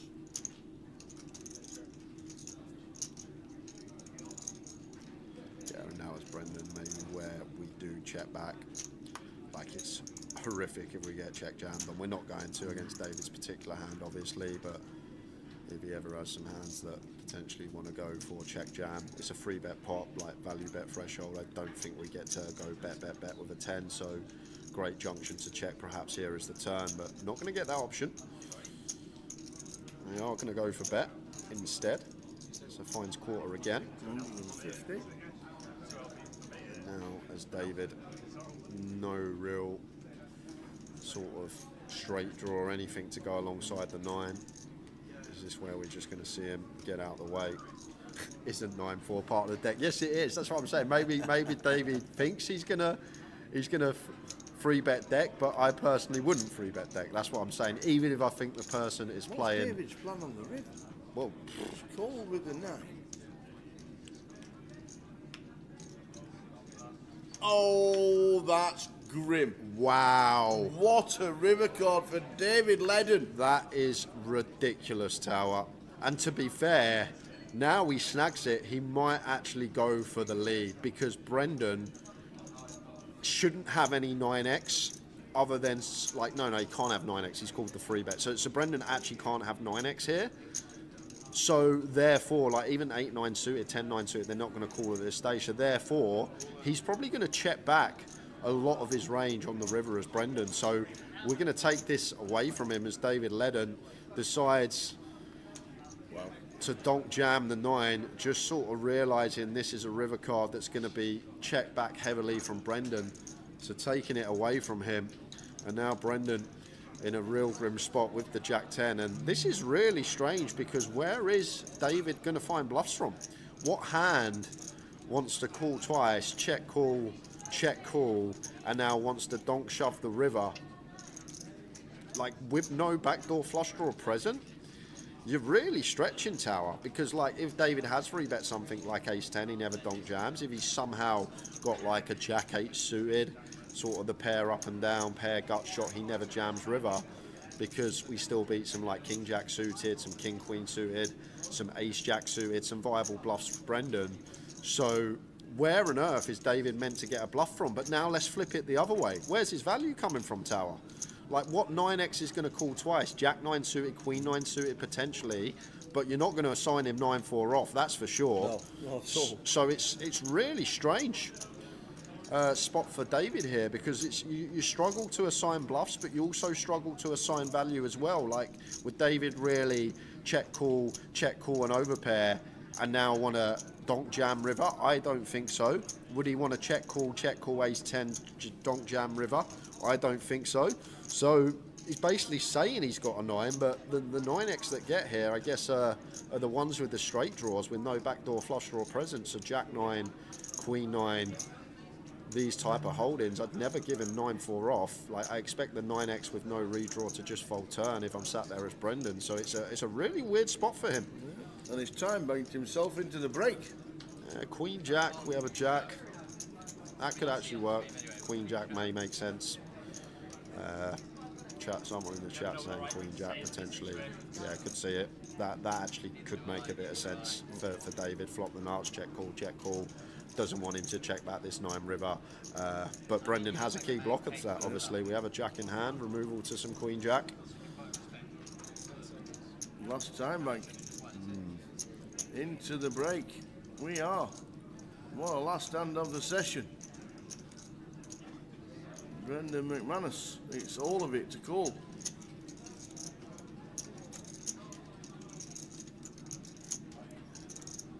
don't think he's going to call Tower. I feel like. He's made the call to see advise. the bad news that he has just been rivered. Brendan McManus. Just finishing in 7th place for £13,840, and it's time to take breath from that hand. You could have run through all the guesses of David's hand. It would have taken a while to get to what he actually had, Tower. The old 9-4 razzled him from the big blinds. And as we said, I think lead on the river's really good from David. I personally would have folded turn against Brendan, but once we do call turn and we ping that 9, I feel like we have to lead, whether it be all in or a different size. It's just one of these rivers Brendan's going to check back high frequency. We'll see you back in 13 in a little bit minutes with 6 players. Brendan just being eliminated in a bit of a whopper. See ya soon.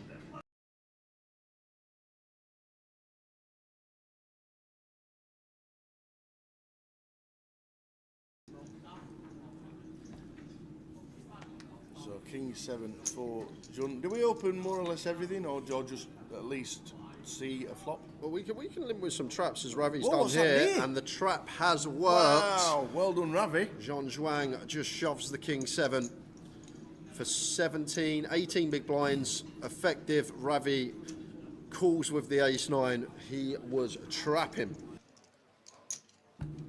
So Ravi with the ace 9, perfect. Ace 7 deuce doesn't change anything. King or a 7 still needed for Jun Shan to be champ. Still got backdoor spades working as well. But Ravi looking like a double. Oh no! 7 on the turn! 7 on the turn! Oi, oi, oi! Fading an ace. Oh, has he done it? He's only gone and done the ace on the river. How? How's he managed that? How does that even happen? How does he come a 7 on the turn and an ace on the river? What on earth was that? Ravi Chef. Whoa! Tower's thinking about the Super Bowl.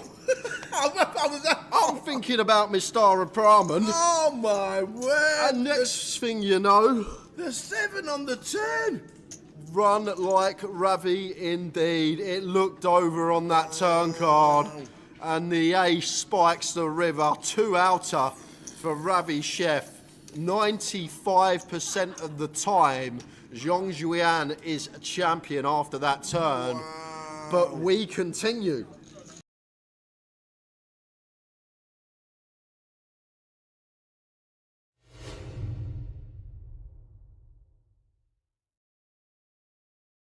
Hold on a second. Hold on a second. Hold on a second here, guys.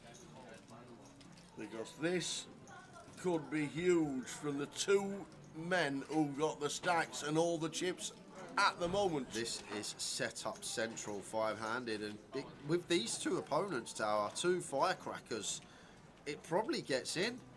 Like, if this is a setup with, let's say, Jagger and Midi with all the chips, I doubt it would get in at the FT, but with these 2, here we go.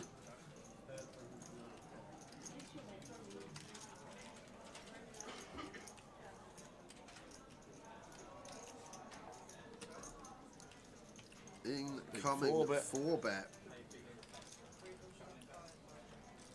And Tuan Lee's not going to put in a third of his stack to fold queens, I don't think, Tower. Here we are. Tuan on Tuan action, says Ben. And it's probably going to end up in the middle because Tuan's not folding kings and Tuan Lee's not going to fold queens after putting in a third of his stack. Here we are. And this is a huge point in the tournament. This is going to be for well over half the chips in play. Assuming Tuan goes with 5-bet jam, I don't see any merit in flatting now we get here, Tower.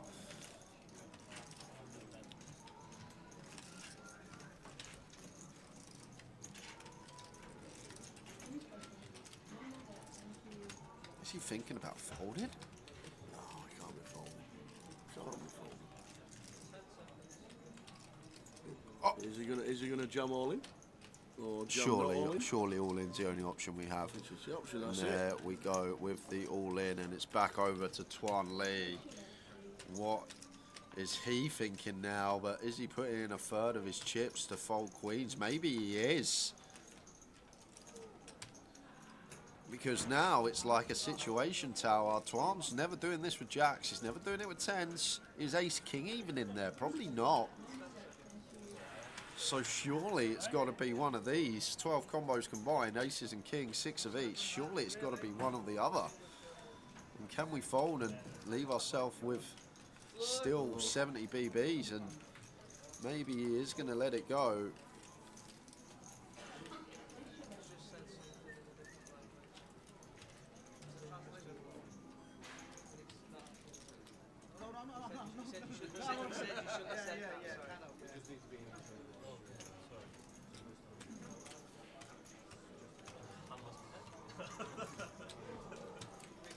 So Tuan at the bottom of the TV has said something in native language, in a different language, that Tuan Lee then says you shouldn't have said that. So floor was called. I don't think there's any action or any penalty, or if there is, it'll be after the hand. But he's made the call with the queens. And the table love to see this, Tower. Second and first in chips colliding. Everyone at the table's loving this. You're not wrong. And if you are not wrong, Tuan Lee. First hand. So we are set and ready, guys. PLO final table. They are the players. I'll run you through in seat order. I'm joined by Sam Goodman. Go over that in a second. Quick rundown of the players. Andrew Crossfield in 1, John Saddle in 2, Jose Gomez in 3, Lee Rogers in 4, Keith Littlewood 5, Jack McDermott 6, and Paul Dargan in the 7 seat. So joined by the luck boxes, Mr. Goodman. 50k bounty pulled the other day. What's going on, guys? Must be a winning trip for you so far. Yeah, it's a big winning trip. You can't lose now, surely big not. Trip. I'm going to activate Sunrun mode now. Let's hope so. Yeah. I said that the other day.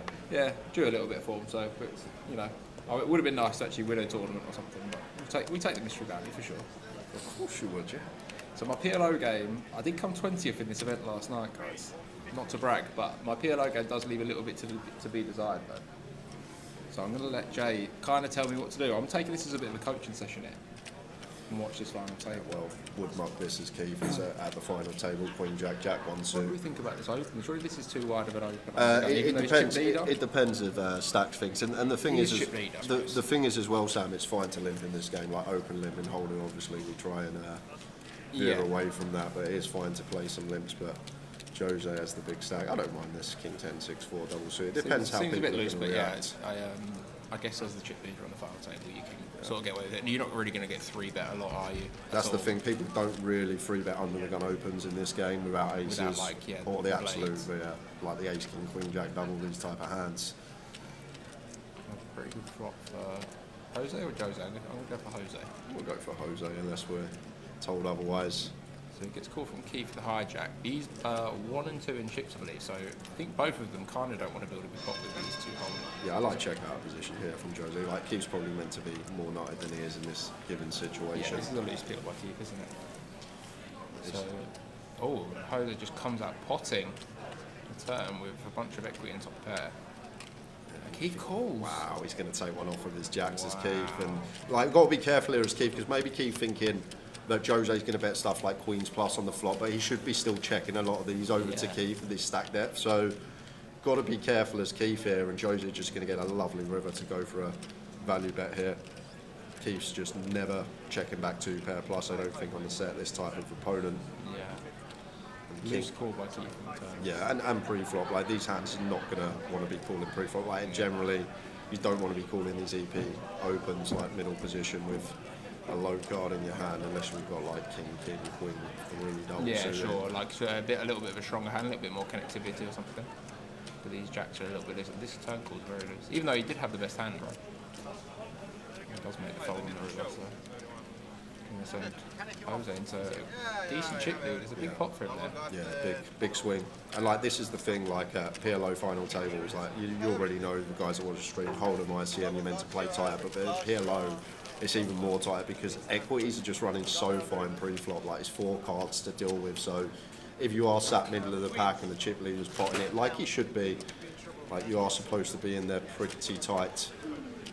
For sure, and then like I guess especially when you're say the chip leader open pots and you're like second, third in chips. Yep. You to 3-bet you must have to have an extremely good hand, right? Yeah, because your risk premium is going to be like the same as it would be in a holding tournament, but also the equities are going to run so close, so you're not going to have that extra equity that you need very often.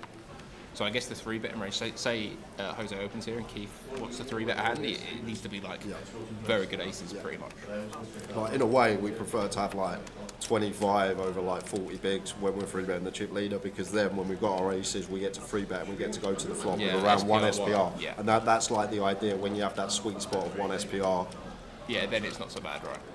So pretty nice hand for Paul in the cutoff here. Comes in for the open. It's good 2.5x. This is the size I was using yesterday to open. Not sure whether it's good. I was 2.5x late position. Early position I was going like 2.2, but I didn't really know why. That was just what I was doing. Copying some of the other good players. That was what I was doing. Jose is going to have a pretty easy complete here with the Queen 9-4, I would say. Yeah, I agree.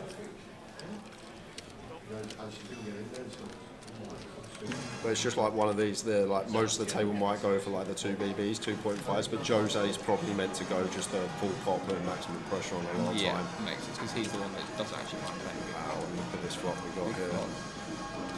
So as Paul here, he's got the dry flush draw. I like this check a lot. It's really nice. Yeah, very good check, I'd say. Do not want to get check raised off this hand. It does turn the flush. Jose with the top set and a spade in hand, going to go for check. Could also see him blocking here to like protect against some straight draws, but check also fine. Easy call now, I'd say. Yeah, just call.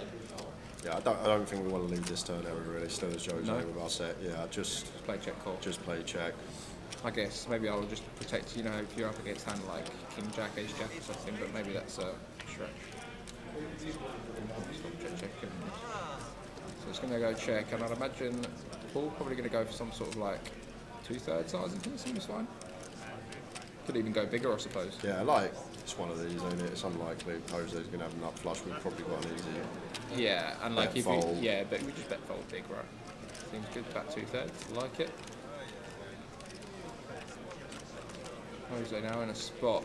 Yeah, quite interesting this one, especially when the ace of clubs specifically rolls on rivers. Let's say Paul's like open and ace king XX like one suit, and he's got the bare ace of spades that starts bluffing turn. A lot of these are going to improve to 2 pair, which now don't start bluffing. So the fact that the ace of clubs has come on the river is just going to lose a lot more of Paul's bluffs, because Paul could potentially just knuckle back some 2 pairs now, some aces up that contain that ace of spades in range. So it's very important to sort of recognise this as Jose when it's specifically the ace of clubs on the river. Now a lot of Paul's bluffs on the turn actually improve to some showdown, like the bare ace of spades with like ace 10, ace queen, this type of stuff that aren't going to be turning it into a bluff.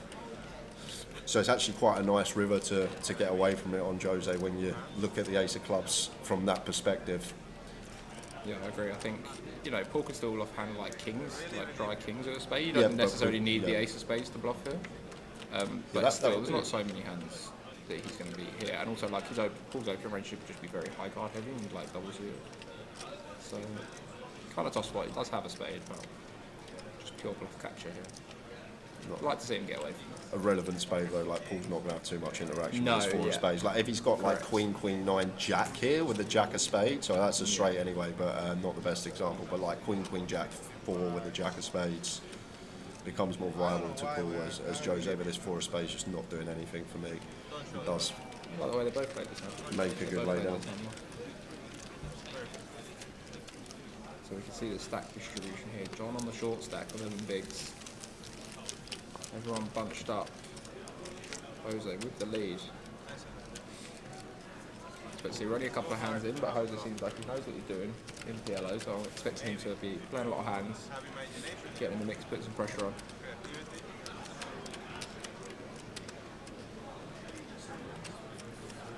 You cashed this yesterday, Sandy.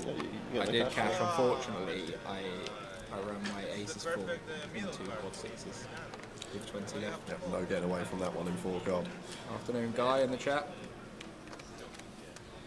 No getting away from that one. Yeah, no, in 6 4 card. rainbow. 25 big steep. What are you gonna do? But there's no complaints.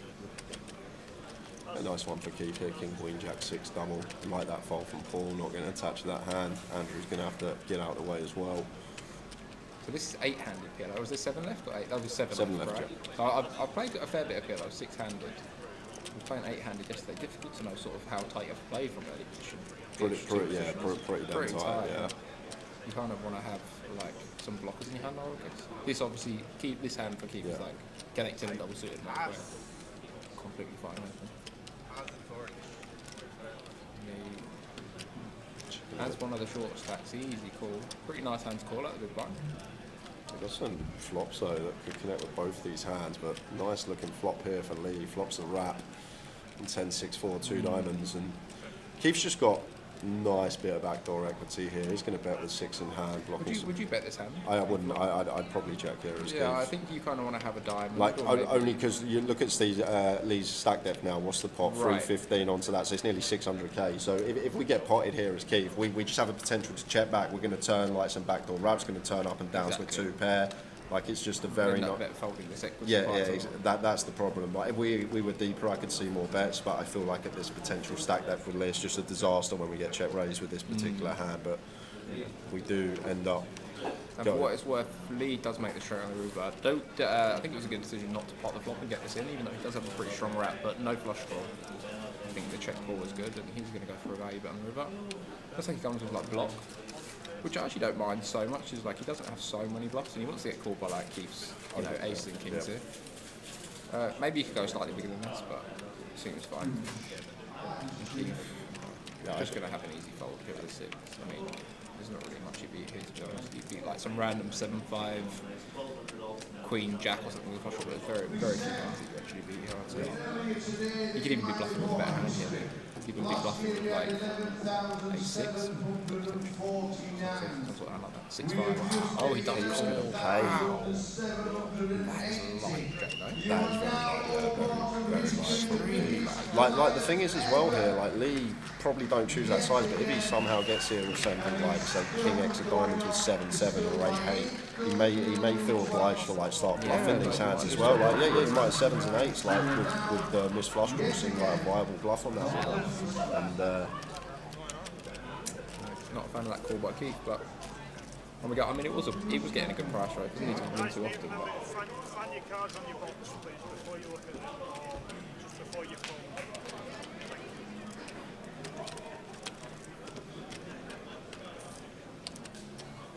Interesting. So I want to see Jack do well there. I like Jack. I was playing with him yesterday.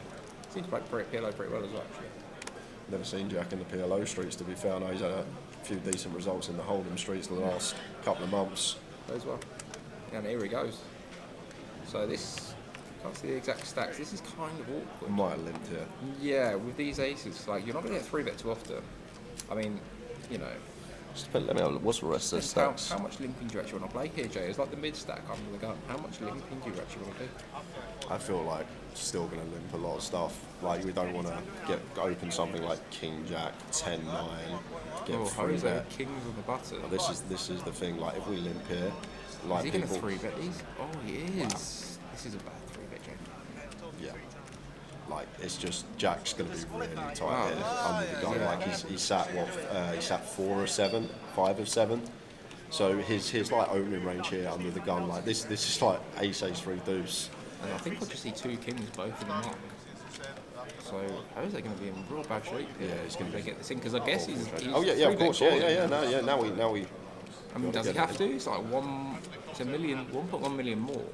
So Jack's going to have like 1.15 million. You're into 360. It's going to be 680 to call. Let's see the price he gets. I mean, I guess he's going to snap it off, but you know, he wants to keep his chip lead here. Also, this is.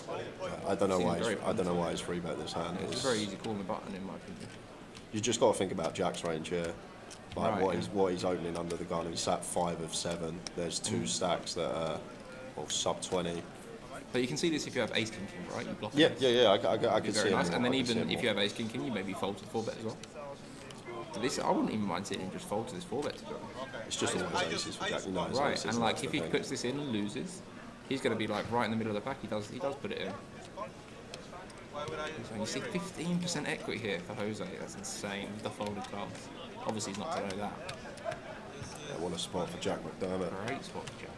Fading diamonds, 9s and 5s, I think, by looks in straights. He'd actually go chip leader, I think, as well, Jack, if he can find the hold here. Ace? I'm rooting for Jack. You have aces? No, just Jose, they don't know. Ace, I thought. That is about as clean as it gets. It's going to need some sort of runners here. Needs to see Queen Jack. That's the only way out of it, right? Jack 9-9. And 9-9 as well. That's literally it. Queen's gone. Not often you have 99% equity on the flop in PLO, but on a non-paired board. On a non-paired board. There we go. That's strong. That is strong. Diamond. 7.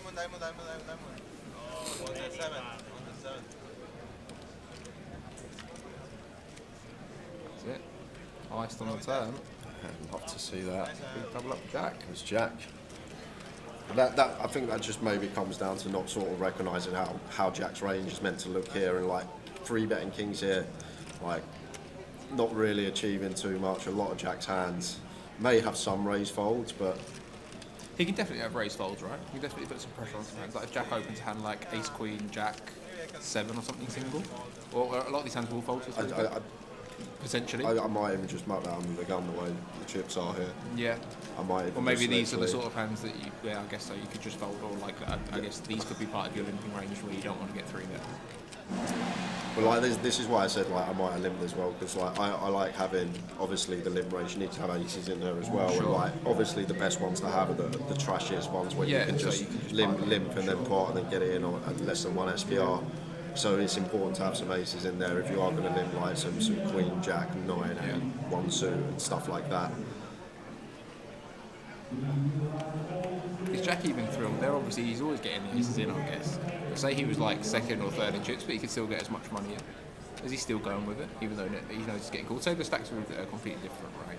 and there was a few other short stacks, and Jack had like 25 bigs there. Yeah. Does he still want to just pile the aces? I feel like he will more often do that, because then with 2 aces, Jose's probably not really going to run it with anything other than aces itself, and we just pick up the 3-bet so often. Oh, you like, think so? Yeah. I But feel if like, you was aware that, say you knew Jose was going to stick in like some raggy kings there or something, stick it in too wide, then you still just go with it, because like your risk premium needs to be, you know, maybe like 60% or something. I guess you probably have that with aces, right? yeah, I feel like, yeah, at least. Even bad aces, you probably still have that. Depends obviously what hand you're up against. But what I'm saying is you're not thrilled. It's not like Hold'em where you get like aces in. Yeah, you're still. But you're always crushing, yeah, right? Sometimes you're going to have 55-60% equity, and you're not really loving it. Just part of the game, you know. In PLO, you're going to be all in a lot pre-flop with aces and just be slight equity favourite. Yeah. It's just one of those out your hands. Yeah, for sure. Rob Adams in the chat saying, Jay, with the big blind ante deep in a tournament, should you be sizing up an open? I'd just keep it 2 big blind, assuming you're speaking Hold'em, not PLO. I'll just keep it 2 bigs. Obviously, there's some nuances. If there's like a 5-6 big blind stack in the big, could go for like 2.5 BB. But yeah, just generally keep it 2 bigs first in, or around there. 2.2, some people like to go. Yeah, I've been working with some bigger opens from the bottom. But like a 40-50 big blinds deep, and opening like 2.5, 2.6x recently. I don't think that's big difference anyway. Just keep it simple and open for him in raise most of the time. Should be absolutely fine.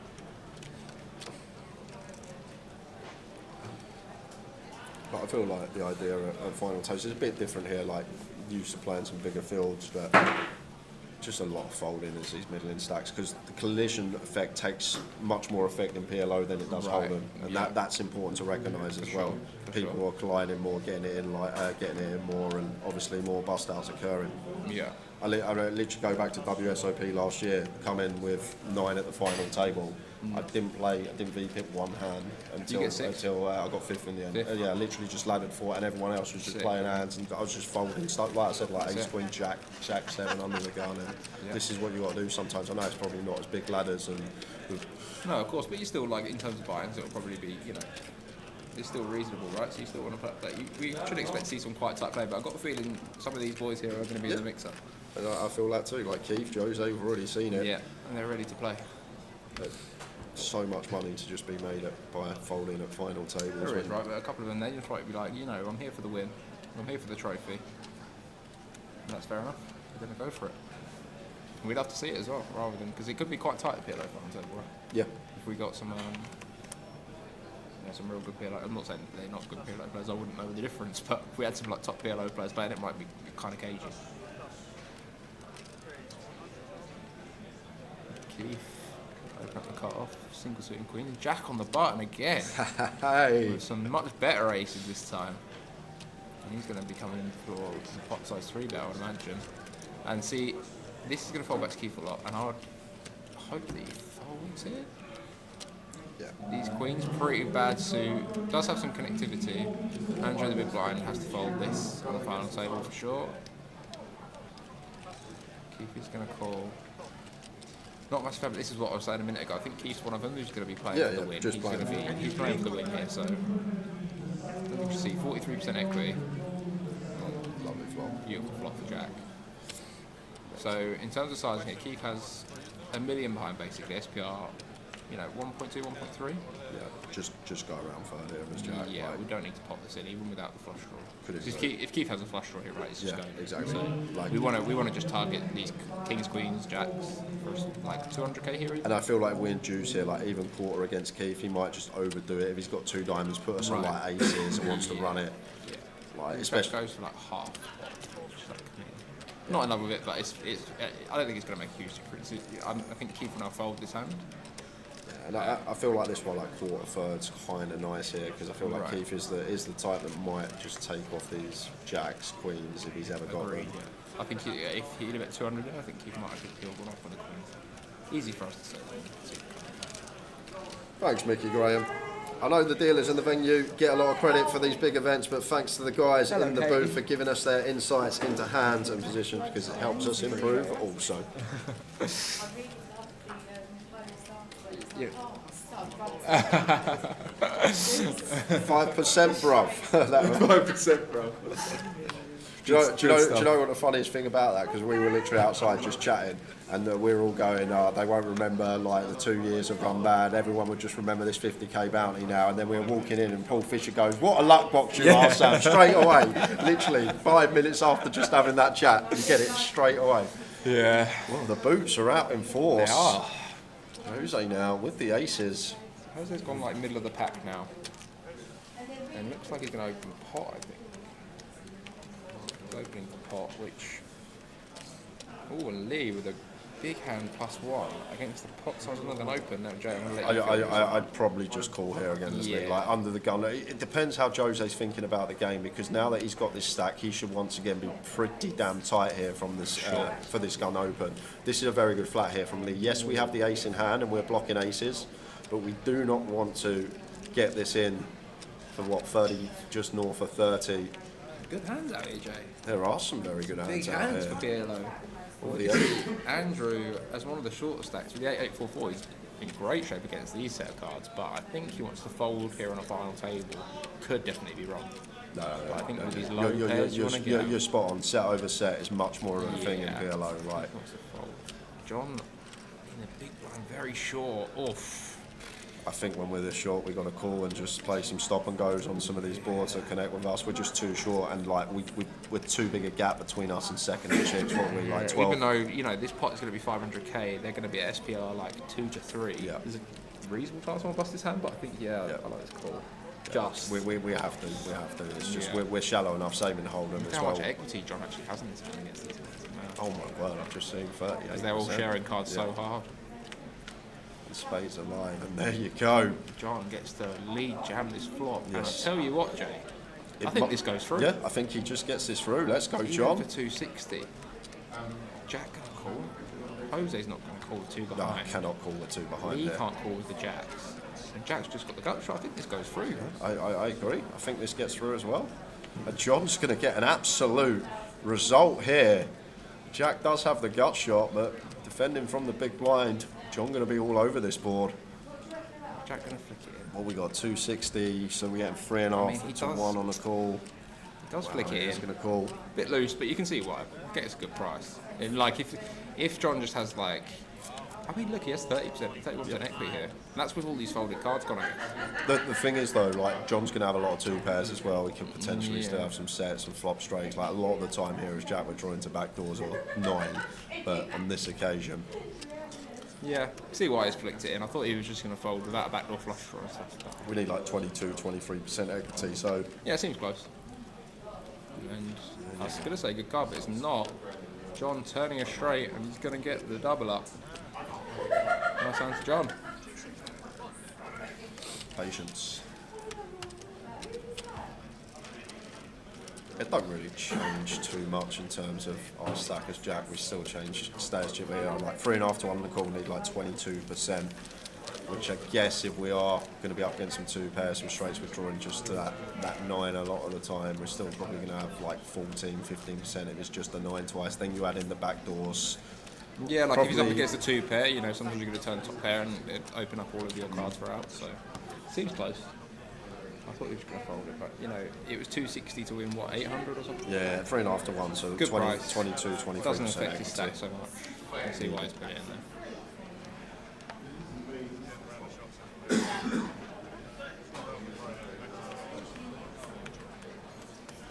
Massive pot for John, that one. Goes from 360 at start hand to 1.1 mil. Massive. Huge.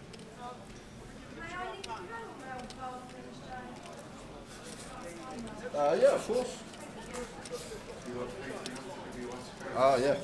They're not mine, but help yourself. Yeah, of course. I like the little snack, the snack table over there they've got in the commentary group here, guys. I was just looking at what you needed, because I was going to bring you some fruit in, and I really feel like you need some. Yeah, I think they've just got Towers lunchbox over there at the I'll tell you what I need, like one of them like a juicer with like loads of spinach and carrots and broccoli, like something like that, an absolute deep detox.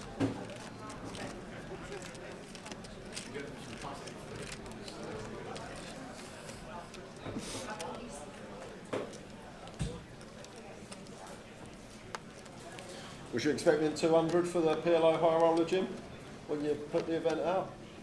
It was there because it wasn't At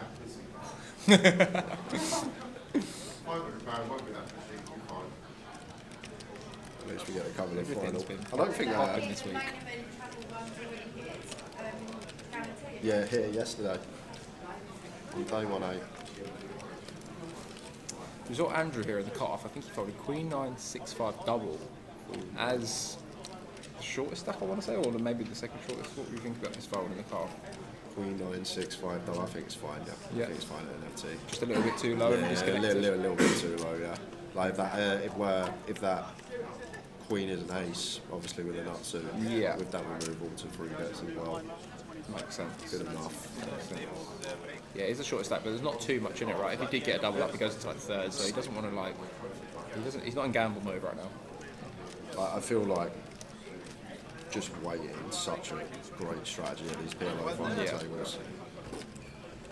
Like we've already had like 2 all-in and calls, 25 minutes into it. Right, and with some pretty loose action. And it's deep to start as well. I know obviously the double up now from the one short stack or treble up.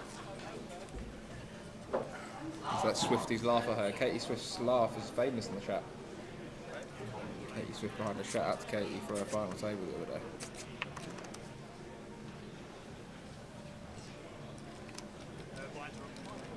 That was it. I was there moaning, Joe, in 10th place. Never get there. Turn up the next day. 1 envelope later. To be fair, you should have been out if McCabe just 3-bet his queens. Yeah, and, that was a crazy hand. That would have been GG anyway. I haven't even spoke to you about that hand. Mad check back, man. Yeah. Mad check back, but I also do think like what you said on commentary was correct. Like he's obviously going to have Queen X 75-80% of the time, whether it's like I'm going to win nearly always.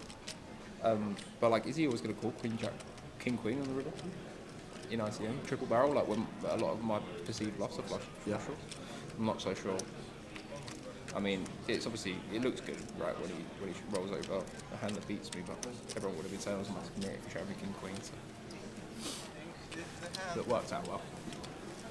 Jose Ace King at 10-4 tri-suited, but yeah, these ones seem like good opens, right? An Ace King hand, like you don't necessarily need to have like perfect suits or anything for these sort of things, late position. Like people are just always going to 3-bet aces and kings when we open bottom from the blinds, like most of them anyway. Like some obviously trash kings may not elect to, but that's the idea. Like having an ace and a king very good when opening button, blocking some of these 3-bets.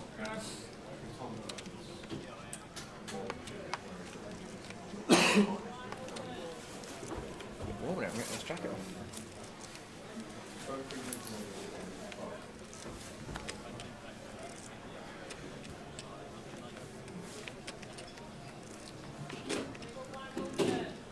So how many runners have we got in the Goliath so far, Jay? How many runners so far, Jim? 11,800. Is that including people that are registered the turbo? The ones that got seats, not the offense. Okay, cool. So what was the record for? 11,749. Oh, so we're already there. Record Goliath this year. On the way to 2 million. Wow.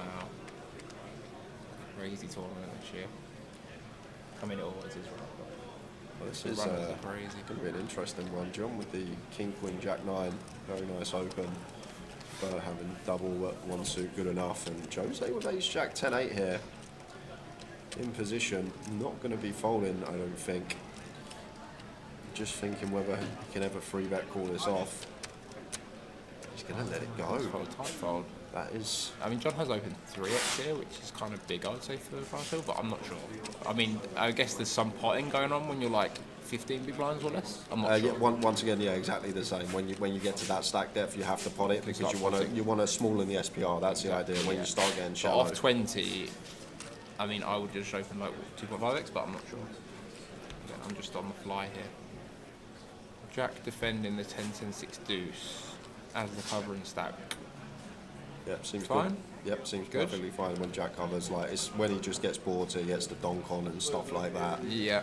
Because like the idea, John should have a lot of high cards like he does. Like it's not that we call him to hit a 10 or make the best hand. We just take the pot away from him so often. We just get to donk certain boards, and he's just straight away in the coffin. It's okay, cool. Yeah, that's something I probably was playing a little bit too tight out of the big blind yesterday. Then potentially folding some hands like that. Like so much leading you get, especially against early positions from the big blind, like a lot more in hold'em. Like you just get to absolute go mad on these low boards against under the gun and +1. yeah, against the real tight ranges that are like very high card driven.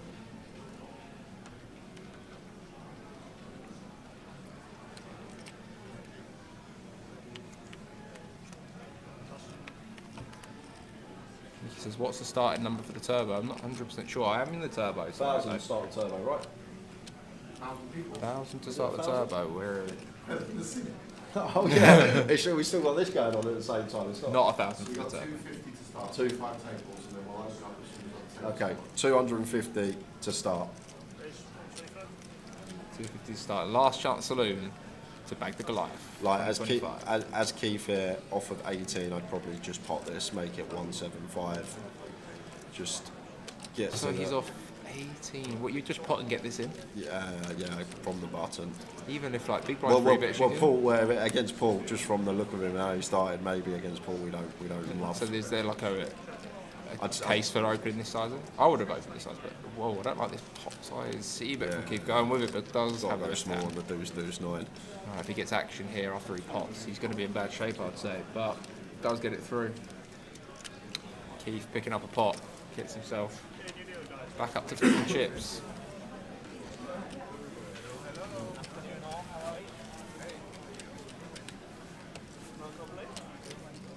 So how was it commentating earlier on Mr. Joe Saunders' table? Great as always. It was funny. So when the stream started, there's 1 minute on the clock. Obviously, players taking the seat. I walk over, get the cash out, go. Anyone knocks him out, this is for you. And he had a bounty on his head. Did he really? Yeah, I put a bounty on his head. But no one knocked him out, unfortunately. Jake was on the table as well. Yeah, Jake was there. Sitting next to each other. Yeah. Jake pay extra for that seat draw. Did he pay double? Yeah, that was it. I said, anyone that wants to give me 10 grand, I'll put them to the left of Saunders. Yeah, I bet there's a queue. Yeah, there was a queue. Yeah, Big queue. yeah, big one. Well, the cards were in the car park, seeing it. The Joe Saunders queue. Be funny to see him go down, wouldn't it? We'd love to see it. I want to get him on the feature table. I love that Jose's drinking. Yeah, loves it. 4 o'clock. Man after my own heart.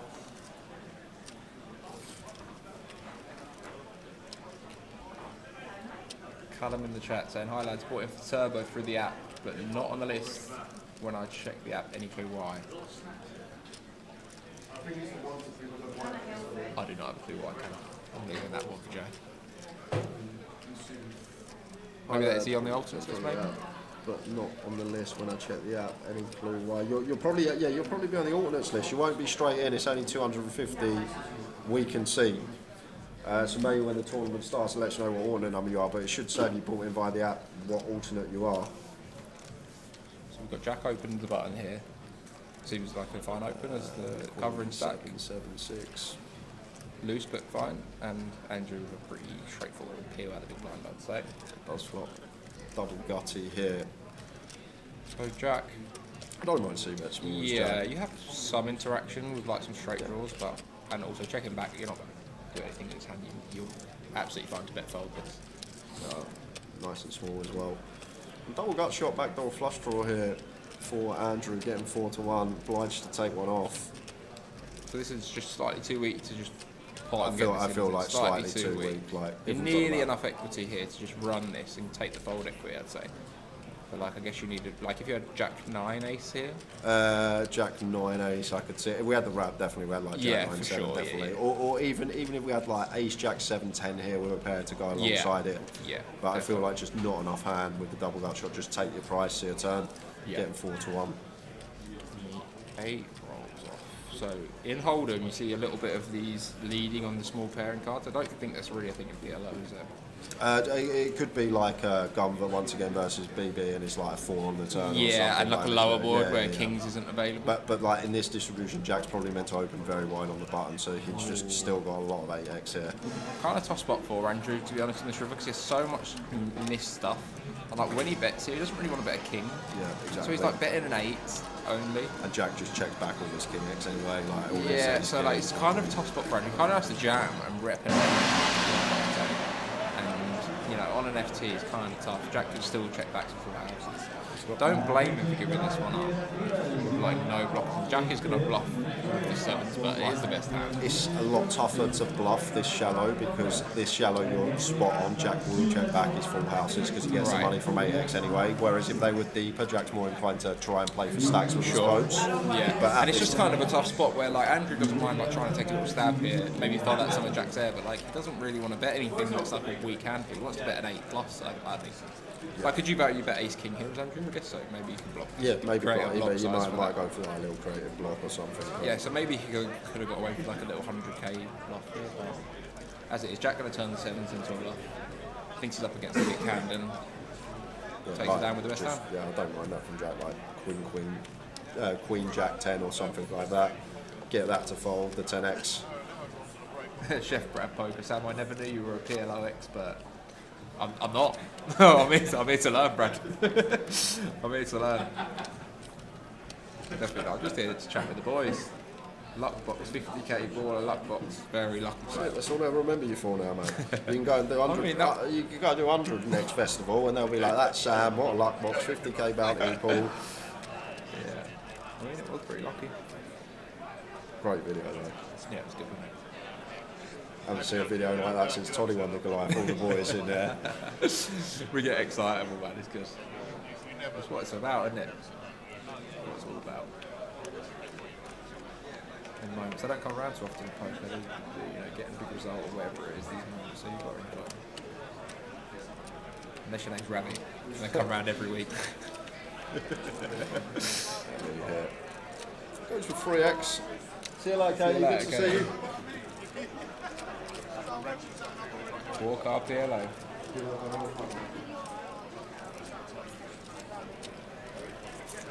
So we've got Lee opening the single suited kings. Jack peels the cut off. Seems fine, he's covered. He wants to be in the mix. Oh, John, couple of kings here. In the big blind. King, jack 9. We won't try suited. I think it's fine still to just squeeze him. At least going to be pretty thin. But the thing is, even if we're up against aces with like king, jack 9 double, still going to be so healthy in terms of equity. So it's not the end of the world. It just seems really close. Try suited. It's going to go for a call. I like this call, but I also don't want to I don't mind that, Johnny. But like I say, if this nine was a 9 of clubs, like even if we're running to aces, it's not the end of the world. We're still going to be healthy as long as it's not like ace king. So it's one of these. But then again, you've got that really short stack on direct left. You've got the potential that Lee could also bust this hand, and I'd love to see.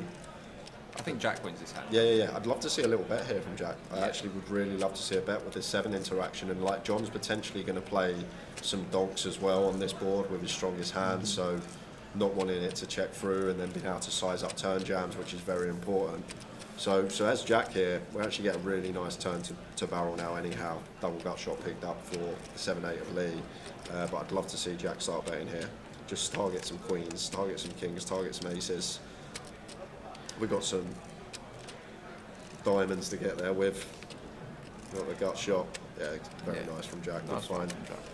I'd like to see him bet the flop. Yeah, maybe that's a little bit results oriented because you can see the card. Yeah, but even still, like I feel like it's a very nice spot to bet the flop because John probably wants to just donk flops, so he gets the size up turn jams, and not risk it checking through. And both these ranges are going to have a lot of hands that want to check it through. So I take that element into account as well.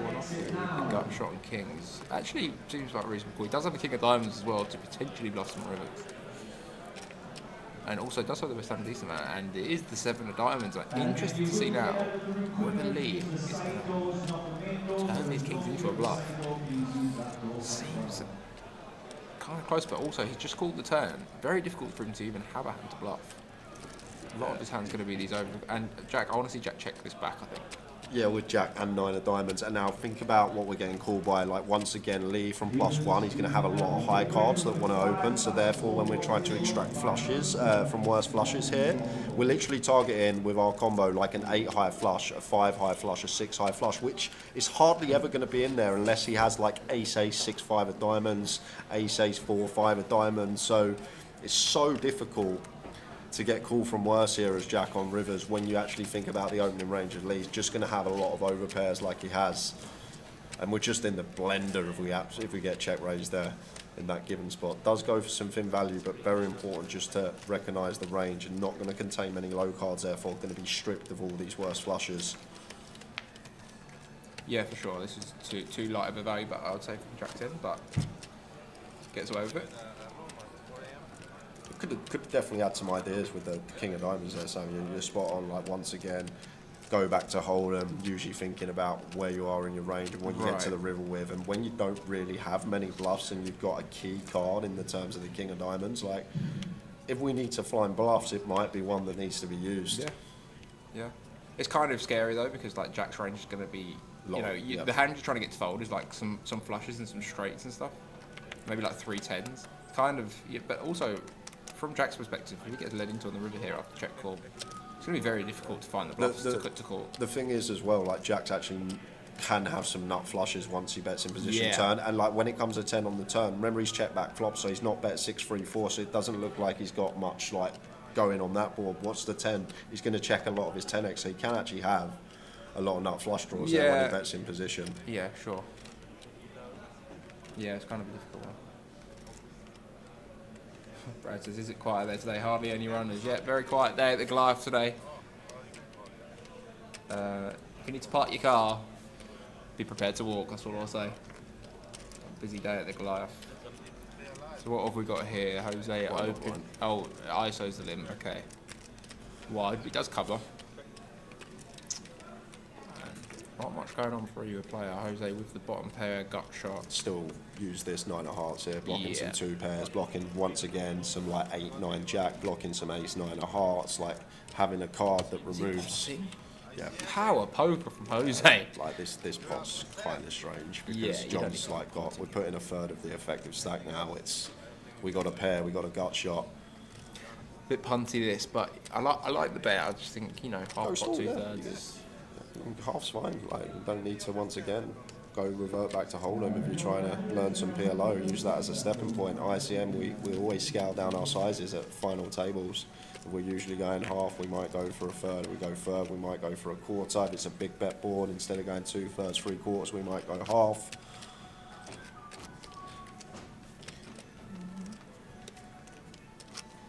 Interesting FT so far. I know he hasn't really done much, but I feel like Seat 2's been just very selective with what he's trying to continue and hoping he can get some bust outs. Is it Paul also in the 8 seat or the 7 seat? Yeah, he's just played solid. Only played a couple of hands, but I think he's played well.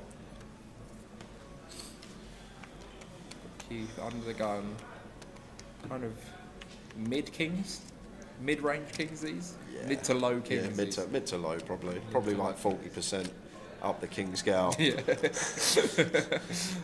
Up the king scale. It does open for a min raise. Kind of like this, like sizing down now 20 bigs. This is what I would have done, but yeah, this is probably first sort of. And then Paul. Yeah, would have just let this I go. will say I think he's been playing well. I think this is a little loose. I just need to be maybe he just wants to play a hand, Jay. Yeah. You've been sitting there, your card there. You haven't played a hand for a while. It's not like Hold'em, is it? You want to play a hand, you get PLO, you get a bit more. You can play a hand. You want to play a hand. That's it. So we get the ace 5-5 2 spades. 1 BB, Keith. 1 BB. No. That's more than 1 BB. But it's all Keith anyway. No one's got anything here. It's going to be all Keith's money. Like on these type of boards, guys, the ace paired, like when you are the opener and you're the only player that should have aces, like just go 1 big blind. That's what you're telling me was right. So yesterday I opened 40k, which was 2.5 big blinds. The big blind called come ace 6-6. Check up at 16k, 1 big blind. There you go. I'm the best. And mate, you had quad sixes. Yeah, no, straight out the door. How's your 1 big blind c-bet getting on now? Good stuff. Pretty sick to get it in 4 card, to be fair. I was happy. I think I got the strat a little bit right, which is fine. I was more worried about trying to play reasonably yesterday and not punt it off. Like in general, like people ask me in PLO, like I don't know what sizes to go on which board, and like the general rule of thumb I give people, the more often nuts is likely to change, that's when you go bigger. So obviously on your paired boards, when ace 8, it's like ace 5-5, you just go tiny with the aces, Yeah. and then on your mono board, so the nuts is only changing on a paired board, so you go small as well. On a 9-5-6 rainbow, the nuts only changing on a few cards, so you go like probably around 40 to half, and then on your ace queen 8. 2 to a suit, you can go for your bigger sizes, your pots, but people generally go for around 2/3. Yeah, Kind of similar. Like, you know, there's obviously going to be some different nuances, right? But like, kind of similar heuristics to Hold'em. Like, a lot of similar boards in Hold'em, you'll go for the small bet right on the paired boards and the flush boards and stuff. Yeah, I really like that fold from Joe Lane. Andrew opening here got for a min raise of 10. Yeah, got to pop, just singing his praises. Is this good enough to pot, Jay? Yeah, at this stack depth, now that we drop below 9, it's just one that... You just have to run it, yeah. And we've got such separation now between ourselves after the triple up from John as well. Right, what is it? We are at 380 and it's 900 the next stack, is that right? Lee has Lee's got 600, okay. And he goes check, and he's let Keith hit his ace here on the river. Like the thing about this spot, if we just pop the flop, we get to pot it all in, and Keith probably folds ace queen 10, and we just pick up that hand as Andrew. Yeah, a little bit of a misstep there from Andrew, probably. Okay, Lee's got 12, even still, queens from cut off, too good, Sam. Queen 10-6, 1 2, I feel, or was it queen 10-8? Queen 10-6, 3 hearts, try to. Just two good from cut off, in my opinion. Especially with the big blind entity, for sure. Because, like, you know, you're not going to be able to, like, wait for too long, right? You're going to have to go with the hand at some point. And, like, just pot it comes Jack 8, we're at 0.4 SPR, Queens go in with our gut shot, and we probably just win that pot. Yeah, so if you was to get in, so say you're up against a stack off range, so you open the Queens for pot, the big blind puts you in, with a range of, like, you know, some high cards, aces, kings, whatever. What sort of equity do you reckon you're looking at against this range? What, like with 35% with the Queens, triple suited? Yeah, could potentially be more, because, like, they still might put us in with, like, some ace, king, jack, ace, king, 10, this type of stuff that we're still... Which you do pretty good against. Yeah, so... Yeah, fair enough. Obviously, we don't love running into aces and kings, but it's not a situation. There's already been action in front of us. Like ace, I know it's not a good example, but we've seen aces probably five or 6 times already. But they're not going to be coming out of this frequency normally. So no, I literally played for like what must have been 10 hours yesterday. And got them twice, which seems like not a lot. Yeah, I might have just raised this up as Jack. I know it sounds pretty outrageous, but this is the idea generally at PLO final tables when you're a decent chip leader and you're up against the middling stack. You just want to be putting them under pressure straight from the off. Right. What I will say here is when it's Keith in the small blind, he's already shown a tendency to not really care about ICM too much, and also he uses some pretty big sizings when the pots get bigger. Yeah. So I actually quite like keeping the pot small against these sort of player types, because if you do pot and then, like, you know, you flop some like mid equity, and Keith is going to just like run it with some, like, you know, middle hand, you're going to increase the variance for yourself a little bit, I think. I understand it maybe against the wild card that is Mr. Keith Littlewood, Yeah. but call him a wild card. He's at the top of the shop. That's it, yeah. For the MPL. Tough to play against. And if he wins this, another 29 points going to be added to that. So that would be his 20 results. He'd be up to 334, and that would be an average of 16.5 points per result. So that's potentially going to be tough to beat. Obviously, we know Ravster's got 80 odd points coming. So what is it this year for the league? 40k? Yeah, plus you get top 18, get an invite to the 100k free roll. Oh wow, top 18. That's sick.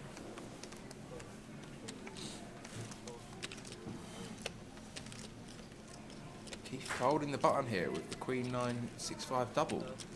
Must have known. Wow. Must have known the pot was coming. That is off brand for Keith, isn't it? I'm surprised with that fold. Really surprised. Maybe I overplay these like queen these sort of hands. I love these sort of hands. But Jack gonna pot with a pretty hand in the small blind and Paul defending an above average hand in the big blind. So for Jack here, these spots I'm not super familiar with, Jay, I must say. You have a Jack of clubs, you have 2 kings, but like... with Jack of clubs, I actually kind of like it from Jack. Like, there's enough to get value from here, but the thing is so key, we're blind on blind. Like, you speak about Hold'em, you only got, what, 1,300 and something combos in the deck. You go that to Omaha, like, you're in 6 figures. So you think of all the hands that Paul's going to defend here, like, it's not just necessary he's going to have 2 pairs, he's going to have set because he's got 4 cards. He's still going to have lots of stuff we can potentially get calls from. And like it's a win. It's a win folding out like a 5 Jack 10 9 something. Well, we got a Jack, but something along those lines. That makes a lot of sense actually, because maybe before I'd be like, okay, I kind of want to pop control. If I bet the flop and get called, you know, I'm not going to like many turns. It's going to be difficult to play. Maybe I'll just check. But like the check call line for Jack here actually doesn't really look too attractive either. Yeah, but like I like bet here from Jack, especially holding a Jack of clubs, kind of relevant. Yeah. Now 3 of diamonds on the turn, and Paul probably just happy to check, see if he can find his gutty or perhaps make 2 pair or trips. But maybe he's going to start bluffing this 7 here. And it will probably work, Jay. Yeah, it's really tough for Jack, as I say, like blind on blind still, like we're going to get calls from like Jack 9, 6, 4, double suited. It's not one of these situations. Well, against 250, 40% here. Jack going to make the call. Good call from Jack. Very good. This is not a call I would make, and maybe I'll be playing too tight on the spot. Ooh, and Paul does get there with the 7. Now Paul bluffing turn, going to get to value bet. Wonder what size he's going to choose. You're going to expect Jack to have a lot of Queen X here. You obviously can have aces and kings, but blind on blind he is meant to relentlessly raise in this spot. So more think he's going to have just some sort of Queen X that gets the river. Back here, Jack. Yeah, not surprised to see this check back. To be honest, you also have to have got called on the turn by, you know, aces, kings, or just a bare queen, and get called on the river. On a final table, kind of similar to hand I had the other day, you're going to have the best hand here most of the time. The pot's already pretty big. If he bets and he's, you know, busts his hand, you see Paul here up into 2nd. I mean, he does have a 7, obviously, he's going to win most of the time, but he has to also get called a bit worse. The thing about turn, though, once Paul bets, he can pot it for less than pot and get it in there, and he probably is just going to do that with a lot. So the river doesn't go check anyway, so I feel like maybe Paul not thinking about that, but when you're at a 7 there and you think about the turn and the stack depth from the turn, Jack's probably just going to set us in with all his value on the turn once we bet ourselves because he don't want to check back river. So maybe there's some like 8, 9, 7 ace or something in there for Jack. That's not going to call turn anyway that we lose to. Yeah, I guess it's just super unlikely you lose in this spot. Yeah, it's so unlikely as played turn because Jack don't want a river to go check. So you're saying that Jack would never say Jack had a hand like queens or like a set on the turn, even though the straight completes, he would just move in on the turn. I think he would. Yeah, fair enough. Blind on blind specifically, people like just going to bet like some 2 pairs, like a queen 5 to check back river and this sort of stuff. Yeah. As I say, I feel like a lot of people that start playing this game, they get very worried about people having the nuts all the time. This is what I was saying, right? I can see why Paul checked back the river here. I'm not saying that that's a good player, I'm not sure. And to be fair, I can see why he did it. When I first started playing PLO, I was the same. You're always worried about the nuts, but the more you play something, the more experience you get, you realise, oh, okay, it's not like someone has the nuts every hand. Going to run it here with his rundown 9, 8, 7, 6 single suited. And you look a whopping 44% against the aces, which is not bad at all. Andrew would have just called here. Yeah. We don't need to jam a no fold equity. We still have some boards. Like if it comes like king, ace, king, queen, all diamonds here as Andrew, we can still leave a smidge of equity within the prize pool for ourselves. Like we've got no fold equity against Keith. It's just very important that understand there are a few boards, although only select, that we can actually fold on, leave ourselves with 3 bigs, and still potentially spin it up. Like if it comes like ace, king, queen, although not going to happen very often, all diamonds here, or maybe like a deuce, deuce, deuce, a 3, 3, 3. This we would have had to put it in with the gut shot. With the gutter. He's going to need just the 5 immediately.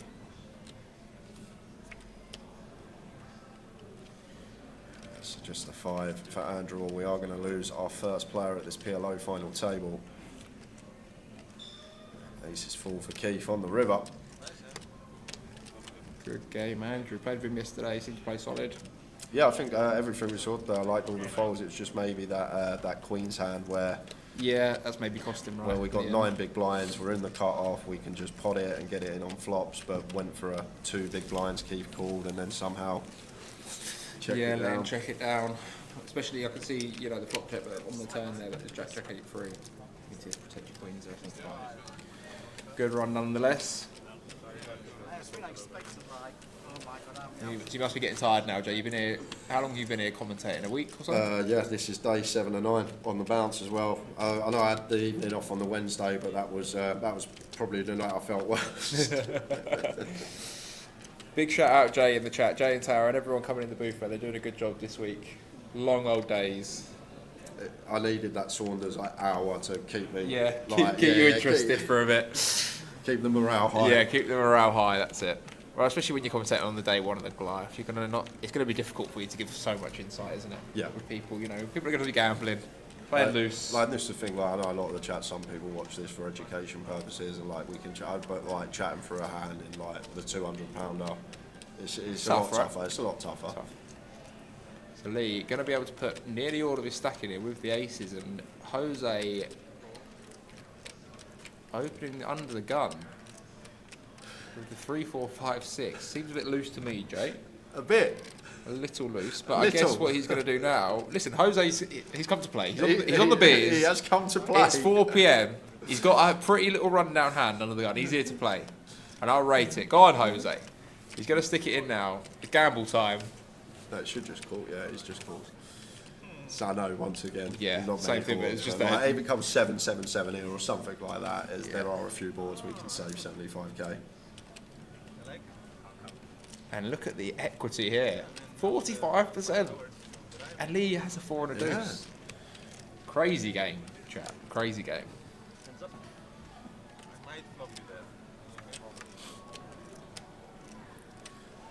Oh, that's not what you're looking for. No, so I you're mean, gonna need to find running trips. Is this a board? 7-8 or running trips. He's laughing here, Jose, because is this a board he can fold for, Jay? What price is he going to get here? 15 to 1.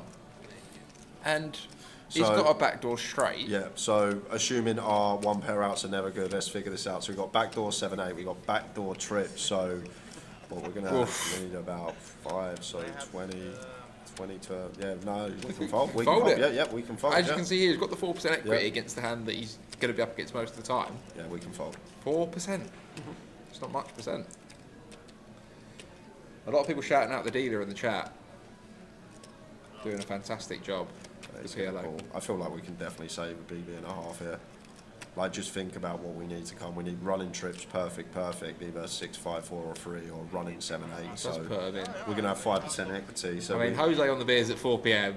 He's not looking to fold for 75k when the pot's 1.1 million. Yeah, it's like we need 20 to 1. We're not We're there. just not there, are we? But you never know in this game. Can Jose find some backdoors, or Lee's going to get a nice double up here with his aces?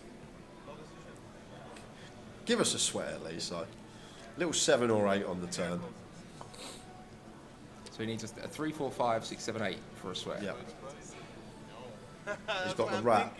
He's got the wrap for the sweat. Yeah, the wrap for the sweat in a way.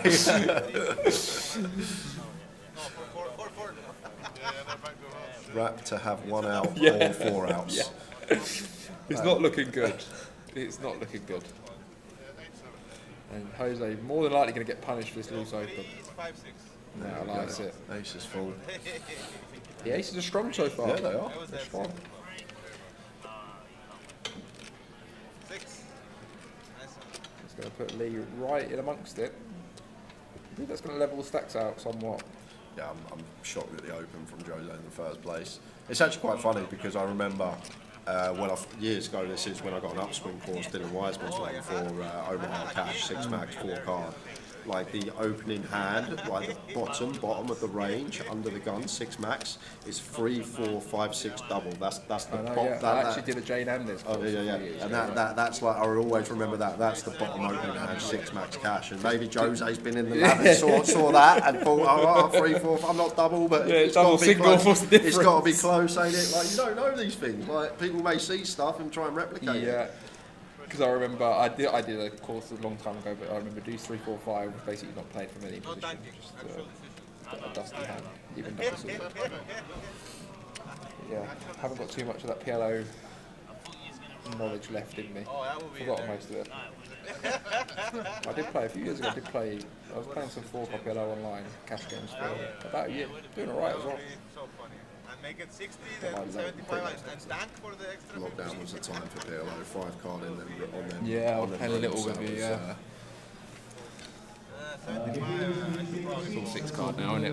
All the cash games Yeah. mainly 6. I see there was a big old 6 card game last night at Casino, wasn't there? Looked like some big action. Jack opening up the hijack. Pretty hand here, double suited connected. Goes for the 2.5x. 550 buying this was Jahinga's poker. 550 buy-in, 200 runners for a 550 PLO. Peter says, anyone know how big that pot was in the 25-50 PLO game last night? I don't know how big it was, but I saw a lot of plaques in the middle. Yeah, I don't know. And they didn't look like they were worth 100 quid. No, there's 2 5Ks under the 1Ks, Oh. weren't there? Yeah, Was that an all-in pre-flop hand? I think so, probably. Oh my goodness. Because These boys have got too much because money. the flop come down, it comes 7-4 deuce, didn't it? And mate, he showed 7s. And then it comes Yeah, spade on yeah. the turn, and he showed aces with the 7s and Yeah. the nut spade draw. He was excited. Run it once for all that money, 6 card PLO. They got some heart, the boys, haven't they? They got some heart. They got some gambling. You can actually get some great 6 card games though. Like people always say, it's a bit of bingo and it's whoever just runs the best. But when you're deep in that game, you can get some real nice ones through, or people potentially just putting in hands that are just going to be That dead they in the shouldn't last be, yeah. pass. Yeah. Because it's easier, especially if you're less experienced at 6 card games. Like you'll see a hand that looks pretty. You've got this draw and you've got this draw. You know, you've got the bottom wrap and you've got the queen eye flush draw and stuff. But you know, you get it in against hands that dominate you quite a lot. We've got Paul opening the cut. I've liked this open. Weak ace king 9-4 with the king eye suit, but like blocking element of the hand, I would definitely open this hand. Just looking to get it through and still. That's Yep. what we like. And maybe like he's recognised he hasn't really played many pots other than that blind on blind one with Jack, and always important sometimes if you've been really tight, maybe you can get away opening a few pips wider. Yeah, I like that open. Maybe it is too wide, but I would have opened it.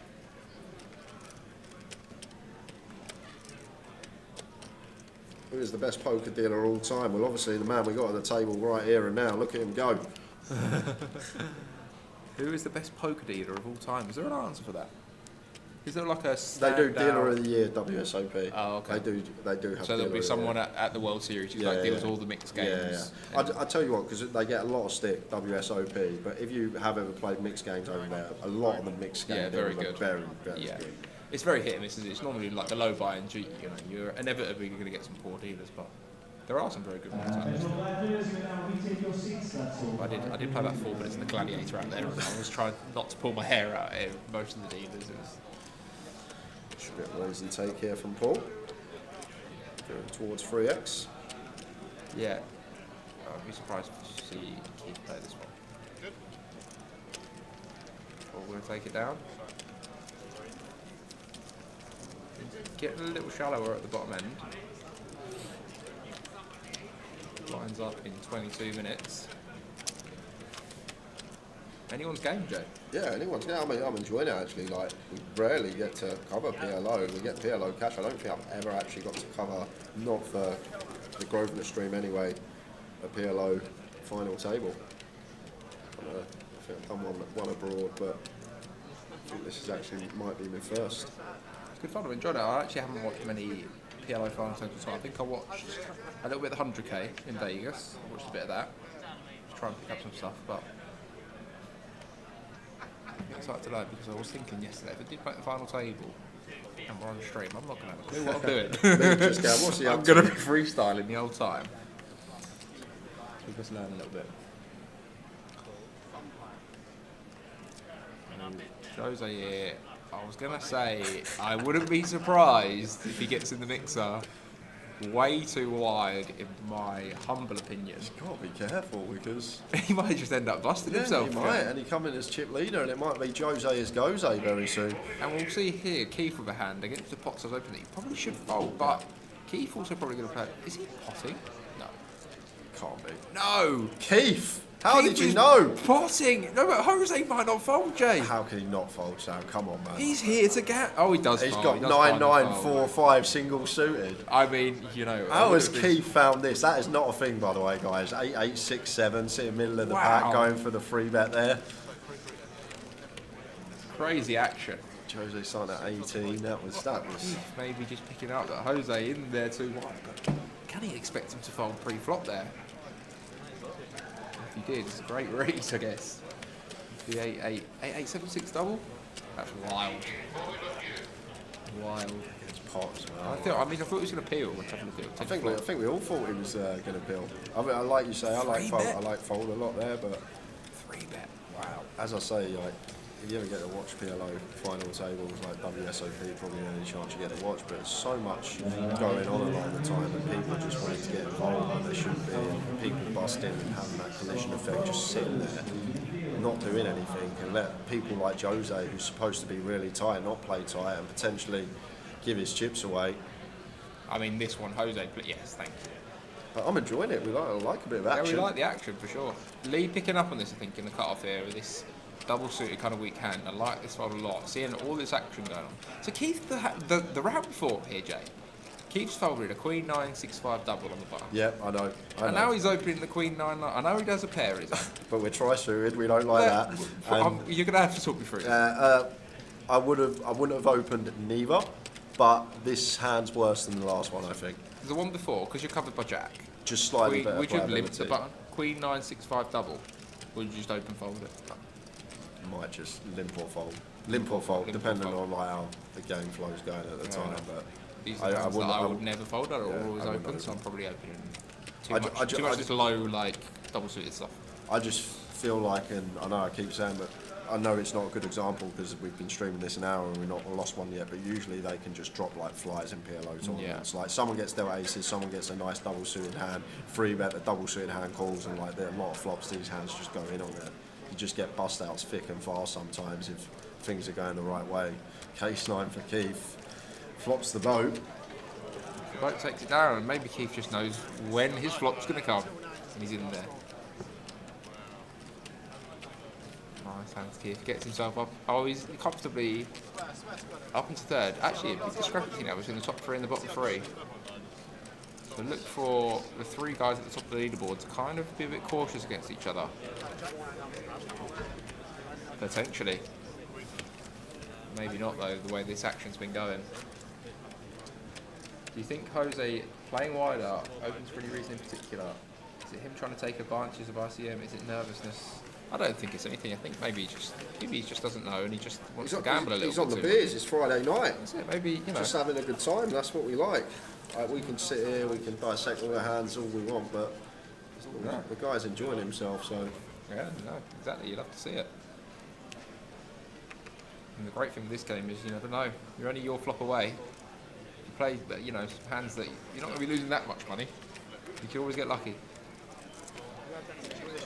Lee seems really clued up. I think he seems very clued up of what's going on here, and I actually feel like he's been around the PLO streets just from the folds he's been making. Yeah, definitely. Shout out Jack Nesbitt in the chat. What's going on, bro? Jack opens the button here. King Queen 10-3 single. And John in the big blind. Like to see him fold this against 3x for sure. The Rainbow Queen 9-9-5.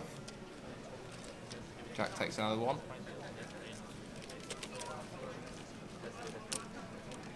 This is Lee's heading the mob pulling up there. Well, he's only got cashes back for a year to 2024, but he's already cashed a PLO event in WSOP, final table to PLO event at the Venetian this year.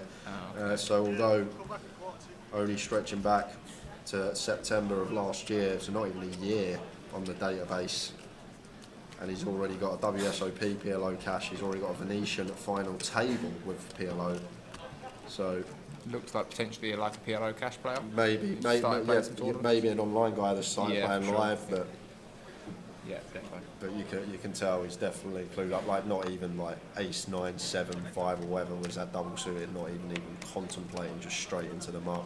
Yeah, interesting to watch, you know, especially with all the action going on. I guess he needs to now play even tighter in ICM. I don't think it was Jack. Yeah, he got 4 and 3, but yeah, covering. Obviously, we got a bit of the wild card as Jose, but he might just. 4 here on the bottom, Queen, Queen, Jack 4. We're playing like 35, 40 bigs deep. Too loose? Yeah, call me a madman, but I'll just fold queens here. Yeah, like Jack's the one guy that can obviously bust us at the moment, and Yes, we've got the set, but the rest of the hand just not the best playability. No nut suit. Jose, yeah, I like this fold. Good job, Jose. Made a couple of, you know, reasonable folds now. I think maybe he's tightened up after he's lost that big pot potentially. And who are we to say about folding the queens? What do we know? What a flop for Paul here against Jack Sanders as well. Case queen. Terrible flop for Jack. Fine see that though. Yeah. Like not like Hold'em in a situation where we play a lot of checks, cut off versus button. Happy to just bet this hand here. We can still get value from worse. Blocking like the main value hand, pocket queens of our opponent. I want to see call here. Just got a call. Such a dry board. He does fine. I thought he was going to raise there. Nice call from Paul. Very nice. Just needs to avoid this 5 badly, otherwise he's in big trouble because Jack should not have too much 4-3 in range here. Does avoid it, but kind of actually a good card for Jack here because like there's some turn cards here that he's in big trouble on. Yeah. Like comes a heart. Comes a heart. He makes terrible. 2 pair or something. He's going to struggle to get away. He hits an ace. He's in big trouble.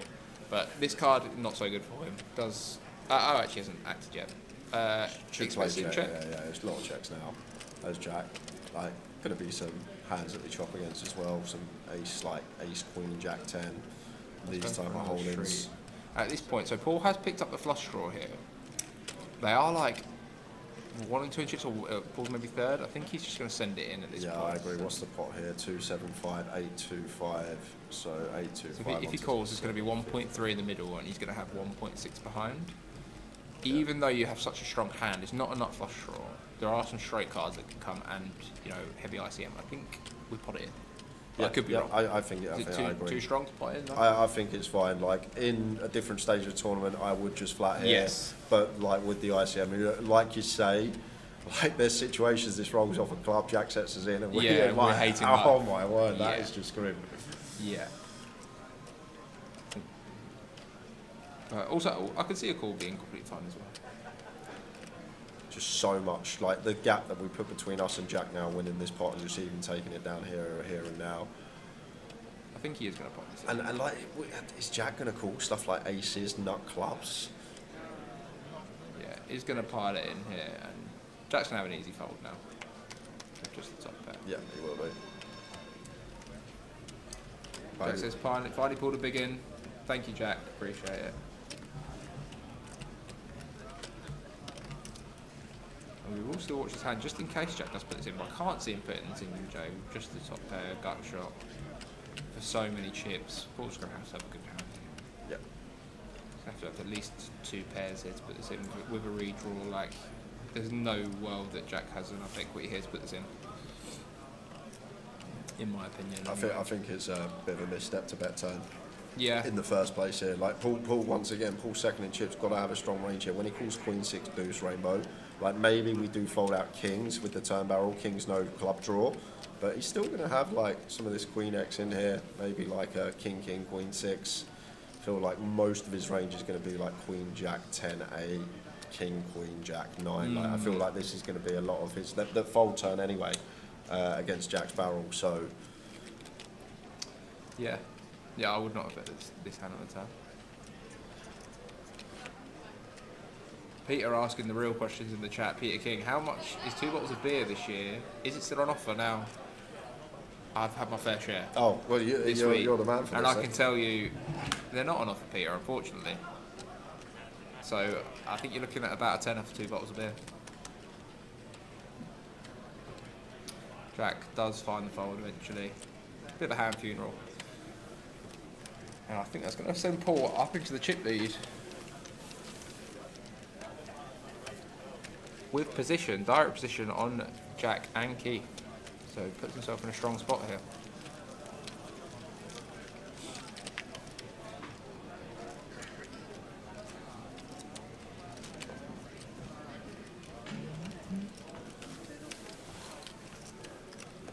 So would you say, Jay, PLO final tables taking longer than holding final tables on average? No. I'd go the other way. Yeah, I'd go the other way. Yeah, for sure. It's just like I say, you get so many more spots in PLO where obviously aces are a lot more common, And like if people are playing correctly, they're going to be opening a lot of hands when they get free bet, that like the double suited stuff that have to call because you know you're up against aces a lot of the time and you've got that equity. And then you just get flops where you flop top pair on like Jack Deuce 3 and you got the Jack 10 9 8. You're flipping against aces now. You've got to get it in, and it's you get a lot more situations like this. But I always feel like the way to go if you run deep in these big field PLO tournaments, if you are stuck in the middle of the pack, just sit back and watch sometimes. Like just watch what's going on. Just play super tight. Paul now, Jay, with the chip lead. And this has got to be too wide anyway. But he does have the chip lead. Opening it up with the 8-8s and 3 Badoogie. And the dream for Lee. Lee going to be able to pot in about 5.25 here, I think.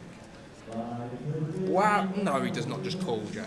Yeah, I wouldn't have just called here. I mean, I can see kind of what he's thinking, right? But like, he's basically tied for the last. Yeah. Has fold equity. Has to pot this in my opinion. Have to. It always happens. I don't know. I have this habit in the comms. Whenever I go sing someone's praises, they always just like they've heard me. Like they just troll me. They literally troll me all the time. Sing someone's praises, and then a few rounds later. Make it so difficult to play now for Lee because he has this ace of diamonds. He blocks a jack. I mean, aces are nearly always good after check on the flop of a 3. So is he trying to pot and commit here? He checks, Jay. Checks. I'm not a fan of this check either. I think you need to protect your hand, get some value on the turn here. Shouldn't be here. Should just be a pot. Yeah, this is a really bizarre one for me. But maybe he's now going to check shove it in. Well, I guess he has to because flops check through. Our opponent's never got 2 pair. Our opponent's never got set. The only hand we're worried about is perhaps turn like pocket threes or pocket like Jack 3, something like that. So just gonna have the best hand almost always here. Just hand reading PLO perspective. Paul at this stack depth's never gonna check back 2 pair or better. So this if free Lee lets Paul win this hand in some way, shape or form, he's going to be sick to his stomach. And Lee now with the ace of diamonds in hand, but has plenty enough showdown value to check. And is Paul going to now bluff? Got the 3 diamonds, not the most relevant blocker, but has basically no showdown value. He's going to bluff, Jay, and if this gets through, it's going to be a disaster for Lee. They literally just could have all been avoided. Credit to Paul though, putting the hammer down. I know we probably should have still folded this hand pre, but maybe just taking off, recognise that he's checked 2 twice at this stack. He's probably going to, once again, same what I said about Paul, going to bet all his 2 pair plus on the turn. So maybe just thinks he's going to have a lot of Jack X here. Like, thinking Lee's just going to get to the river with a lot of Jack X holdings. I've actually got a fair catch as Lee now on this run out once he's checked through the flop. Aces, ace of diamonds, actually quite a nice little catcher here. I mean, you're going to lose most of the time, right? Some random flush, but 200 to win 940, I mean, it's some decent removal. Easy for us to say at this point of the hand, but I think I'll flip this in as well. It does call. So it doesn't, you know, takes the really low variance route there, gets away with it in my opinion, but it doesn't take that the pot. Nice hand to Lee. At least he didn't compound the error by folding the river. That would have been a super disaster for him. I've just not seen anything with aces when we're at that stack depth that we get a flat. Everything I've seen with aces sub 15, we just want a free bet to get less than 1 SPR at the flop. Yeah, I mean, I guess when we just see the stacks come up there again, he was like kind of tied with 5th and 6th, so they were all very close. So I can see kind of what he was thinking. Or he doesn't think he has too much fold equity pre-flop. He's got plenty though. Yeah, he does. Plenty of fold equity. He does. We are down to 6. I'll get the ticker updated.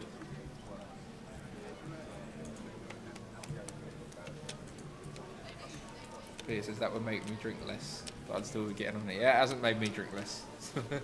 Just made me spend more, that's all. Got one more day on the beers today, Jay, and then that's it. Yeah, that's it. You're going to be drinking in the turbo? Yes. I'll be out there drinking the turbo. Easy chip for anyone on the turbo today, if you get my table. I'm going to be firing away. Let's see if Jose pots this. Yeah. This seems like the plate. Off what looks like about 13 big blinds, and Keith in the big. Heads up, covering. He's going to have a look. Double suited. Yeah. Can see it. Like this is one that I feel like it's always fine to defend heads up, but we want to fold it when we go multi-way. Yeah. Just dominated way too much. The flush draws. Big flop coming for Jose, and Keith with the bare 8 high flush draw. Snap pots it in. Jose not going to fold the kings, so Keith going to be happy with this amount of equity. He could be in bad shape here, but Yeah, he's got plenty of outs. A oh, 3, Keith a 10, does have a or gut shot as spade. well. I didn't see that. 3 live as well. 3 live, 10 live, spade live. Actually, a small equity favourite here against Jose, despite Kings being in the lead right now.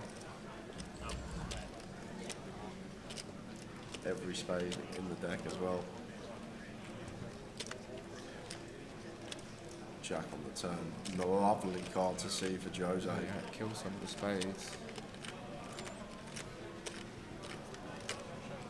And a 4 on the river, so Jose doubling up for a Keith.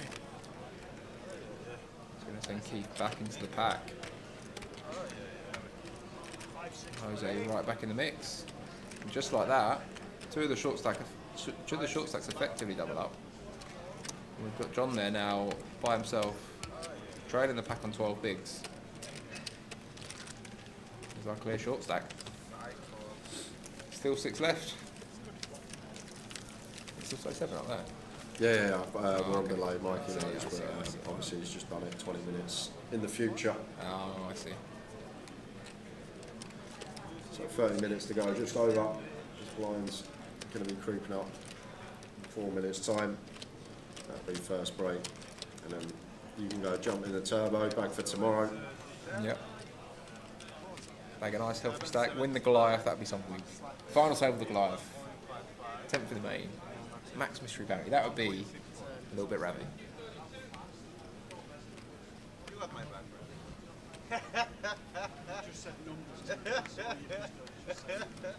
I said break one before.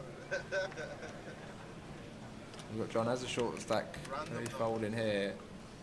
10766 rainbow, not good enough to play. Jose, after his double up, he's going to be straight back in the mix here, I'd imagine. Surely not. No, he's tightened up, Jay. Get Jose one more beer. Seat 4 needs a beer. What's going on here? Keeps us guessing. 6. It's like that. He's got a random number generator for his hands. 3, 4, 5, 6. 1 suit from gun, but doesn't want to entertain that one in the cut-off. Make it make sense. Like, I just don't understand sometimes. Well, I think this is one of the emotional plays, right? He just doubled back up after doing off all his chips, and now he's probably thinking, right, time to tighten up a bit. Yeah. I'm not doing that again. Now he's going to start playing a little tighter. Probably realises he was playing a bit loose earlier. Jack going for value. Keith can't hero. Second pair. You say he can't hero, but we did see him call with the 6 earlier. Very sticky. Like Jack just gets to check back all like King Jack, King 3, King 10 on the turn. I'll check flop, but I guess you don't have King. You can have King 10. You can have King 10, Jack 10 here. That wants the value bet as Jack. That's cool. I actually think I didn't see the action. It went check. It's not the craziest call ever. Yeah, blind on blind. Missed the flop check.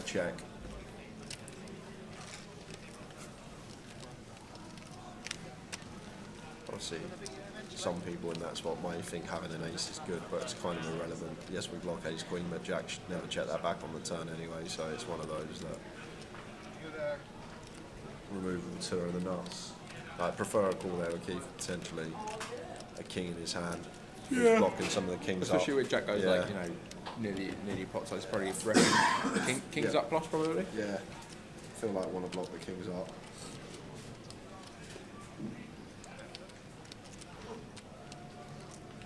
Two minutes until the break. Guys, anyone in the chat, follow me on Instagram. If you've got Instagram, follow me, at Sam Goodman Poker. I'll put it across all 3 chat boxes. Get it in the chat boxes, boys. We're trying to build up the Instagram. I'm going to start doing a bit of content.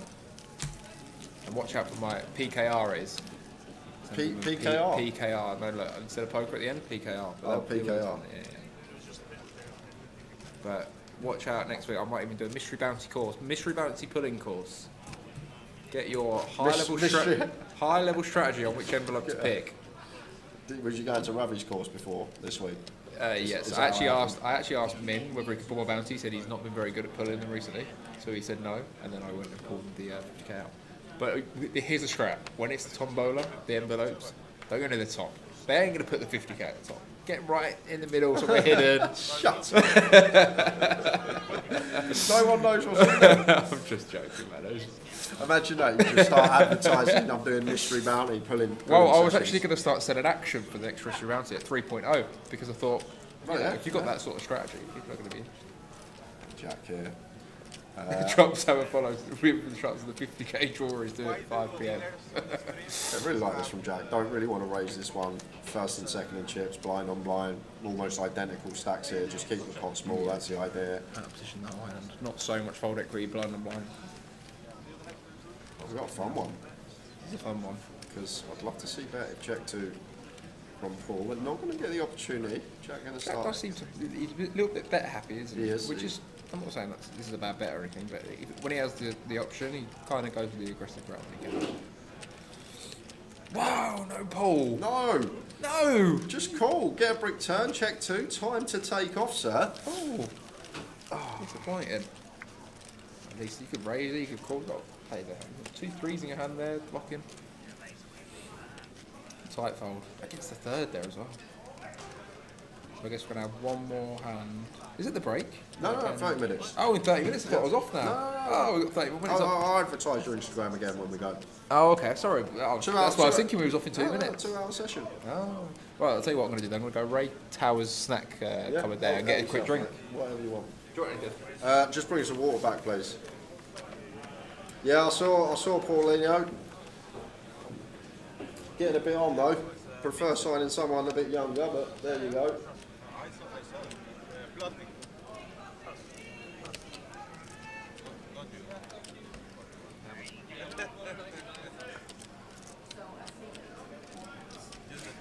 Yes, first in chips is Jack now, just slightly overtaking. Second in chips after the last hand.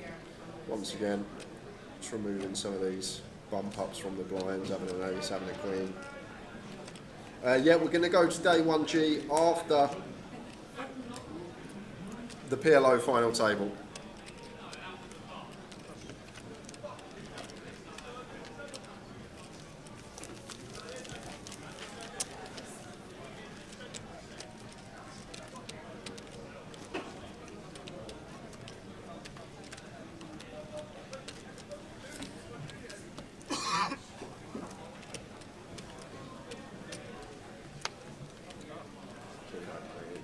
Help yourself, literally. If there's any brownies left, they're unbelievable in them boxes. Back boxes, they're like brown boxes. Next to that, to the right of that. Is that not? This? Yeah. What is it? Oh, well, these are in place. I'll check this up on there.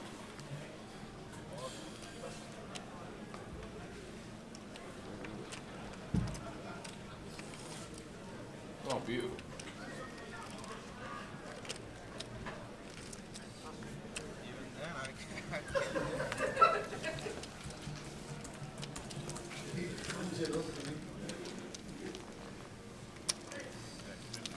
Curtis, funny you say that because I'm going to have to pay out because I know I offered 1 to 33 on Joe not making day 2 off that bullet, and unfortunately he's just gone out. So all those 100 people that had the 1 to 33 shot with me, give me a message, I'll drop that over. Was it just busted? He's just busted. Oh no. He's going to be getting in the turbo. Turbo's now going to be busy.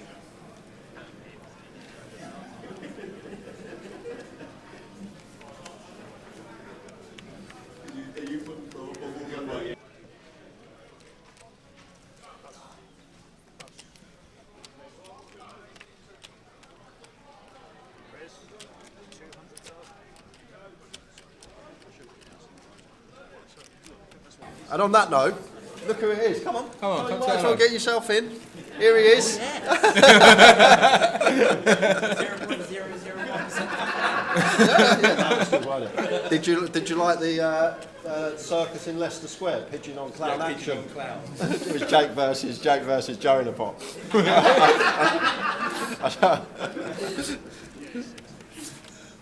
Yeah, I go. I haven't seen something like this since I went to the circus in Leicester Square. Pigeon on clown action. Very accurate commentary. Yeah, it was fun. Jose, here he goes again. What is this guy up to? 10-10, 8-5 double. Jose's random number generator has clicked again. He's decided this is the one. Yeah. It's savage. Is that your word? Paul's going to appeal with the mystery hand. And Jose's got himself in an awful spot, and I reckon he's going to pot and pray this in with the 8. Rep with the aces. And pray. I feel like now we get hit He's with pot the, and prayed, with and the 8. here's Paul going to stack off. Paul's getting nearly 3-1 here, so any... Oh, Jose gets away with it big time. Gives it the clap as well. Keep Go on, this guy. Jose! Hey! This guy is mental. Go on, Jose. We are loving Jose. Get that man some more beers. Rifles it over as well, straight face up. He's not scared.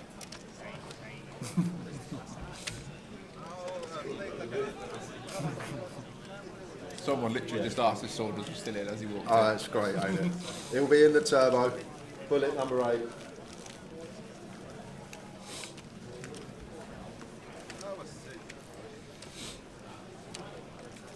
Jose in the absolute mix. You never know what you're going to get with Jose. I am loving it, Joe. I've been in the booth a few times, and I think there was one time we did a final table once, Yeah. and there was great action. But usually it's kind of slow, but this is good action. Love to see it. Jose, bringing us the entertainment today.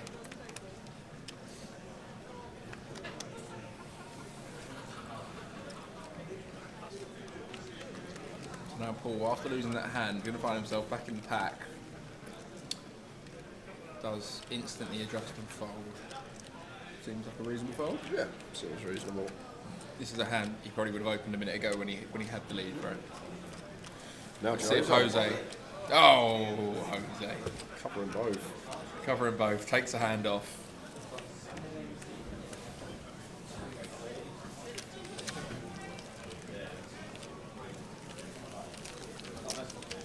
Jose, my wild card pick to win this thing.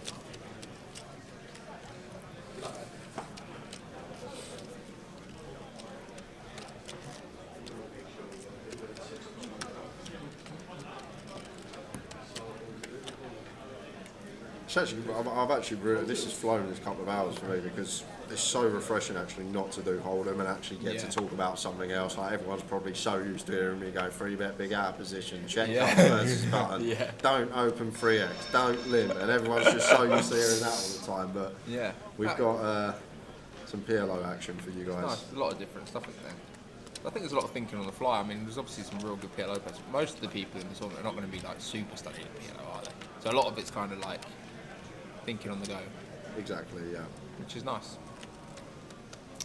So Jose opening it up again with the mystery hand. Takes it down straight away. Number 1, Jose. And basically level with Jack now. Come back with a vengeance. I want to see what's Jose's beeping. Is it only 30%? It surprises me. But he is raising 28% of the time. He's basically always, when he's playing, he's always just basically raising, putting pressure on.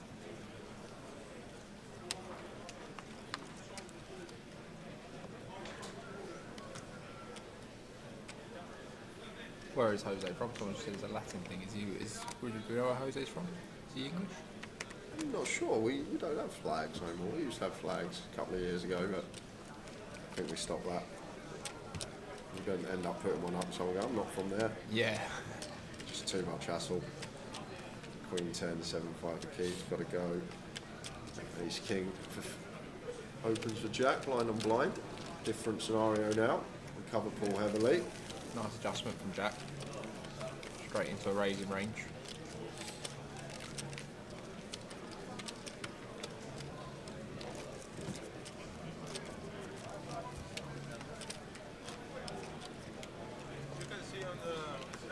What did you give me, Jay, today? Bagging the Goliath 1 bullet. What price are we? In the turbo. What, bagging the Goliath 1 bullet in the turbo? 1 bullet bagger. Give you 8-1. 8-1? That's quite fair. How much can I have on? Just something friendly. You don't want to hurt your mate, do you? No, I don't. Well, a small amount of pain, you know. Whatever would be painful enough to laugh. Remember, actually, I've got to tell this story now. This is literally. So me and Sam one time, we're just at a local snooker club. There's a little poker tournament on there, £40 poker tournament. I'm playing cash. Sam goes, I'm playing the comp. I go, oh, you can have whatever you want on it. So I ended up giving him 25 to 1 in this field. He had £20. He only had £20. That was all I was allowed. Yeah, and ended up doing 500 quid. I think that was the last tournament I won. I'll bring my A game for Jay's money. Yeah, literally. And I'll never forget as well, because I was sweating. Oh, sorry, picking up the action here, Jay. We've got an all-in and call while we was chatting. Yeah, ace-8 for top and bottom for Keith and John. Terrific shot. Great spot for John. Yeah, Jack dead for Keith. Really struggling to hit the backdoor flush on an 8 pretty much. That's the only way. Unlucky spot for Keith here, to be honest. With the 2 pair on the flop and short SPR. It does bring in a 9 on that 7 turn. And it's a deuce on the river, so John. Another double up here. Staying alive.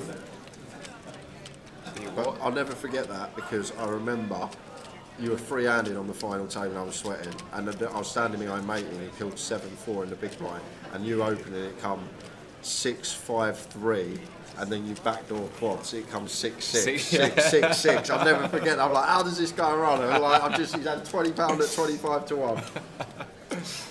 Great stuff. 8 to 1. Oh, wait, what can I have on? 20 quid? Yeah. 20 quid to win 160. Oh, I'm going to pay you on. So if I put 20 quid on, you give me 180 back. Yep, sounds good. So I'm going to be coming in here. There's my £20. Thank you. I'm going to be coming in here at the end of the day. You probably won't still be shrewd, will you? No. Once we're back, you'll be gone. I'll be coming in to collect my 180 off you. 8 to 1, chap. 8 to 1 to bag the Goliath. How many people get through? It's 8%, ain't it? 8%. So yeah, it's like you're what, 1 in 12. No, average person's 1 in 12. Oh, shots, okay. so. Is it not 10%? Yeah. Oh no, it's the turbo, ain't it? You play down to 10%. Hold on, I might have to. No, you've all heard the bets on track. No. Yes. Everyone, we've got witnesses. The bets on. To be fair, I would have just gave you 6s, so I would have probably gave you 6s. So I do myself out of 40 quid. Maybe I'll keep a rebate. Hold on, we're all in here. Jose's potted it. Keeps running the king. Oh, to be fair, it's 80k be blind now, so this makes a lot of sense. Oh yeah, 7 to 1. This makes a lot of sense.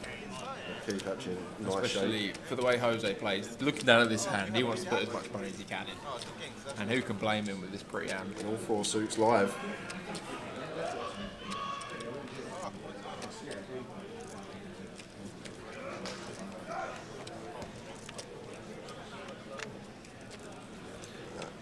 Nice, just the 9 to fade. Got some backdoors. It's like a 7 to open his hand up or something. Well, Queen on the turn does help out. Queens and 9s and Jacks working now. Deuce on the river. Yeah, another double up. It's been a lot. Trading places regularly, these boys. Yeah, I've wowed it off here. 8 to 1's probably actually the true price in the turbo. Well, we got Mickey there. He heard 8s. He definitely heard 8s. I've wowed it off here. I would have gave you 6s. I've done it on 10%. I've done it on 8% of the field making it through. Turbo plays down to 10% this evening. So now, if you're on my table in the turbo, now you can blame Jay for how seriously I'm going to be taking it, because there was going to be beers and action, and now there's going to be some seriously tight play going on.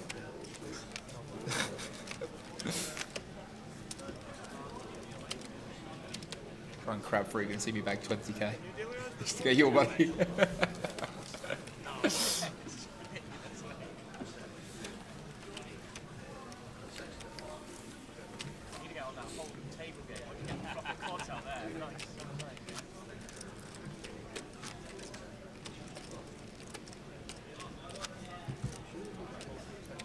So 2 hours into this PLO final table, only 1 elimination so far. Average stack, around about 20 bigs now, so there's going to be some action coming in hot very shortly. Yeah, when we come back after break, 100 bigs in play, so could actually be the session that gets done next session. Yeah, wouldn't be surprising.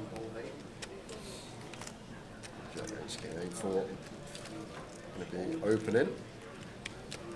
And the problem here for Jack is this: he's still got to open his hand right with the blockers and the lead. But like most of the guys on this final table are not really looking like they're too worried about the ICM. They're all playing, most of them. Right? I feel like John and Lee are actually aware. Yes. Jose and. As you say that, and then John peels this. I'll tell you, I do it all the Cursed time. him, Jay. I do this curse all the time. I've got this thing. I don't know how it I mean, works. so like people are not playing super. Oh, whoa! Is he just potted? No. What's Jose doing? He's folded and then put all his chips in. I love Jose. What is he up to? Seems like a carry on. And Lee gonna make it complete the big blind. Makes a lot of sense. Doesn't want to see diamonds. Kind of dominated with his hand. Well, sort of. Turbo starts at 6, Gibraltarian. Actually, Lee has 35% equity. Surprising. And that is a whole bunch of nothing. 9s, I think. Yeah, 9's still winning for John. It's going to be. This is actually. Now, Jack is 3 ways. He has to be kind of careful, short his bit. Like, it's kind of tempting to have a stab here with King of Spades in hand. Definitely deeper. I would have a stab with this hand. But the problem is, like, you're going to get just ripped on a lot here. And it's actually a great turn to delay now from Jack. Just because once this, well, Lee's going to lead himself. No way. Wow. I was going to say it's a great turn to Lee because once Lee checks, like, he's not really going to have too many of these straights, I don't think. And the button shouldn't have these 6-7, 6 deuce in range. So I thought it was going to be a nice spot to lead for Jack. But this is a wild lead. I don't know what Lee's up to. We literally just said before this hand, John and Lee, very ICM aware. It's like mad how it happens all the time. And then obviously a very loose peel and a very, very loose turn stab here. I mean, really nothing going on. And actually blocking the hands that you kind of want the guys to have. Very loose. And I wonder if he's going to follow through now. After the draws miss, it actually now becomes a reasonable river bluff. Because now you unblock a lot of the draws. And it's quite nice the size we got on the turn because we probably do go quarter with like some queen 5, some queen 4, this type of stuff. So I guess once we get this river. That. Yeah, I like this bluff a lot. But once you, I would never arrive here, but at this point, I think very nice bluff.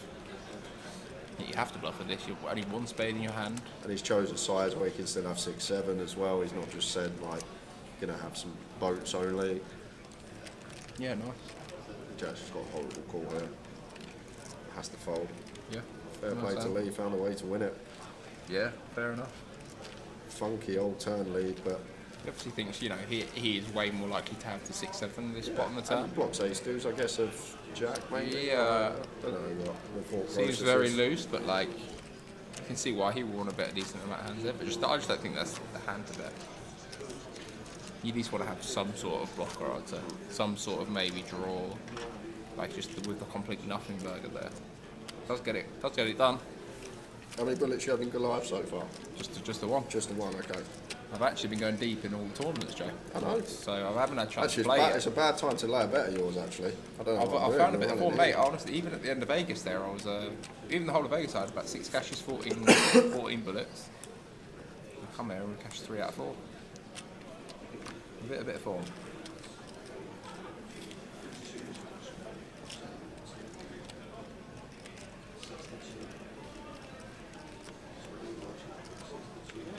It's nice to see Rosa do well as well, and Yannick, both nice guys. I was happy to see Rosa get a good result yesterday. Yeah, I really like Rosa. Hard not to like him. Been around for a long time as well. He is funny. I actually watched bits of that mystery final table. Complicated, isn't it? The mystery format when you get to the final table. Complicated. Difficult to know what the best strat is all the time. You see Lee gonna limp fold this hand. Seems fine. Is there a soft cap in the turbo? Is there a soft cap in the turbo? Yeah, seat in 250 to start. Final 10 minutes of the session. I'm guessing it would just be a 15, maybe 12. Oh, it says 20-minute break there. I think bottom left. I've just been to the shop today and got this outfit, the new Berghaus hat and this top. And honestly, it looks like I've come in uniform. Yeah, it actually does. Yeah. I saw you got a new outfit the other night as well for the Coventry match. What was that you were wearing? I was a little bit excited once pulled about it, so I was like, right, I'm going to get. I know I'm a bit of a fan of Coventry, so I thought I'd get myself an outfit. Gone to the game with Slater, and then had 400 quid on Betis. So I've done about a month ago to watch the game, but it was all good fun. Might let this go as Paul. Yeah, King, Queen, for Jack sure. 8. Would have let this. And he's also using a big opening size. See if he runs into any resistance.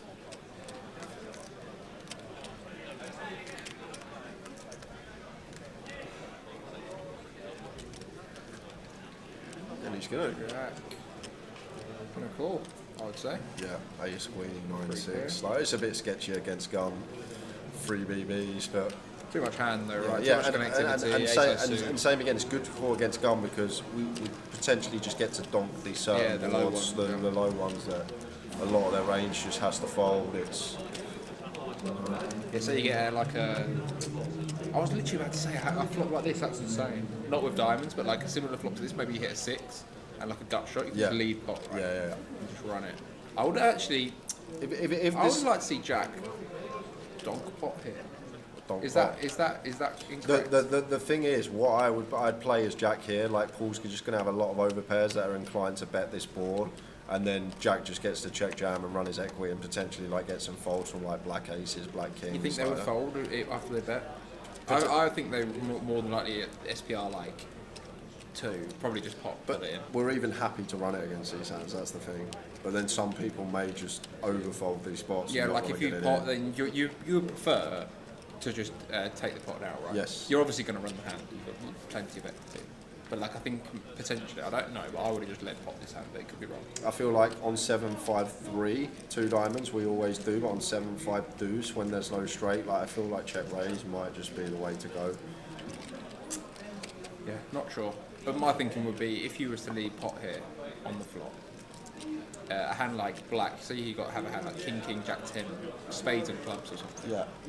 This hand might like, you know, kings is going to be good most of the time, but like you're not going to have brilliant equity against anything, so they might just fold this hand. And then probably once you check, they're going to pot and commit, and then you're going to basically flip for him.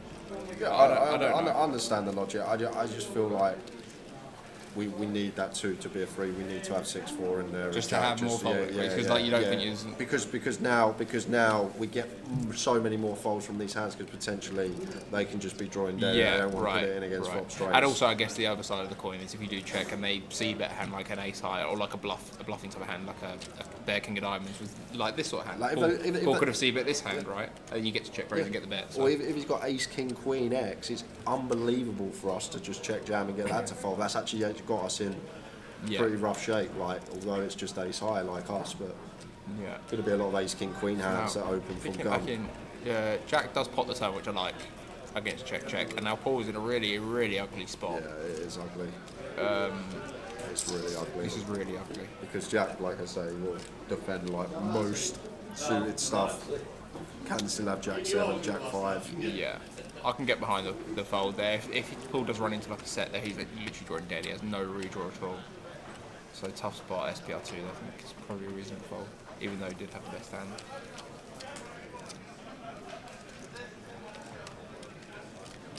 Spurs fan says, afternoon guys, I'm alternate 500 in the turbo last night. How long do you reckon it will take before I'm sat? Guess. So it's 15-minute levels. I'm going to say an hour and a half. Yeah, I might even. Yeah, I think that's about right. I was going to say just probably before the first break, which is 2 hours in. Yeah, so maybe. I was going to say an hour 45. Just as a guess. Definitely get in, I think, after the first break. So about 8:30. Matt says, why did Lee fold ace 2, 3, 4? Ace 2, 3, 4 are actually not a very good hand. Unless you're playing Paducah and they're all off suit. A little bit too low. Like when you flop straight draws, say it comes like a 5, 6, you're going to have the low wrap. And you kind of want to have like some nuttiness to your hand. So even with a nut suit, like that's basically what you're going for, like will be a flush. So like ace 2, 3, 4, pretty weak hand. Like generally, Matt, like from any position, we don't like having deuces and threes in the hand. That's like the idea. Yeah. Like there are still in scenarios you will have still some deuce X and 3X because we got 4 cards. We're going to have ace, ace, king, deuce once in a while, ace, ace, king, 3. Like, but like in general, don't want to be playing these low cards.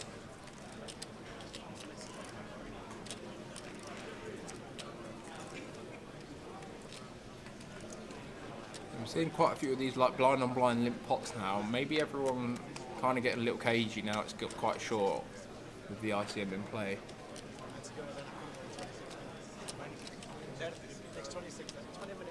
Tough for fives to call there. Removal to some of these potential 5, 6, 7s and 5 of clubs, not a good one to have. Little foldless ball. No idea. No idea. I've just realised, you've got to use 2 cards. He's the only man in the room that's worse than me at Omaha. I'm the worst and he's a second worst.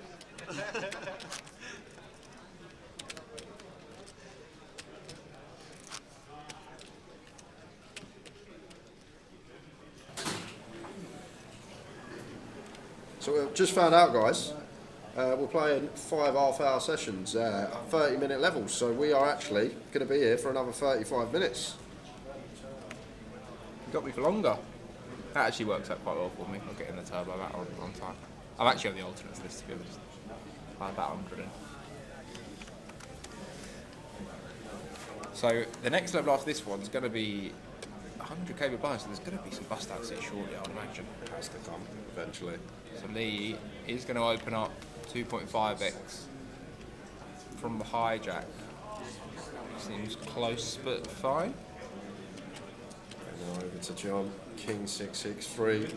Gonna flick it in for 120. Just a good call, Jay. I feel like it's fine. I'm just looking at Because the he's the stacks short. now. He's way too short. Fine. Closest in 1.4 million. Fair Joe. enough. This is fine. Yeah. Fair enough. We just like once again we just get to stop and go at less than 1 SPR on a lot of flops. Just a dusty hand, right? But I guess because you know PLO and you have equity.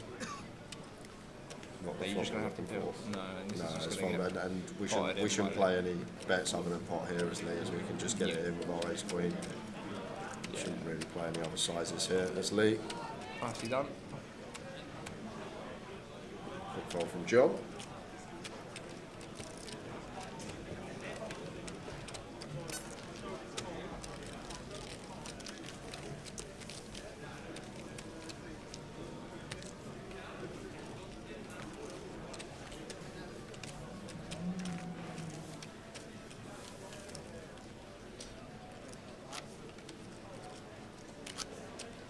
What you lads got coming out? You got a couple of weeks off, I guess, and then Luton? Yeah, a couple of weeks off Luton.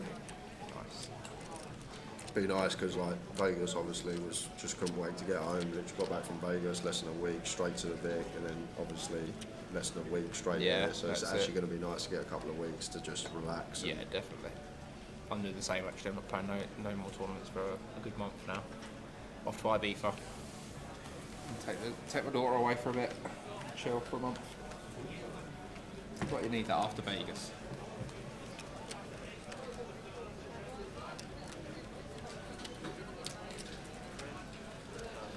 Keith opening up pretty loose, but reasonable.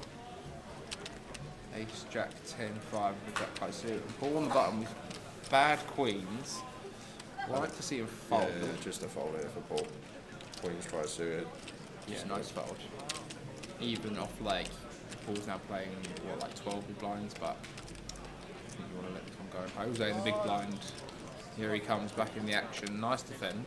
He's been free betting these ones. He's been yeah going for the old double suited middling pairs connectivity with his free bets, but this time does find the correct flat.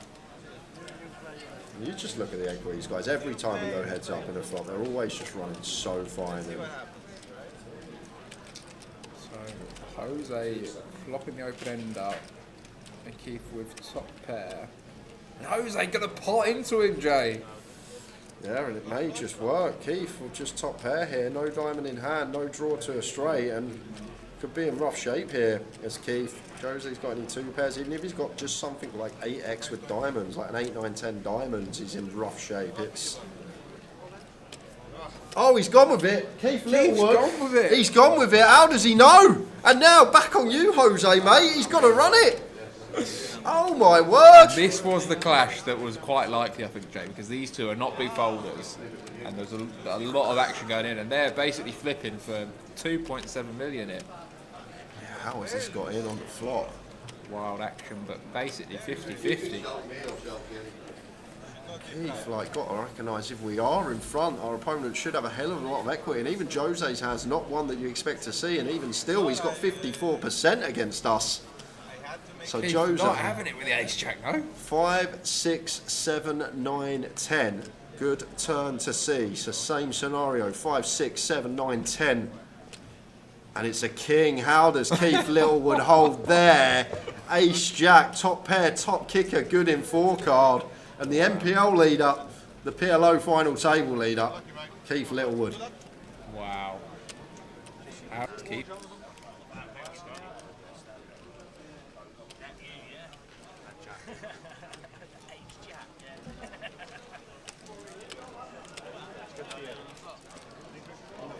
He pushed on the block. Well, he tried to push his always chips. He was 25-20 and now he's he hasn't really got around. He's got up and down. He's got 8 outs if he gets caught. I mean, he's got 10 outs if I'm not saying it's great.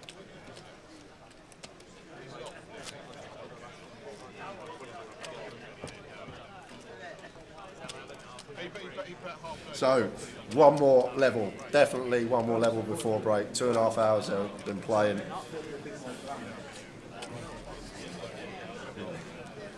If you want any food, Jane, you haven't said we've got absolutely the tuck shop there. If you want a cold can of Coke as well, we've got some in the fridge. I know you like Coke. Oh, is there? Go on, please, Jake.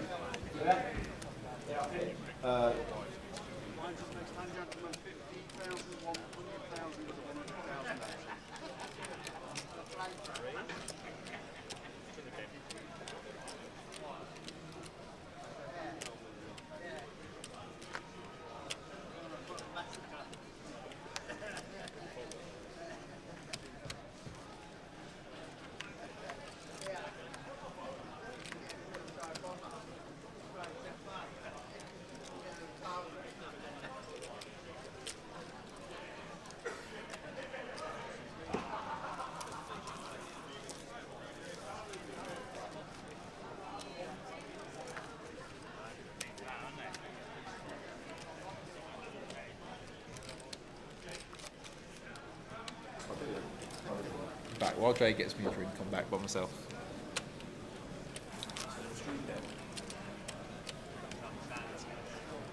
So we've got 5 left. Blind's just up 50, 100. Average stack 20 bigs.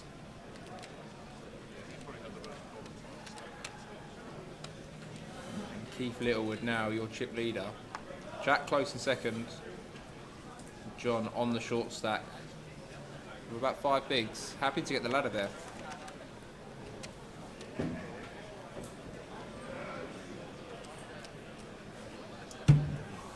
Thank you, Jay.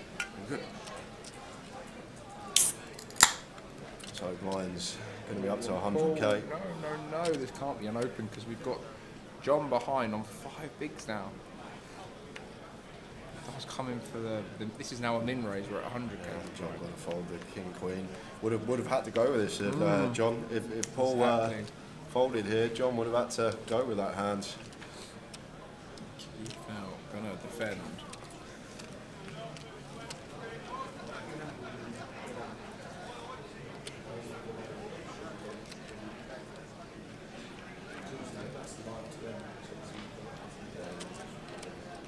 Keith, I think. Oh no, he doesn't check. I wouldn't have been surprised Keith to pot this in, but it is very weak. Doesn't actually have a gut shot, even though he has a 10. The thing about this though, like when we have this flush draw on the ace high board, a lot of the time it's live because our opponent's going to have a lot of ace X. So when the ace of clubs is on the board, it makes it so much more unlikely that they're going to have a club draw. Sure. But like just with no additional equity, like if you are up against a set here, and like occasionally, you know, kings with clubs or something, you're just literally dead. It seems quite close actually for Keith. SPR like 1.4, something like this. Yeah, I feel like we can fold this one for sure. But it's, yeah, I think so. But I mean, close into it in terms of maybe you can pot this in with a little bit of additional equity. Well, like when people are opening under the gun, it comes like ace king of a suit or ace queen. I guess of you a actually suit, just probably like, don't play any leads, even if you've got like because you just this is just his not board. your It's just his board, isn't it? Like 3 Broadway cards. So we'll see what Keith wants to do. I'd like to see him fold actually, because if he does put this in, he gets himself right back in the pack. Yeah, I like this fold, and now he just keeps his chip lead. He's just in a good position anyway. Thank you. Appreciate it. So he doesn't need to take this gamble right here. Good fold. I think a stack I would have called.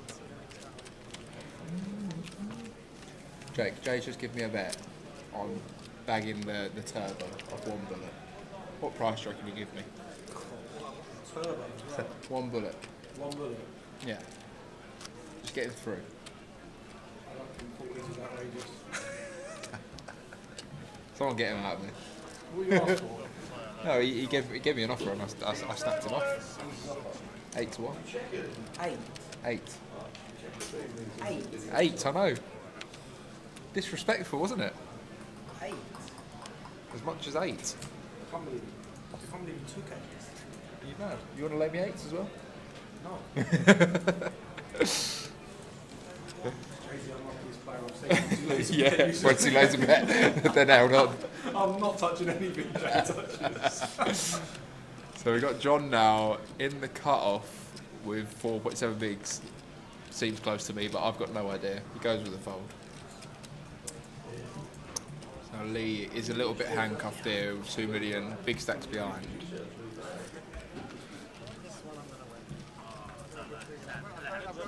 Doesn't raise the 10, 9, 7, 8 blind and blind with Jack. Both pretty deep. So both happy to play it cautiously. Nice looking flop for Keith. 10 on the turn. Right, actually a really nice one to potentially lead here is Keith. We can fold out kings, queens, jacks. We can fold out some ace-x. That is 1 pair with no redraws. Goes only 100k though.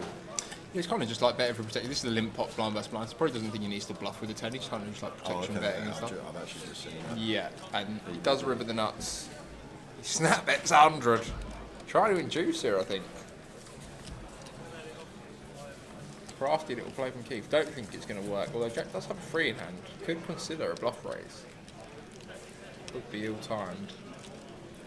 I actually wouldn't hate it, to be honest. Keith kind of betting this 100k. You kind of say he's got like a weak 2 pair or something. Oh, yeah, there he you does go for it. Keith gets the little inducer Wow, from Jack. Look at that. And Jack's like repot. Oh, and Keith like, got him. The little 100k. That was a nice play by Keith. Yeah, lovely. So we see he's played a few hands like a little bit too loose and gambling, but that was a nice play. Nicely done. Okay, it's Jack's bluff. I actually don't mind Jack's bluff at all. There's a 10, blocks up the low straight. Probably doesn't think Keith would bet this 100k with a straight, but he did and he got him. Gonna extend his chip lead. The MPL leader out in first place. Oh, you bet blind before the river was dealt. Thank you, A. Oh, okay, that makes some sense. Even more sense to Jack to raise there actually as well. He's about 100k blind. Yeah. Makes Okay. a lot more sense. You bet blind river. Nice. Oh, okay, we wasn't watching that. Bet the 100 blind makes sense. Yeah.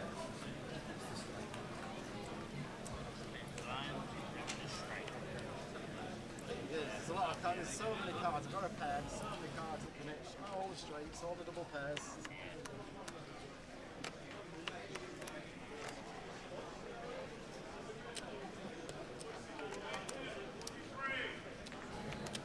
Now, we got John under the gun, needs to go with this. Double suited 10, 10, 8, 7. As the short stack, with the big blind ante. Gonna put in near the auto stack. And he's gonna have to fold. It's folded round to the big blind, who is Paul, 1.3 million. Very weak hand. Against the very short stack all in, but I think he needs to fold this one. Yeah, we don't really want to drag ourselves in. Nice pick up for John there. Yeah. Getting a shove through effort, essentially 4.5 bigs.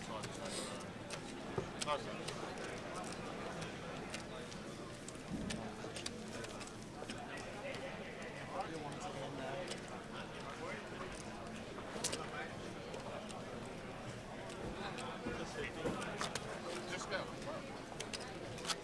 Money back.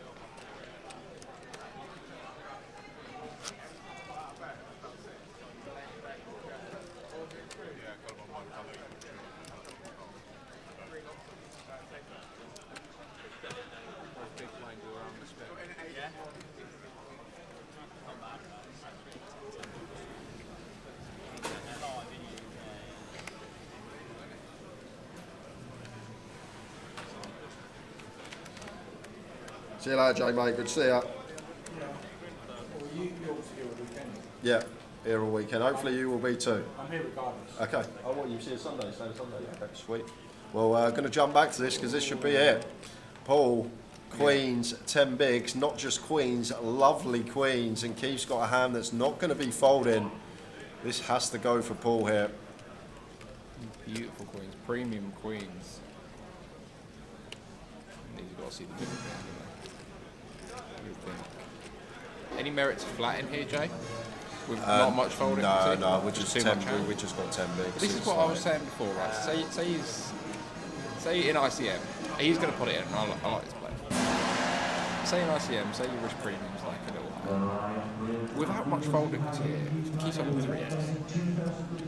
Has these queens got 55-60% equity against the stack of frame? Seems close to me. You've seen the equity's running very close, so it just begs the question.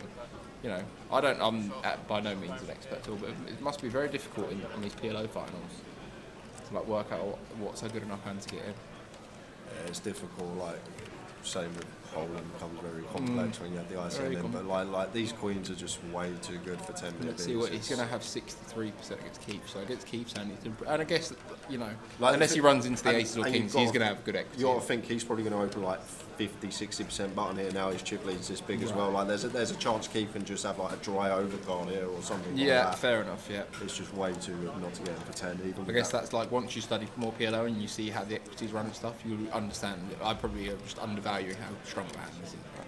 Yeah, I think that's exactly what you're doing.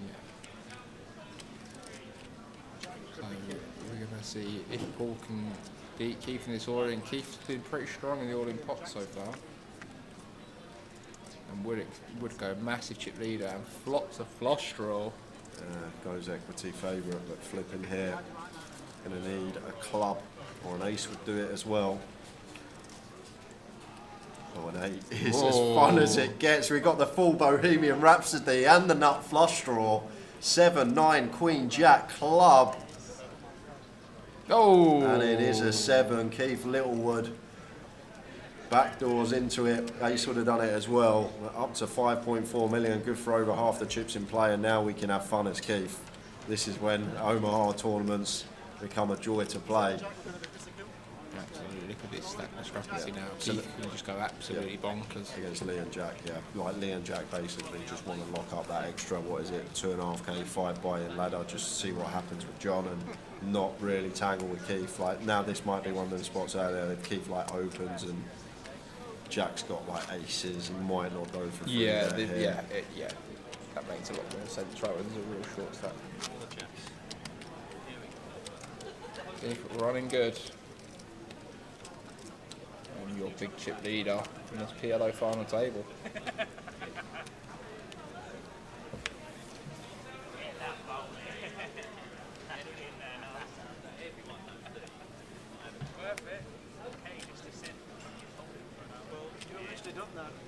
And comes a fold of a double suited hand. Was a pretty weak one. Let's go as Jack. Please don't get attached to 5, 6, 6, 7 here. It's just going to be blind on blind and potentially someone busting here. Yes, a bit too wide here from Jack. It's just a situation where like Lee's going to have to call off a lot when John just sticks in his 4 BBs. We potentially ladder now. If we end up playing a big one against Lee, can do some real damage to us.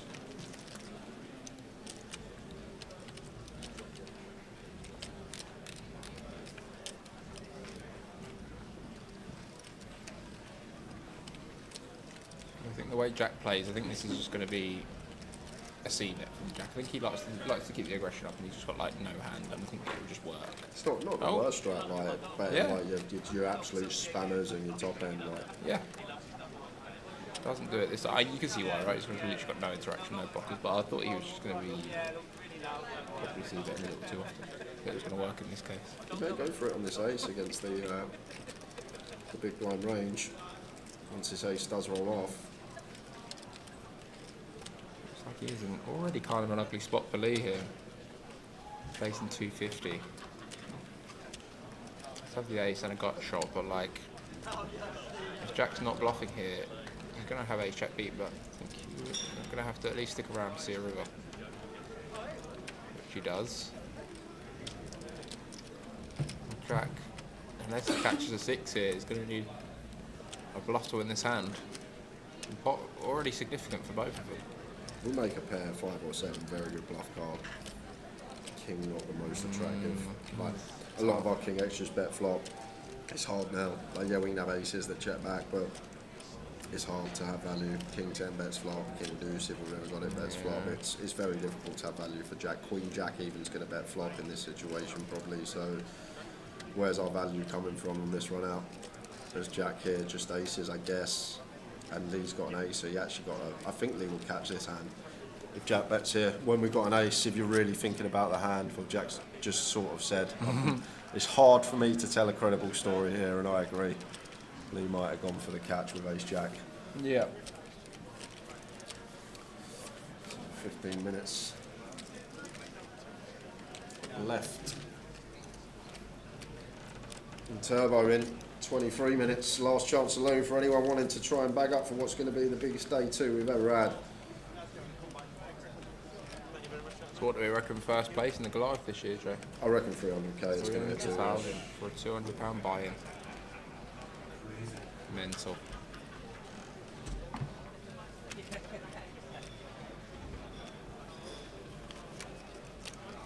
What odds winning? What, you? Don't, mate. Everyone's asking me now. Everyone wants me to lay bets for them. Everyone, that's how you run good.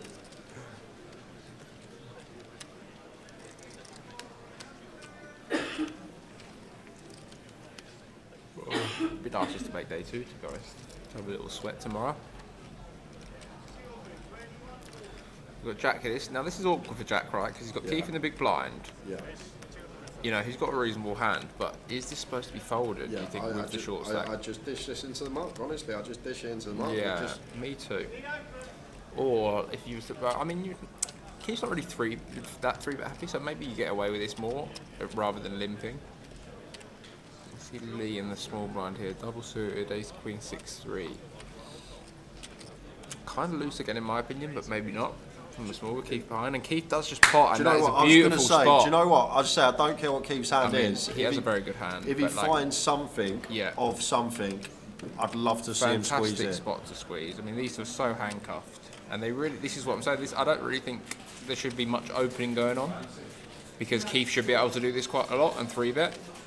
But like I said, I would have just folded here as Jack. We literally got someone that's going to be forced all in 2 hands. And what is it? Like I say, it's a 5 buy-in ladder. It's significant.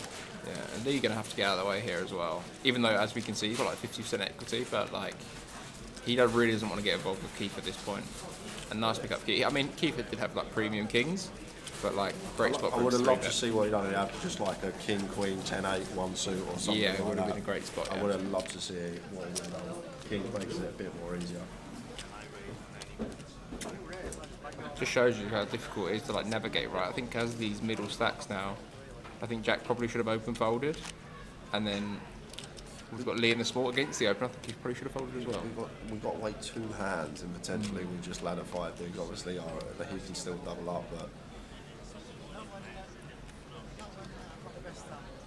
to be fair, you got to credit to Johnny. Come in as a short stack, and he just seemed to have been the short stack the whole way. He basically just keeps blinding down and having to get it in and winning the all in. As I say, for the short stack that come in, he has laddered all the way to 4th place now. Yeah. And he has probably been the least active. Yeah. Yeah, but as you said at the start, Jay, like folding going to make you a decent amount of money. Got to pot this as Keith. Yes, we've got 3 kings in our hand. We don't love it, but once again, Jack's just going to be doing so much folding. He's probably going to lose a bet or 2 here, I'd say. I reckon 2. Oh, disastrous card to Keith. That's cold. This is a really bad card. Jack could even get a full double here, potentially. Keith should be wanting to go for a chunky value bet here, I'd say. 300? That's with 2. Maybe he can get away now, because like Jack, to raise this river with the short stack there, it's going to be hard for him to find a bluff. Did it quite quickly as well. Keith's just going to snap it off. Yeah. Cold turn, cold run out for Keith. Yeah, it's pretty cold. Second nutsy in the spot. Although any ace is like quite easy to have, but It actually might be a really sexy bluff raise on the river there from Jack. If we ever assume that Keith just opens any ace blind on blind, but once again, if he's calling kings, it's not. I mean, Jack's just called the turn, right? So usually he's going to have at least a pair in his hands. He's going to have to turn like a full house into a bluff, but all of these can just be bluffs. So like, it's very difficult for Jack to be bluffing here. But like, hard to blame Keith for calling like 350 more with like kings. Difficult to get away from that one. It's the orbit before in that situation. Jack went for the bluff raise and didn't have it, so you just, is he going to do it again? The very next orbit in the same sort of situation? Yeah, but this is like a very different spot, right? When the board's ace, ace, ace. Like, you're going to have to get very creative to final bluff, and it's super scary to bluff. But the other board is like, you know, straights get there and the board changes. This is different from Lee because we're raising into the big blind that we're trying to bust, so now, okay, Keith's going to call,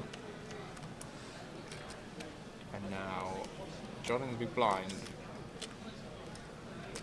Gonna have a look. Just going to call, I think. Yep, just call. No jams here. He did this well earlier, right? And then he got a decent flop and got it in. I think he's going to make the same play here. Should play very well. Yeah. Just hanging around. Had that loose ace. I mean, is there a case here? Do you know what? Because he's only got 120 behind, right? Oh, actually, does he even reopen the action? It's under ace, but let's say he did reopen the action here, and Lee could pop Keith out. Then you would get it in because you're going to be able to run your equity for a better price. Spot on, Sam. Yeah, exactly. Oh, does fold. I would not have folded that one with this outright short stack. We have to call here. We just get to stop and go so many flops. And he's now hoping for these two to collide, but like SPR, they're going to have it over to SPR. Well, I thought it might have collided, but actually Keith just doesn't have enough hand to stack this up. Got to go for a little quarter here as Keith, and then just potentially run it on certain run outs because once again Lee's under so much pressure here with the 270k stack. Just looks happy to show these sevens down. I wouldn't value that aces here. It's just you could push back a check call there. Yeah, if we get raised, it's horror show. Yeah. I can't remember what John folded in the blind here actually. Whether he saved himself or not. Did he have a jack in his hand? I can't remember what his hand was now. King 6 7 3 tri-suited hearts. King 6 7 3. So I think he would have jammed the flop and been busted. So. But yeah, middle pair, got short, would have had to. Would have been busted, but you know, not to know that.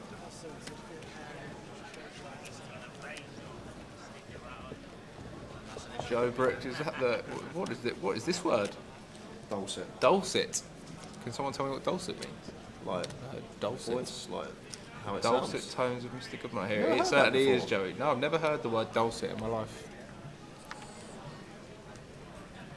What's going on, Joe? Someone's doing some commentary. Is it really? Sweet and soothing sound. Oh, dulcet tones. I've been told that before. I've got a nice commentary voice, actually.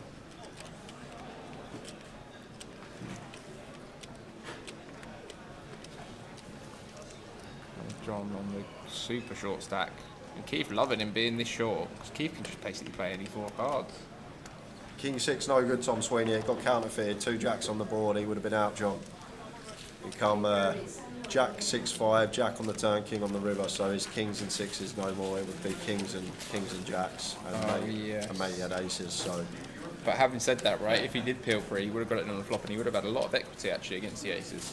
Not like chunks, but like plenty to get it in. So, but does save himself. Joey Brooks, we fire in the turbo, lads. Yeah, we're there. Got 15 minutes time.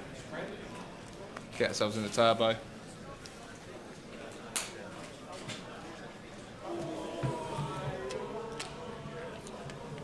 So Jack here, under the gun, ace king 7-6 with a king eye suit.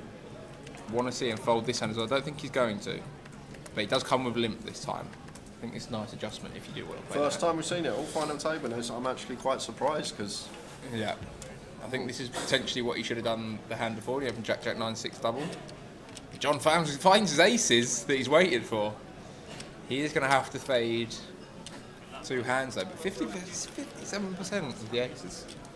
Well, I'm going to talk about something here now that sounds absolutely crazy, but this might be the time that Keith wants to bluff into a dead side pot. We wanna get Jack out the pot. We want John to double back up, have him 8 big blinds, and then be able to keep applying this pressure. That I know it's well out of the box, but this would be an ideal time to do it. Like, as Keith, we want to try and bluff Jack out in a way. We don't have to now because we turn a Jack ourselves, but I would have just bet this flop as Keith with Queen High, no draw.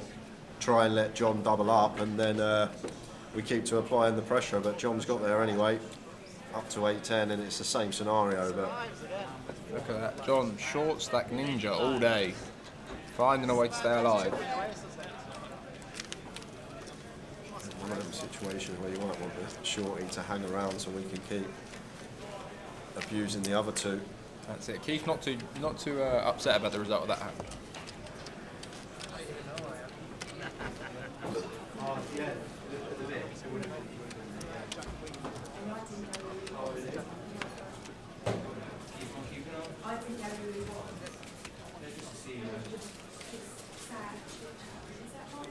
Yep. That's right, only live.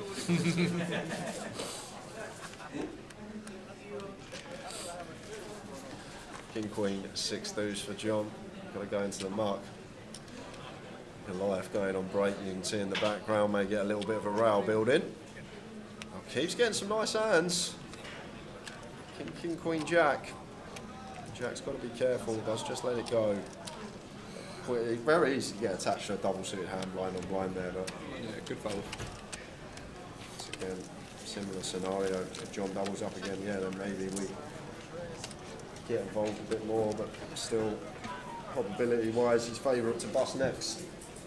As we go into the final 4 minutes. Anything you want to say, Sam? Any socials? Any plugs? Yes. At Sam Goodman PKR on Instagram. Katie, come and tell them how good my Instagram is. Oh, it was really good. It's Yeah. really fun, yeah. Yeah, so get following me on Instagram. I'm going to start posting some more content, I think.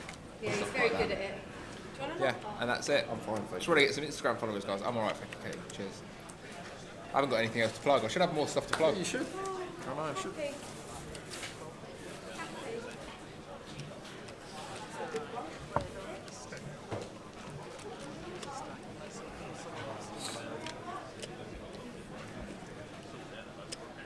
So, Jack just completes here. John short in the big blind. Jack flopping 2-pair open ender. John with like a kind of dicey hand, like bottom open ender, but he's super short. This is really dicey for John actually. I don't know what I'd do there blind on blind against half, which does just get out of the way. Kind of on the tight side, John, but like as we can see in this spot, it would have been a really bad shot. I don't mind. Seems close that one. Keeps himself alive. I don't mind looking at ICM numbers. And it's unusual for me to say that. It's probably going to be 20 minutes, guys, and we are going to be back at around 10 past, but let's say between 10 and £6. Sam will hopefully be out the turbo by then, and I'll pocket £20. I wouldn't normally, the chip league, but I get the NPL points. So I'll send some updates for the rest of the day so you can rail when I've got like 400. Let me know when you're all in, I'll come sprinting through. Yeah. Get on the anti-round. It was funny the other night, the joke was while Mandara was on the table next to me, and he's all in with queens against sevens. I'll turn around, I see action on the flop, and I just, it's clean flop, and I just go, 7! And it just comes in a 7 on the turn. I get the blame, he turns around, he's like, ah! In the joke as well, but that's what I'll be doing. I'll be calling in cards. What's going on here? Are they discussing a deal? Is that what's going on? Surely not. Oh no, I think the... is it the tablet? Tablet died? Okay, on the trips. Might be. Some deal discussion. Strange time to discuss the deal for John. Because he's got 6 bigs here. I think it's Keith. Like, why would you want to deal now? You've got someone sitting there that short, and you just get to pound on the other two. In jail. I'd be shocked if the deal was done.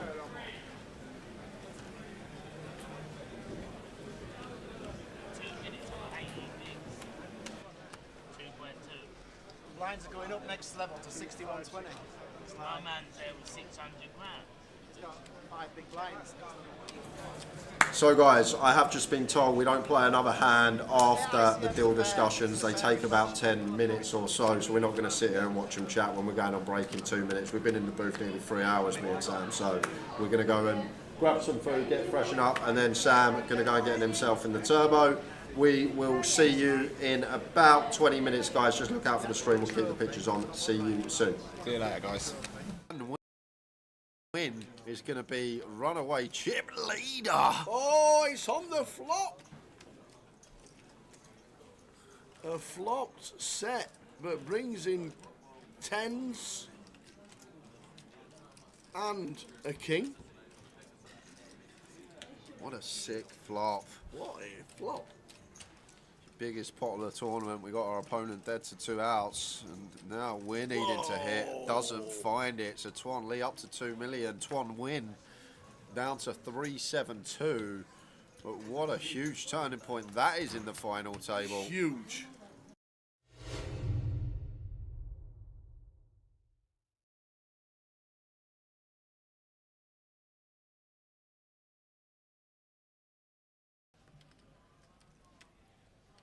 It's actually nice to have John the feature as well, Ty, because funnily enough, every year, the way he busts out of this tournament is just cruel. And no one ever seems to see it, but he always says, oh, this happened. I got aces in against kings, king on the river.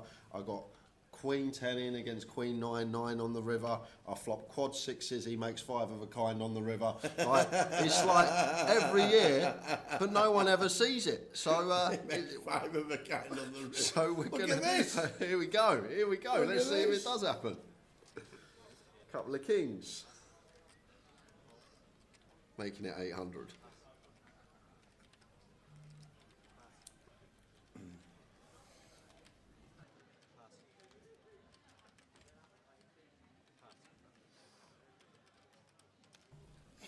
So Jack 10 for Ollie who calls.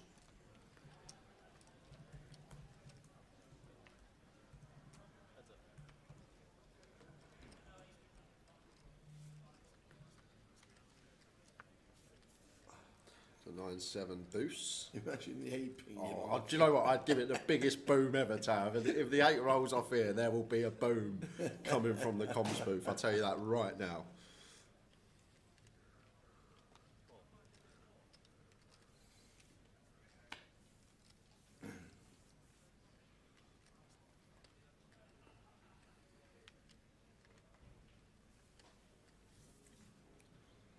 Better 1K. Oh, so a queen on the turn. Can I root for the king of clubs? Is that allowed? Am I allowed to root for the king of clubs? Of course you can. 1.9 into 4.3. Around 60%, just north of. Sorry, 40%. Put the king of clubs there, dealer, one time.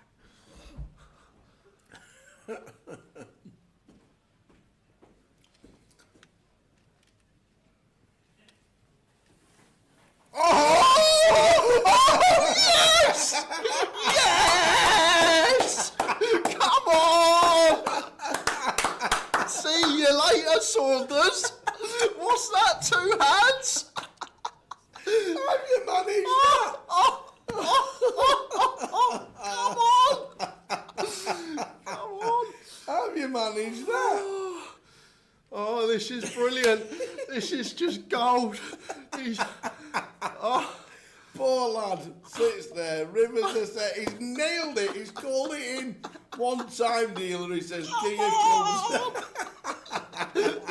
Oh my word! Oh dear. That goes for the raise, the all in. You got Jack 10. Yes, he has. What else has he got? He's free bet the river. Of course he's got Jack 10. You got Jack 10. Oh yes, of course he's got Jack 10. See you later, Joe. Back to the. See you later. 2 hands he lasted, and believe it or not, that's actually his record run in the Goliath Tower. Level 3 for Saunders. Well played, sir. We will see you on your second bullet. You owe that dealer.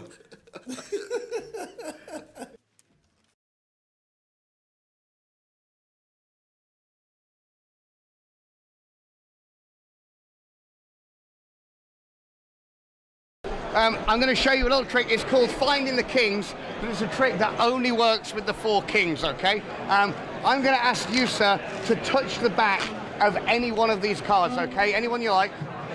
This one. Now, I'm going to try and find the 3 cards that match that one. For example, if he picked a queen, I'll find the 3 of the queens. But remember, the trick only works with the kings, okay? I think that should be king number 1 just there. I'm not looking, but is it? Did I get it right? King number 1, king number 2 just round about here. King number 3 should happen just like this, if I'm looking. It's like an acrobat look, the king of clubs. That's spades, diamonds, clubs, and hearts. Now, I'm going to do the trick 2 more times, but each time we do it, it's going to get more and more impossible. This time, once you've picked the card, you can change your mind as many times as you like. Can you touch the back of 1 card for me, please? Anyone you like? This one? Now, do you want to stay with it or do you want to change it? Your choice. Stay with it. Remember, the trick only works with the kings. You remember I was telling you that? It only works with the 4 kings. Now, stay with it or change it. You're sure you want to stay with it? Because I hate to think I was cheating, but you can change it if you want. No? You can change it. Do you want to stay with that one? Perfect. That's king number 2. King number 3, I hope, should be round about here. And that's diamonds, clubs, hearts, and spades. I've watched that card all the time. I'd not take my eyes now, off that card. I said we're going to do it 3 times. This time, you can change your mind as many times as you like, and we're not going to look at any of the cards until the very end of the trick. Remember, it only works with the 4 kings. So just touch the back of anyone for me. Which one? This one? Do you want to stay with it or do you want to change it? You sure? You can look at it. Don't show anybody else, but you can see whether it's right or not. In fact, I didn't even know there's a king or not. He doesn't. In fact, you can lie or tell the truth. It's up to you. So lie if you want. What is the name of that card? Change it. Jack of diamonds. The Jack of diamonds. I mean, I'm definitely I'm calling on that one. I'm definitely calling on that. All right. Remember, the trick only works with the kings. Try to stay with it or change it. Stay. Perfect. Okay. Stay with it or change it. Stay. Stay with it or change it. Stay. Stay with it or change it. Stay. You sure? Yeah. Remember, the trick only works with the kings. Unless you get an ace, it always works with the 4 aces. I don't know how it works, but it does. No. What I'm going to ask you to do, sir, take 1 card for me. Take it. Yeah, take it out of the pack, look at it, remember it, show the camera, show everybody else. Everybody knows what it is. And then pop it in the pack. Remember it, right? If at the end of the trick you forget what it is, just agree with me, okay? Perfect. Now, before we find your card, I'm going to show you something with the aces, specifically the red aces. Because we've got the ace of hearts. I'm going to try and make the ace of hearts and the ace of diamonds change places. Not with each other, though, with the black ones. I don't know how it happens, but it does. Now, I'll show you again, because it happens pretty quick. Slow motion review. Now, we've got the red ones. That's the ace of hearts and the ace of diamonds. And the black ones, which is clubs and spades. Name for me, red or black? Red. Which close? The red ace is what?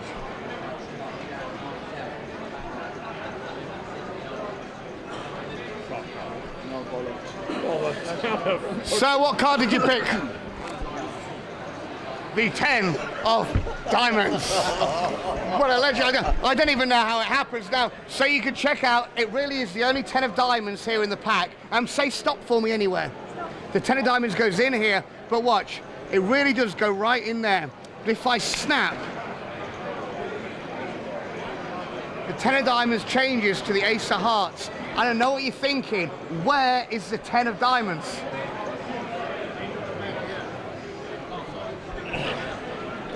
Have a look, sir. Turn it over. Show everybody. Now, like I said, it does happen pretty quick. In fact, watch. But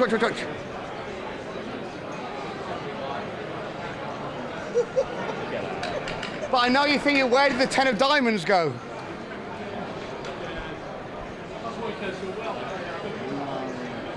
Yeah, way. Now, some people think I cheat. They think that when you're not looking, I take the 10 of diamonds. They think I hide it in my hand, put it in the box. That's not how it's done, because it's not the 10.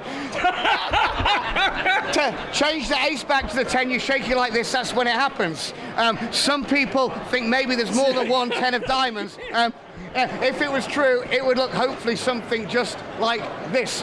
Obviously, that's just a lie, because you see, all I've got is the 4 aces. And if you want to know where the 10 is, have a look just here underneath the box. Now, you're not watching any of this. Pay attention. Now, I'll show you again. The 10 of diamonds, so you can see, it really does go down here into the pack. So I don't cheat, sir. Please push it in the deck. And then have a look over here. In my mouth. You know, I don't even know how it gets up there. Now watch again the 10.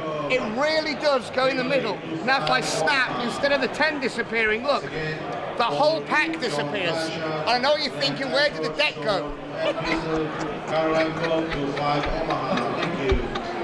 Now, very finally, we'll bend it in two. The bent card, the 10 of diamonds, really does go down in here, so you can see, watch.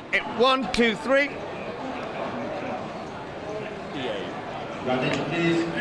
And I've got absolutely no idea how it's done.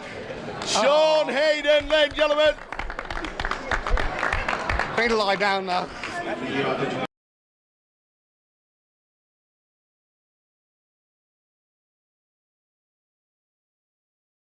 You can just tell he understands like how the ranges change and when we get to lead, when we don't get to lead, and I've been thoroughly impressed with Jean Juan.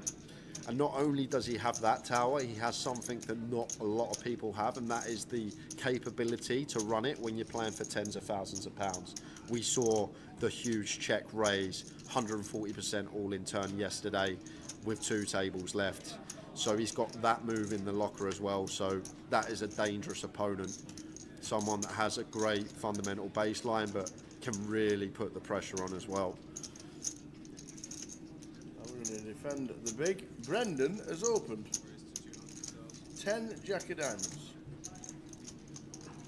Brendan has opened 3-bet to 200 with 9-4 against Brendan. All aboard the exploit train, this has to be, and this has to be what we spoke about. So David's obviously picked up on what we've picked up. Feels like Brendan's not playing enough hands, he's potentially playing too tight, and he's not going to have he's not going to defend correctly. I feel like that's how David will feel in this spot. So if David feels like that, maybe he feels like he just gets the 3-bet deck. But I'm not sure about 9-4 tower. To be fair, I'd never take it myself, but it has to come from that baseline. I feel like this is where David is coming from here. He feels like Brendan's not going to be defending correctly. He's going to be overfolding. So he's just decided to roll in the old 9-4 off. On the flop for Brendan, 8, 9, 10 flop, top pair wrapped around it. David scored a piece as well. Yeah, I think David though, just aware now, like once Brendan does defend, gonna tread carefully. Jack 10 of diamonds. Top pair up and down.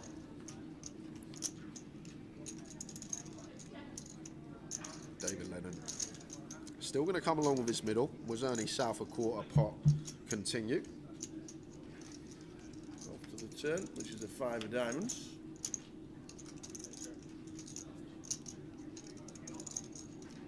Yeah, and now it's Brendan, maybe where we do check back. Like it's horrific if we get check jammed, and we're not going to against David's particular hand, obviously, but if he ever has some hands that potentially want to go for check jam, it's a 3-bet pot, like value bet threshold. I don't think we get to go bet with a 10, so great junction to check perhaps here is the turn, but not going to get that option. We are going to go for bet instead, so finds quarter again. 150. Now as David, no real sort of straight draw or anything to go alongside the 9. Is this where we're just going to see him get out of the way? Isn't 9-4 part of the deck? Yes, it is. That's what I'm saying. Maybe David thinks he's gonna 3-bet deck, but I personally wouldn't 3-bet deck. That's what I'm saying. Even if I think the person is playing. What's David's plan on the river? Well, call with the 9. Oh, that's grim. Wow. What a river card for David Ledden. That is ridiculous, Tower. And to be fair, now he snags it, he might actually go for the lead, because Brendan shouldn't have any 9x other than, like, no, he can't have 9x. He's called the 3-bet. So Brendan actually can't have 9x here. So therefore, like even 8-9 suited, 10-9 suited, they're not going to call at this stage. So therefore, he's probably going to check back a lot of his range on the river as Brendan. So we're going to take this away from him as David Ledden decides to donk jam the 9, just sort of realising this is a river card that's going to be checked back heavily from Brendan. So taking it away from him, and now Brendan in a real grim spot with the Jack 10. And this is really strange because where is David going to find bluffs from? What hand wants to call twice, check call, and now wants to donk shove the river? Like with no backdoor flush draw present? You're really stretching, Tower, because like if David has 3-bet something like ace 10, he never donk jams. If he's somehow got like a Jack 8 suited, sort of the pair up and down, pair gut shot, he never jams river, because we still beat some like King Jack suited, some King Queen suited, some Ace Jack suited, some viable bluffs for Brendan. So where on earth is David meant to get a bluff from? But now let's flip it the other way. Where's his value coming from, Tower? Like what 9x is going to call twice? Jack 9 suited, Queen 9 suited potentially, but you're not going to assign him 9-4 off, that's for sure. No, not at all. So it's really strange spot for David here, because it's you struggle to assign bluffs, but you also struggle to assign value as well. Like would David really check call and overpair and now want to donk jam river? I don't think so. Would he want to check call ace 10 donk jam river? I don't think so. So he's basically saying he's got a 9, but the 9x that get here, I guess, are the ones with the straight draws with no backdoor flush draw present. So Jack 9, Queen 9, these type of holdings. I'd never give him 9-4 off. Like I expect the 9x with no redraw to just fold turn if I'm sat there as Brendan. So it's a really weird spot for him. Yeah. And he's time banked himself into the break. Queen Jack, we have a Jack. That could actually work. Queen Jack may make sense. Someone in the chat saying Queen Jack potentially. Yeah, I could see it. That actually could make a bit of sense for David. Flop the nuts, check call. Doesn't want him to check back this 9 river. But Brendan has a key blocker to that, obviously. We have a Jack in hand, removal to some Queen Jack. Last time bank. Into the break. We are. What a last hand of the session. Brendan McManus, it's all of it to call.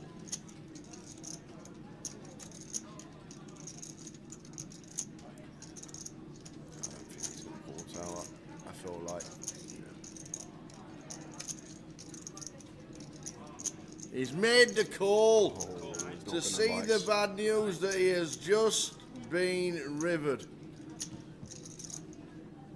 Brendan McManus. Just finishing in 7th place for £13,840, and it's time to take breath from that hand. You could have run through all the guesses of David's hand. It would have taken a while to get to what he actually had, Tower. The old 9-4 razzled him from the big blinds. And as we said, I think lead on the river's really good from David. I personally would have folded turn against Brendan, but once we do call turn and we ping that 9, I feel like we have to lead, whether it be all in or a different size. It's just one of these rivers Brendan's going to check back high frequency. We'll see you back in 13 in a little bit minutes with 6 players. Brendan just been eliminated in a bit of a whopper. See ya soon.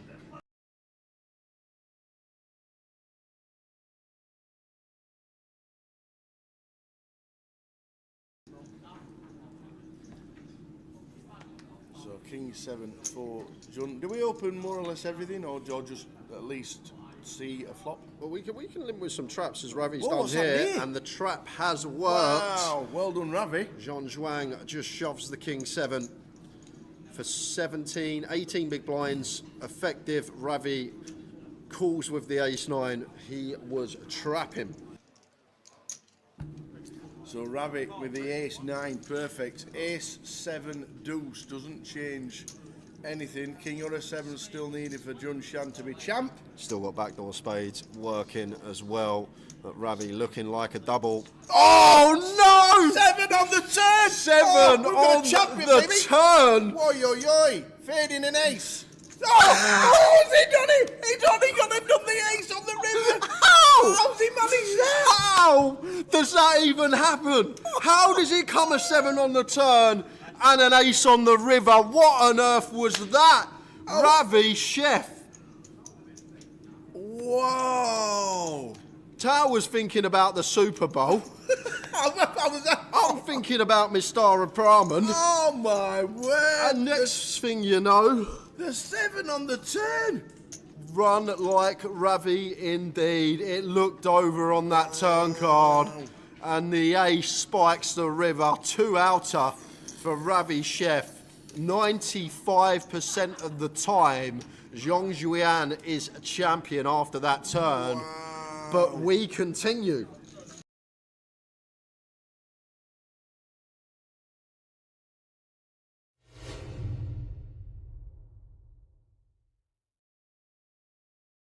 Hold on a second. Hold on a second. Hold on a second here, guys. Because this could be huge from the 2 men who got the stacks and all the chips at the moment. This is set up central 5-handed, and with these 2 opponents, Tower, 2 firecrackers, it probably gets in. Like, if this is a setup with, let's say, Jagger and Midi with all the chips, I doubt it would get in at the FT, but with these 2, here we go.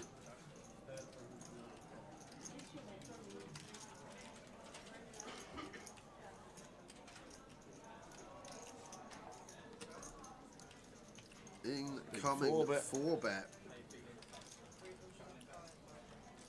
Antoine Lee's not going to put in a third of his stack to fold queens, I don't think, Tower. Here we are. Antoine action, says Ben. And it's probably going to end up in the middle because Twan's not folding kings and Antoine Lee's not going to fold queens after putting in a third of his stack. Here we are. And this is a huge point in the tournament. This. I know, it was so nice. And now I'm back for good now. I'll say a year, but I mean, I've put some time out. But I'm really enjoying getting back to it. I missed it so much. And the poker scene where I was living is gone shit. There's nothing. Sevilla's got one casino. They have like a weekly. It's Marbella, isn't it? You've got to go to the only decent. Yeah, or Malaga. Malaga's got some good ones. Yeah. But yeah, actually, I think it's moved from Marbella to Malaga. Yeah. It used to be Marbella, and it's moved to Marbella. They do the EPTs there and stuff. Right then, bud. Pull the draw for a bit. Thank you. So 500, 1 million, 2 million, 2.5, 3, 3.5, 3.6. Yeah? Here we go now. 1, 2, 3.6. Perfect, thank you. Them numbers are done then, yeah? Yeah, they're done. So the numbers are done. Oh, man. This is you, yeah? How long have you been playing on So 500,000, 1 million, 2 million. It's not my game. I enjoy it. 2 million. Enjoy it, that's the main thing, as long as you enjoy it. Exactly that, yeah. Where were you? Right, I think I'll be second in Omaha wins behind Gully 10. Yeah. Tourneys. I did GKBT. So after before, this will be my 5th Omaha win. Gully 10 will have got like double figures. No, if it wins, it would be my 5th. Sorry, you won it? So I've got 4. So I'm not bothered about the trophy anymore. I'm bothered about the points. What do you get for 4th? It's a significant difference. How are you doing in the MPO? That's why I wanted to do the deal. But it didn't work. Well, so if it wasn't on stream, it would have been alright. Yeah, so now I'm going to see the difference between 4th and 1st. Even from 2nd to 1st. That's why 1 is very, very. 7 points is big. And then Ravi must be close behind, right?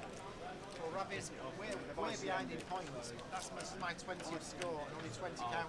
Okay, Ravi's only had 13 that count. Okay, I'm with you. And he got 70 for winning that big name. That was so, big, yeah. So his average is higher. He had some cards, right? He runs well, that Ravi. He said that card. Remember, he won in 2 days. He won stream for 2 days and didn't lose an all-in. Something like 20 all-ins on the trot. So behind something from to win every single one in 2 days. He also, I remember last year he pulled the big mystery ride. 50k or 20k. He runs very well. Boy, he's a great player. Pulled a 20k back in Ireland this year. You did? At one bounty. Very nice. Was that a top one? No, top was 100k. Can't complain. Yeah, I think it was like 6th or 7th. Nice pull, like a That Vegas one was the best one. Can you imagine if you're trying to pull $1 million, what would that feel like to actually pull that? Yeah. I remember I was right there when the guy opened $1 million. And I watched him, and he just didn't practice. The first guy obviously did. The first one, yeah. The second guy, you'd think he just pulled a regular one. He didn't give a shit. It's insane to watch. If I pull, I don't know, how do you react? You either go mental or you don't do anything. Yeah, there's no in between, isn't there? But the only thing is, like, you're up on the stage by yourself. You can't celebrate with your mates or anything. You go up to the thing, and then they're on a break. The PLO bounty. You agreed to skip. Yeah. That's next level, yeah. Yeah, my blinds are up. You all agreed before you left the table for the break. It's fine. Unbelievable. Comes back. It cost me 40. Doesn't really matter now, he's on the ICM. He's going to be shoving. He's been playing now. He hasn't been playing, so he'll start playing. Let me wait and off the screen then. Still playing for 5K. Just that's everything first, isn't it? So you're not going to be falling into a short stack. You may as well try. No. And the next amount of PLO in Vegas this year, the same guy pulled both 100k. Yeah. And he cashed like 3k. He made 200 from that. The Americans think they're the best at PLO. They really do. Well, they're not. Europeans are best at PLO. By far. Probably the Brits. They just push buttons over there. They think, it's like, listen to Daniel Negreanu. Well, my King 7, Queen 3 double suited is only 45% against Aces, Jack 9. So it's okay for him to get all in. If he's going to rebuy, he don't care. Yeah. Pay another $5 grand.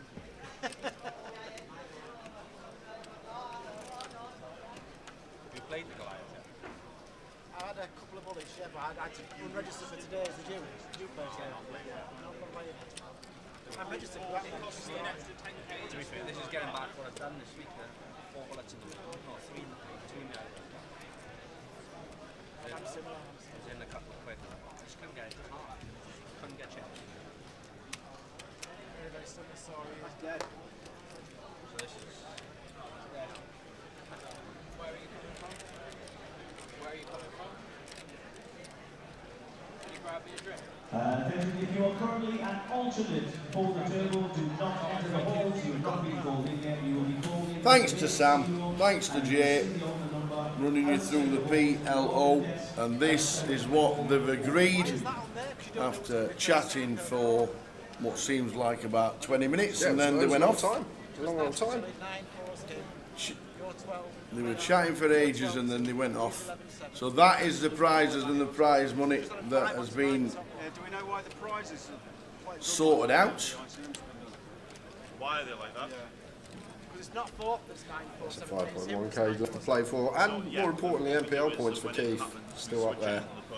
So still looking to bow out for them. 29 points for winning this, which will be pretty massive. We figured it out earlier. We'll put his average result at 16.5 points, which is decent for an average result. So with the change left off the leaderboard.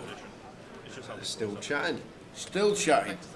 No, it doesn't affect Went on you. break at 10-2. You've agreed to in the screenshot or on the app is what you're going to get. The money you've agreed to on the screenshot is what you're taking up. 5,100 extra to play for. 4 players left. Oh no, I've got the new 8-1 or 8-2. Yeah, it's like 11 or 12. What are they chatting about still? Let's just have 30 minutes. What's the chat? No idea what's happening. Still nice, yes. I'm guaranteed 13. Guaranteed 13. Yeah. I was going to do that, but I've done it now. 9+5. No. It has to play it out. Anyone know the alternate number for the turbo? Think of a number, double it, and add a 4. 1240. Is it really? No. I'm going to tell him what it is. My friend registered about 20 minutes ago. He was 810 at 6 o'clock. So probably up to around 900 now. Wow. The prize money before, I think, was that. So that would have been the payouts as it stood before they did the ICM. I'm not too sure. So there's 4 left. But that would have been the money. 8, 10, 14 and 18. Some pretty weird aces versus queens against this fella last night on the bubble for the final table, but he made it work. How many have been seated? I can tell you that exactly. I can tell you that right now. Seated at the moment, 267. 267.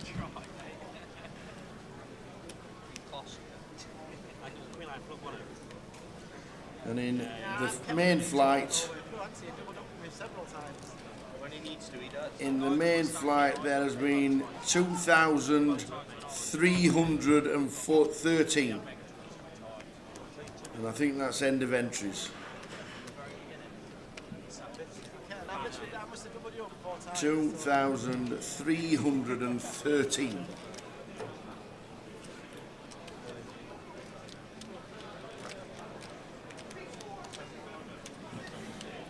Just wow. So we're off.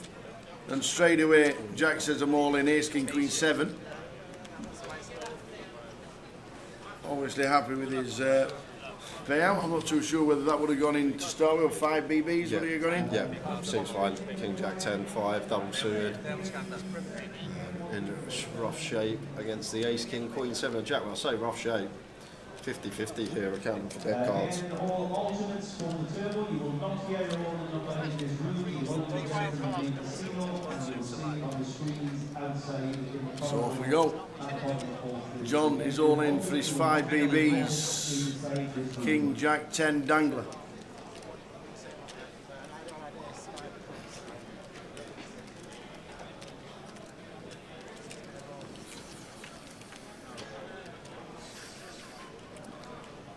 Queen on the flop, Queen 3, 6. We've got the 5, King of diamonds. Flipping still. And that will do it on the turn. Very nice. Get themselves a nice little double. Double up for the King 5 of diamonds.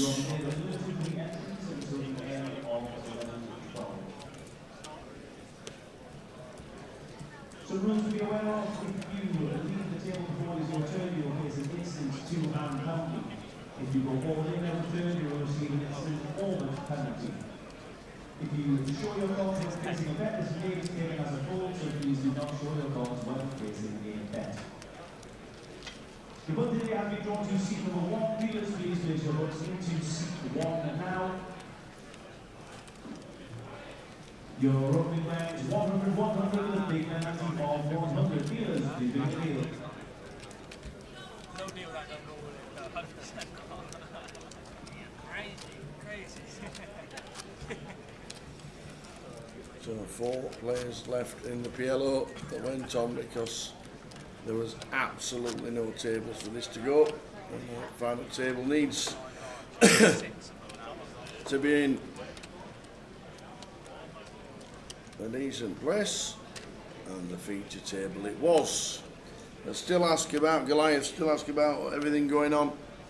Flight 1G, there is no more registration for Flight 1G. Nothing. Flight 1G. What level are they on right now? No, they're on level number 12.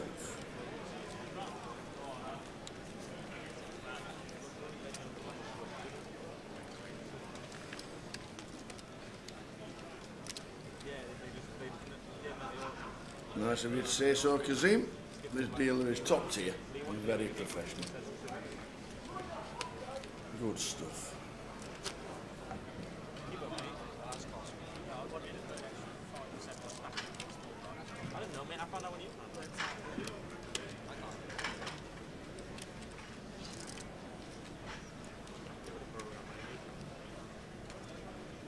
203 runners in the Omaha. High roller.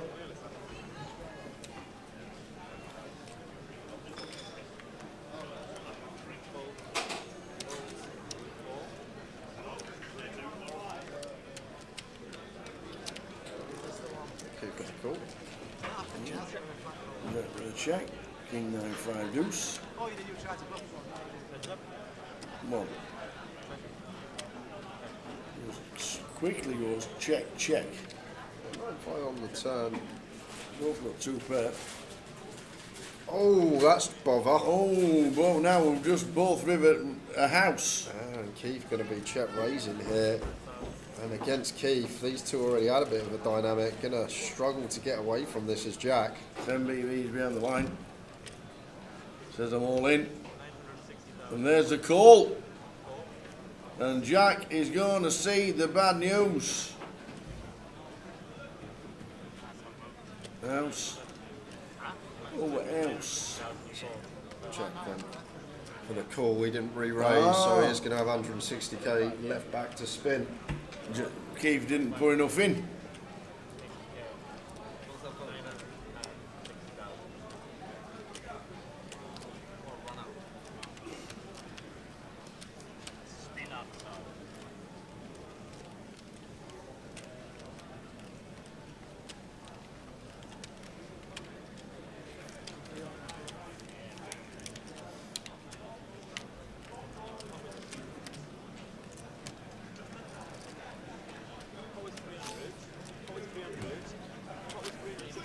How was the final been, Jay? Been good, been good. Actually, it's been refreshing to actually have a PLO comp and get to break down some PLO hands. I said to Sam, I'm so used to sounding like a broken record in the hold'em, and then PLOs just get some new ideas, different stuff that people might not have heard before. Sweet. So I've actually really enjoyed it. It's been refreshing, and it's gone pretty. When we were doing the session, it was a longer session. It actually flew by because of that. A lot of stuff to get into. Like a lot of people that are regular viewers would hear me say the same thing over and over again and keep drilling it, but we've heard a few different ideas today in the PLO.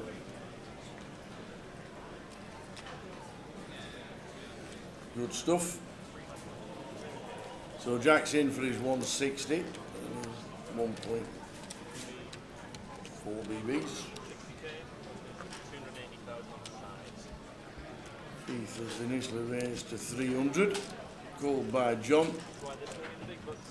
C number 2. And Jack is in. King 6, 3, 3. Yes, Queen 8. 8 takes the lead for Keith. Just a king or a 3 for Jack to survive. Same scenario. All check down. 3. Here it is. Oi, oi. Jack starts to spin. Boat on the end. And knows after check, check, he's going to be good. Back under 600. Here's the spin.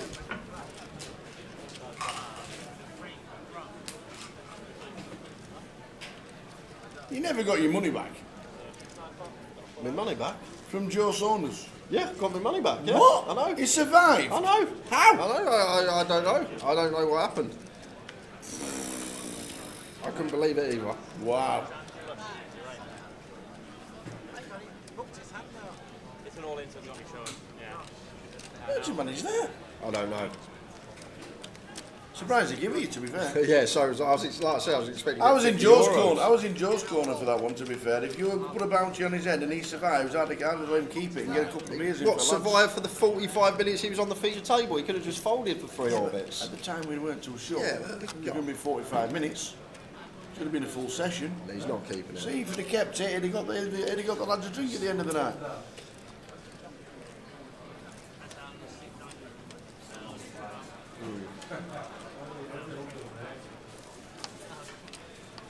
You made a deal.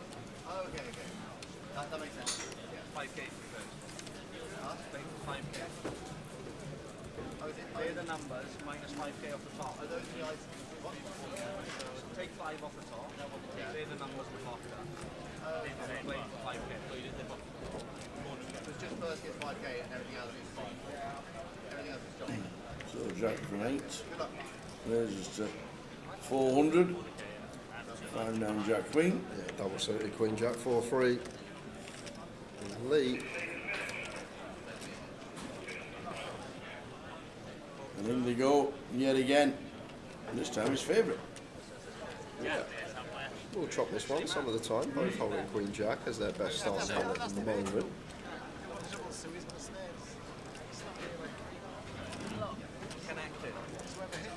Looking for red flops as Lee.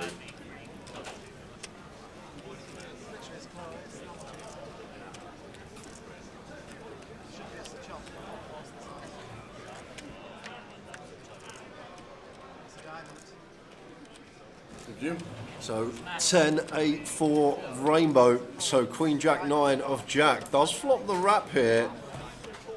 At the 4 at the moment. Out in front for Lee. 5 on the turn. So Jack jumps back in front. Fading 9s, 4s and 3s. And it is a free for the 2 pair of Lee. On the end there. And Jack McDermott, after the deal, still takes a decent score. Out in 4th place. 3 remaining. Come on, Lee. Come on. Off the day.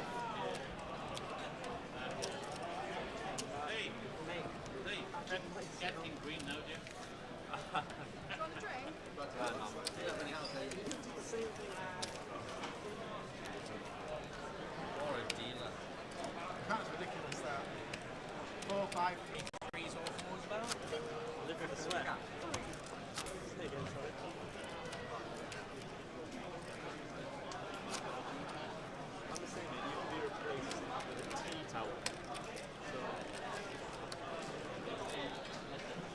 I want a headset.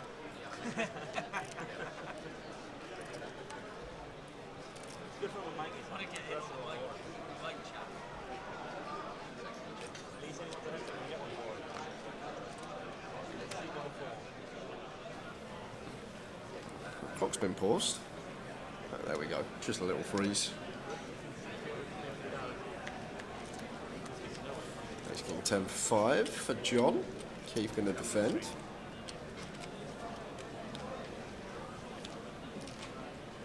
I'm more of a dual swing one against you. I am really, really, really on you. Just want to be fast.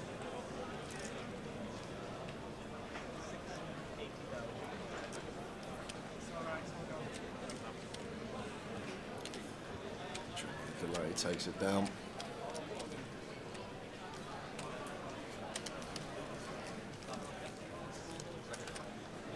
It's like a Camelot. When it was empty in here, when we were playing through that break, it was just fucking size hollow. Felt cold.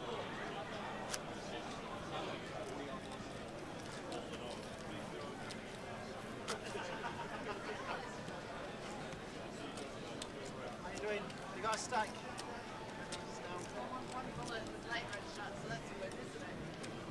You're making it last this one.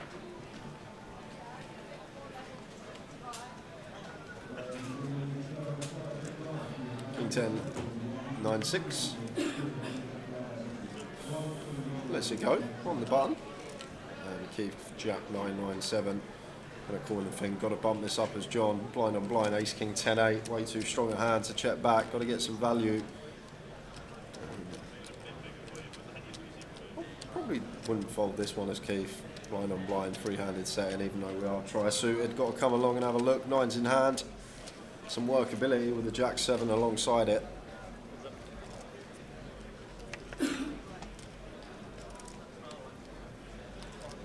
Somehow 9s still out in front. Complete whiff for John.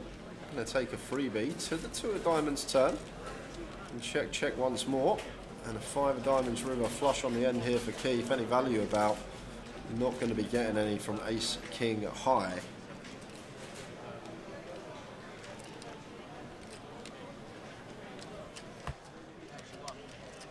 That's the only one you're allowed.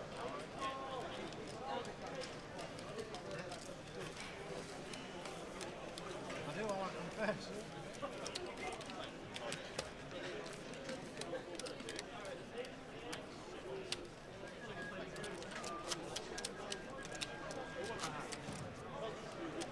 you've got to try your best to win. cappuccino. All you can get is loads of chips. 20% if you don't be drunk or whatever it is.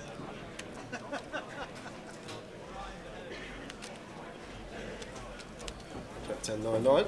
Although no suit, still fine for Keith to get involved.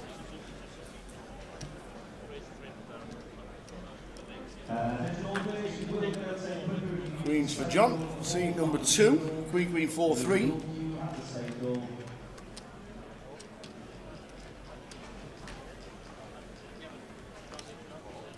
Pop something where we're all involved, please. Let's get a three-way all in. Say so. 3 players. So set 9 for Keith. Yeah, fine to bet this one 7-8 present, but still happy to just bet off the bat. Probably going to get 2 folds.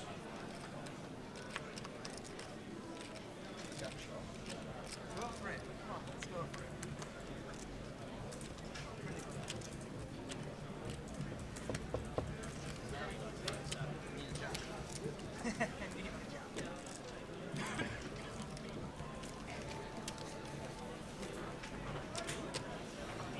So Keith, 56 bigs. Let's pull them stacks up again. 56 bigs, John down to 7. Lee Rogers on 20. Could be this session, could be the start of the next one. Yeah, sort yourself out.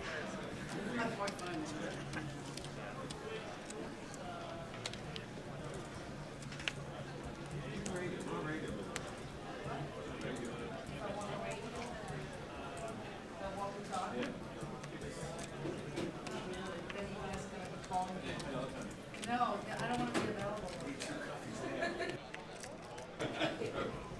Need a bazaar.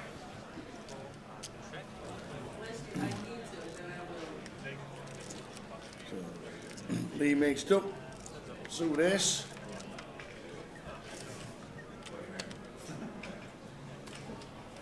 Swapping up and down with bottom pair. Keith with middle, but dead on the turn. Then on the turn to Lee's straight. It's the same last year.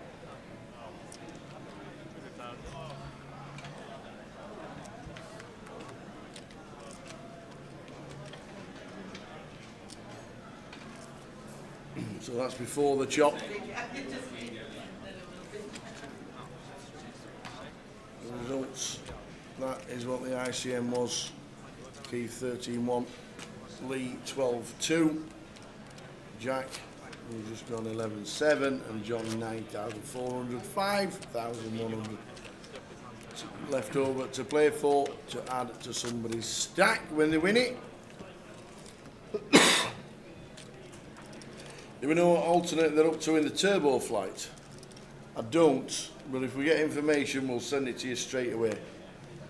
We'll keep you informed with all Goliath. Once this is finished, we'll get the break and then we'll get the Goliath back on.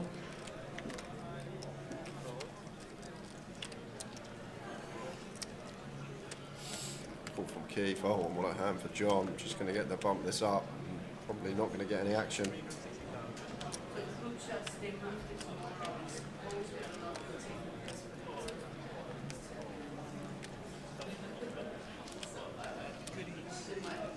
Bump it up. And the hand. 3 left out of 203 in the high roll up yellow. Superb numbers.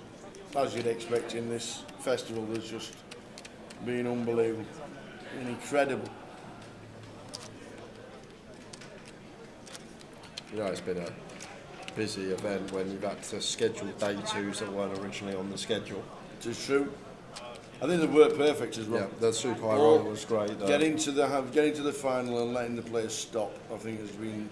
I know it's an event where we can do it because there are extra days on the festival, but it's just so good. So good for us. Final table Goliath. Final table Goliath. Goliath final table. It's been great. Really, really enjoyed it. And it's been a change because we've crowned, 4 champions already, and we've still got Goliath to go. King for John. 2 back-to-back monsters.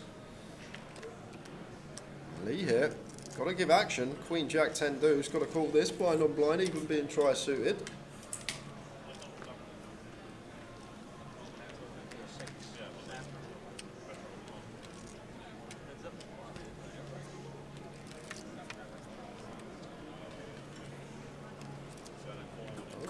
Snag a 10 here. John just goes for all of it here with the flush draw to go alongside. Probably let this go as Lee. Yeah, we have a 10. Really rough shape against over pairs here. What? Snap me on. In a bad shape. I think I had the sixes. I can't remember. That's why I'm in bad shape. 3 left. PLO high roller. All information regarding Goliath will be straight after this event. They're on dinner break in the main flight, so that will finish buy-ins soon for that. 2,174. Sorry, 2,313 as it stands right now. Register open as well. Yep. Unbelievable. Reg open during the break. That may increase. That should be in the bin. And there it is. Making it up. That's good news. 7 PM the table has been put back to. I'm already ready.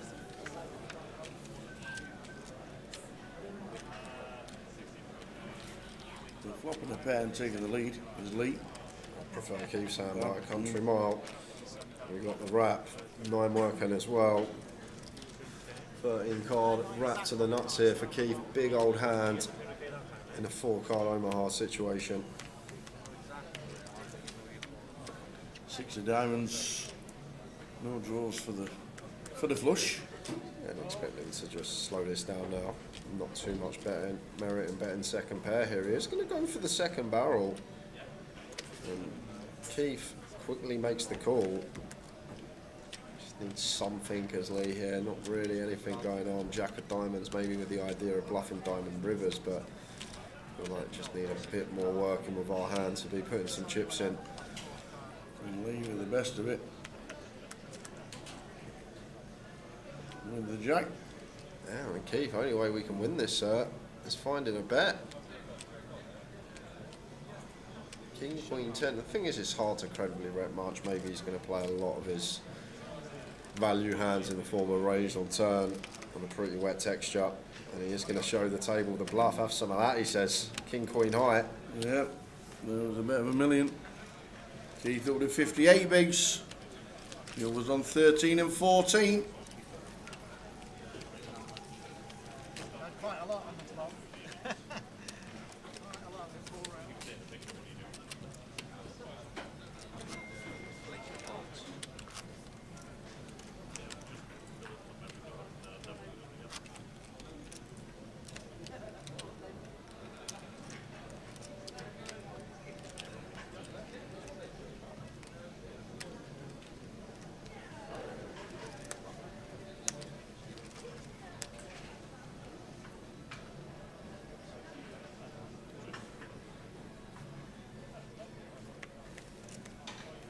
All the diamonds for Lee.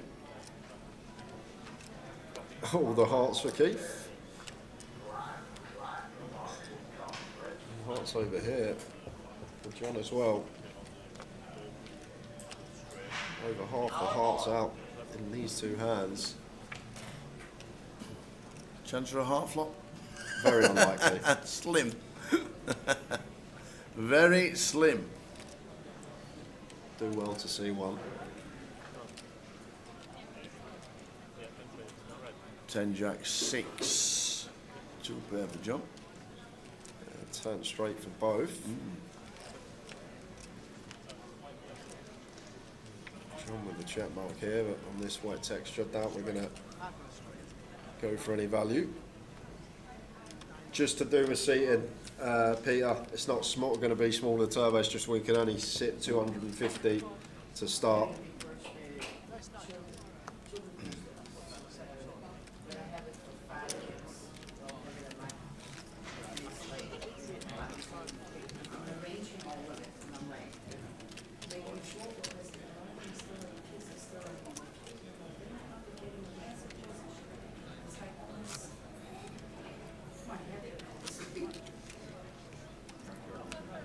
When they come back off the dinner break from the main flight, once players start getting eliminated, then tables will open. And they'll fill them with all the players on the alternates list for the turbo. Nice one for Keith, really nice hand. Jack 10, 9, 8, single. Show out of the way. Lee. This should be a repot, and it is a repot, and Keith's happy to run it with his rundown one suit. Suit not working, but the Jack 10, 9 and 8 sure are. And this is the thing, Tal, you look at this game. He's just got 4 live cards here against Ace King, 6-5 double suited. His suit's not live, and he's still 49%. I don't know what's the favourite. What's the favourite?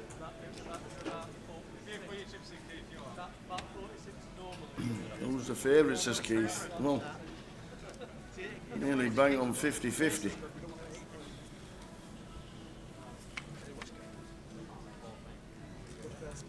Queen 10-3. That's a very nice flop for Keith. Flop the wrap all over. Jack needs. He's in front. 4 of clubs. Yeah, he is in front. 10's good enough. Don't need to hit our wrap. We just need to brick. Don't want to see an ace, a jack. It's an 8. So the 9 jack means Lee is going to be eliminated. What was the payout afterwards? Let's have a quick butchers. Lee got 12,237. Well done to him.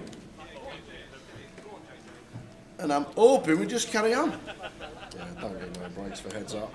Just they've done the money. Money's set. Just an half an hour break. Leave them in situ and let's crack on. I would, yeah. Let's get the points back. We're not allowed to. Am I allowed to take this down now if I give a grand or whatever?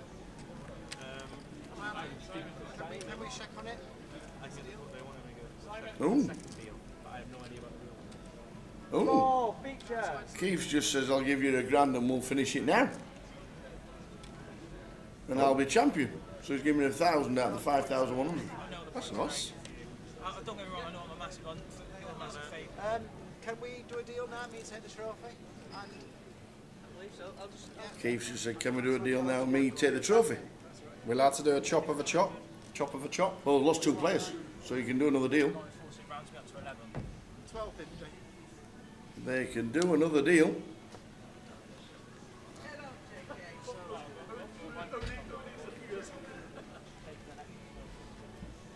So, just getting confirmation. Will they be able to do it?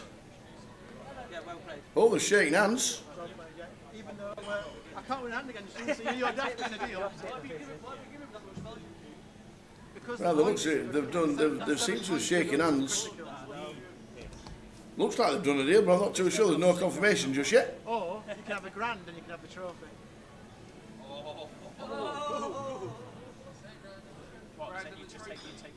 No, I take third. Mikey's putting his laptop down. That's always a good sign. Trophy's out. Hello. I'm first. He's second.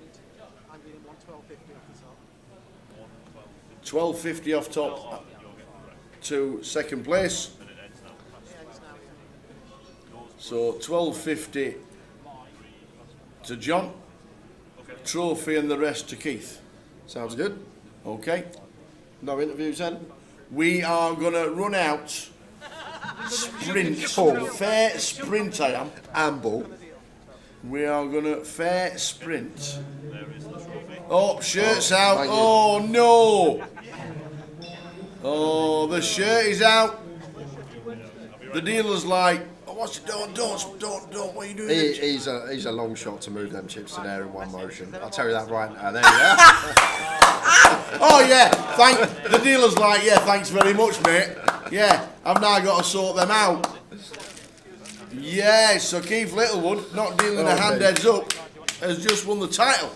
You want to go have a chat with him, We are going to have a quick chat with the man they call Keith Littlewood because he's just given John $12.50 to get the trophy and the rest of the deal. And that is it. So we will head round and we're going to have 2 minutes with Mr. Keith Littlewood as he's just been crowned champ. How good was that? Back in a minute. At least Man U won something. I love it.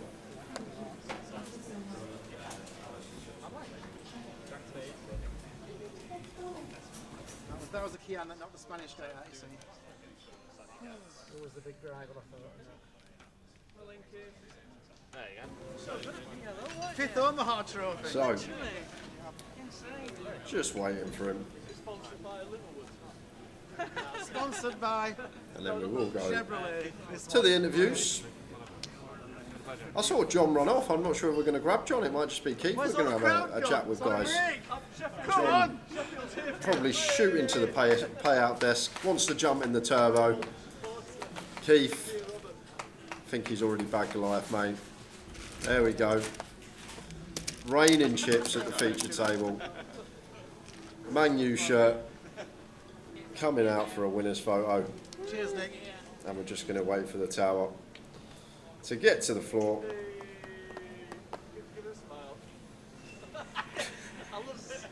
Good winner, Keith. Got his own style, plays his own game in a poker style. A great guy off the table.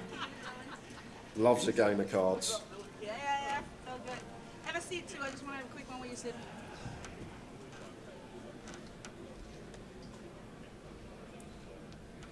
He's getting everything set and ready. I'm not sure where the tower's got to, but he's got to be coming somewhere quick. Probably hasn't had his free pizza off Scott today. He's got to go past there, grab that on the way, make another pizza, a few toppings. United! I think Nicky's just grabbing Keith for the photos before we head down to the floor, and he's finally found the stage. United! So we're just grabbing the champion. That is Keith Littlewood down to the floor, guys, with the tower and Keith. An interview with Tower. Call me a kid.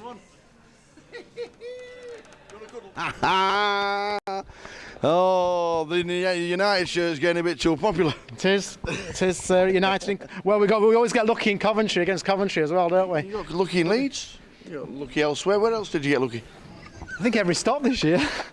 Keep getting lucky. I tell you what, this NPL, I tell you, Keith Littlewood champions. How does that sound? It sounds good. Ravi got 70 points this week and put the pressure on a little bit, so I had to pull something out in this. You've done it. It's a couple of days this week, for one reason or another, and I'm thinking I'm not playing enough with the NPL. Yeah. So I've had to tonight registered this and got extremely lucky for 1.5 days. Straight into the 4 card, and there's people out there saying, I didn't even know you could play with 2, never mind 4. Well, I've only found out today you have to use actual 2, don't you, for an hand? You can't use just one. We know you don't. We know you don't. You're only joking. We know that. But to get every single chip in any tournament is a great feeling. It is. It's fantastic. I'm really, really happy. That's my 20th score in the NPL. Oh, so the actual points target is set. Yeah. It's my fifth Omaha trophy in Grosvenor. Which can you believe? I can't believe it, but it is my 5th Omaha trophy. I just need to, get a couple more mains and I'll be happy. Yeah. Or the Goliath trophy would be quite good if I can get in this last turbo. Yeah. Well, it's obviously with the Goliath, it's just like the biggest field that there's ever been. But we have a trophy this week. Well done, sir. Thank you, Tower. It's always a pleasure to have a chat with you. Absolutely superb, Keith. Fantastic. PLO high roller champion is Mr. Keith Littlewood. That was a win. Popular win. Jay, back to you. Great chat with Keith there. Gunning for the NPL, and why wouldn't he be? I might as well quickly pop that up before the tower joins me back in the booth, but he's going to add an extra 29 points to that, and with 19 results they will all go on, so I think we figured it out around 16.5 points average result, which is going to be tough to beat. We know Ravi's going to get a fair amount. I feel like he's got around 75 to go on, so it's going to shoot him up there with only 13 results. So he's going to be a good watch back end of the year, I'll tell you that. Certainly is. The thing is, Keith's not in the Goliath. He can't play the Goliath, can he? Nope. I just He is remembered not that. in Goliath, and he's not even in the alternates list yet. That could be big. That could be. That could be. But he's still playing it, yeah. He's not in it. Yeah, but he's going to get on the alternates. He's going to try. Yeah. There's 1,000 alternates. Yeah, he's going to get in anyway. He'll have one bullet. There's 1,000 alternates. He's probably got one bullet to get himself in. But that is it. We are on. That was unscheduled PLO action. Hope you really enjoyed it. Thanks to Jay and to Sam for their insights before we finished off after the break. They literally did a deal and off they went. So we are now going to go revert back to Goliath, but after the dinner break. So I think it's about an hour, I do believe. Alex coming in? We've sorted Alex. He says, text me when it's ready. So Rizvi wants to do some comms. We'll get him in. We'll give this lad a couple of hours off, so we'll be back at 9 o'clock. I think it's 8. I think it's an hour's break. I'm not entirely sure. Please watch the clock in the bottom left-hand corner of the screen. But the guys are on dinner break now, live. So obviously we've then got about 20 minutes to add on to there. So it might be about 40-45 minutes before we come back for the Goliath. But that's what we're going to concentrate on when we get back. This lad's going to have a couple of hours off because he gave me time off when Sam was in the building. Hopefully get Riz in the comms as well. We will muster on through. We've got a couple of giveaways when we get back together later on this evening. Live stream until 12. Last session will be where we have to pummel out them giveaways. Yeah, live stream is until midnight tonight, so plenty of time. But the clock will tell you when we are back. We think it's about 45 minutes or so. Jay will be back round about 9 o'clock, so we'll see you then. Well done, Mr. Keith Littlewood. 4-card champion. Not bad at all. Not bad, and another trophy. Not bad at all. See you back for Goliath soon. Play. Assuming Twan goes with 5-bet jam, I don't see any merit in flatting now we get here, Tower.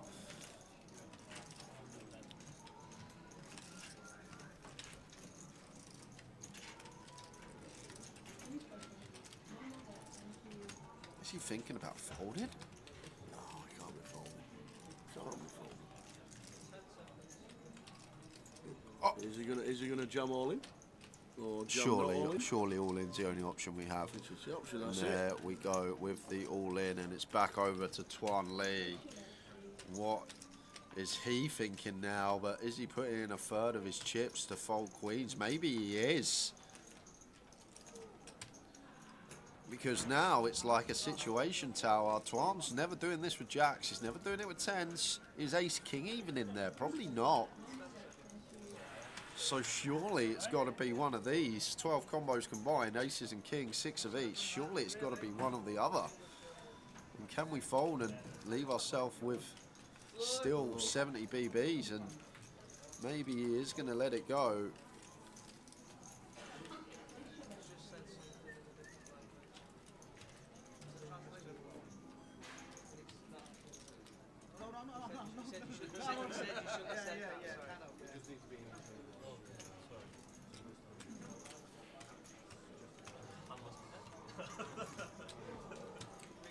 So Twan at the bottom of the TV has said something in native language, in a different language, that Twan Lee then says you shouldn't have said that.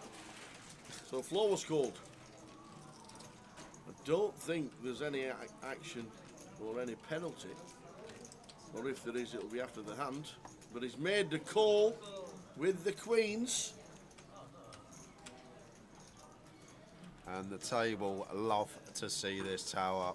Second and first Wow. and chips colliding. Everyone at the table's loving this.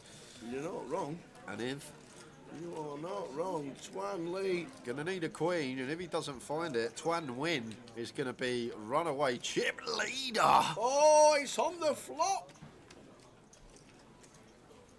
A flopped set, but brings in tens and a king. What a sick flop. What a flop. Biggest pot of the tournament. We got our opponent dead to 2 outs, and now we're needing to hit. Doesn't find it. So Tuan Lee up to 2 million. Tuan Win down to 372. But what a huge turning point that is in the final table. Huge.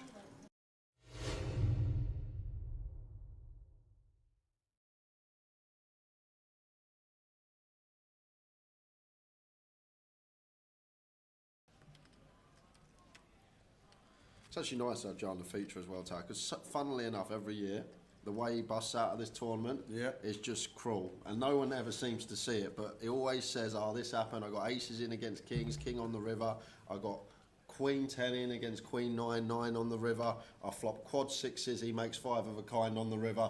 Like, it's like every year, but no one ever sees it. So, 5 of a kind on the river. So we're Look going at this. Here we go. Look Let's at see if this. it does happen. Couple of kings. Making it 800.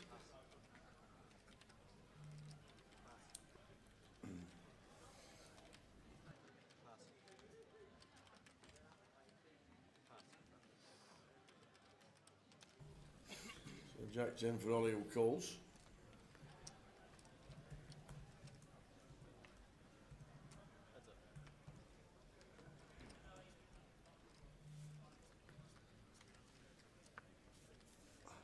So 9-7 boost. Imagine the AP. Oh, do you know what? I'd give it the biggest boom ever, Tav. If the 8 rolls off here, there will be a boom coming from the comms booth. I'll tell you that right now.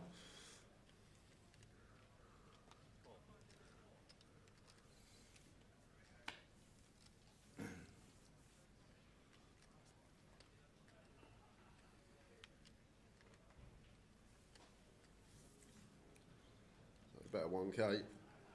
Oh, so a queen on the turn. Can I root for the king of clubs? Is that allowed? Am I allowed to root for the king of clubs? Of course you can. 1.9 into 4.3. Around 60%, just north of. Sorry, 40%. Put the king of clubs there, dealer, one time.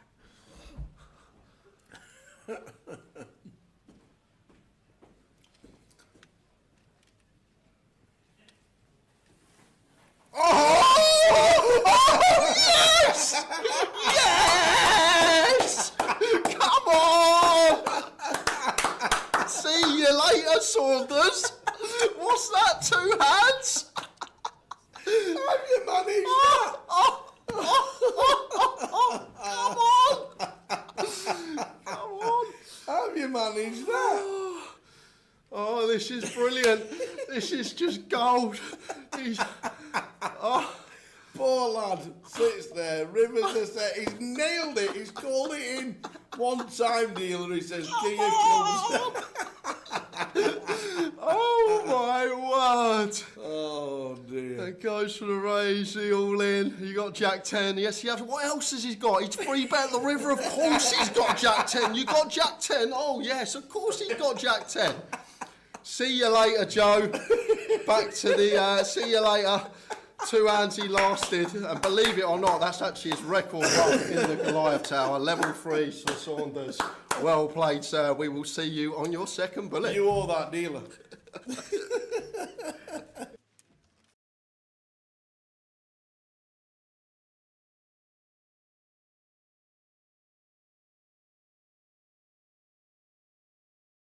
I'm going to show you a little trick. It's called Finding the Kings, but it's a trick that only works with the 4 kings, okay? I'm going to ask you, sir, to touch the back of any one of these cards, okay? Anyone you like. This one. Now, I'm going to try and find the 3 cards that match that one. For example, if he picked a queen, I'll find the 3 other queens. But remember, the trick only works with the kings, okay? I think that should be king number 1 just there. I'm not looking, but is it? Did I get it right? King number 1, king number 2 just round about here. King number 3 should happen just like this, if I'm looking. It's like an acrobat look, the king of clubs. That's spades, diamonds, clubs, and hearts. Now, I'm going to do the trick 2 more times. but each time we do it, it's going to get more and more impossible. This time, once you've picked the card, you can change your mind as many times as you like. Can you touch the back of one card for me, please? Anyone you like? This one? Now, do you want to stay with it or do you want to change it? Your choice. Stay with it. Remember, the trick only works with the kings. You remember I was telling you that? It only works with the 4 kings. Stay with it or change it? You're sure you want to stay with it? Because I hate to think I was cheating, but you can change it if you want. No? You can change it.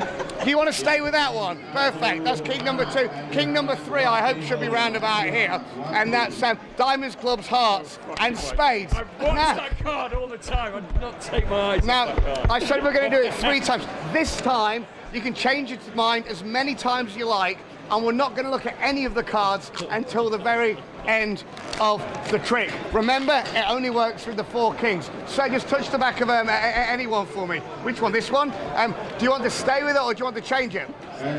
You sure? You can look at it. Don't show anybody else, but you can see whether it's right or not. In fact, I didn't even know there's a king or not. He doesn't. In fact, you can lie or tell the truth. It's up to you. So lie if you want. What is the name of that card?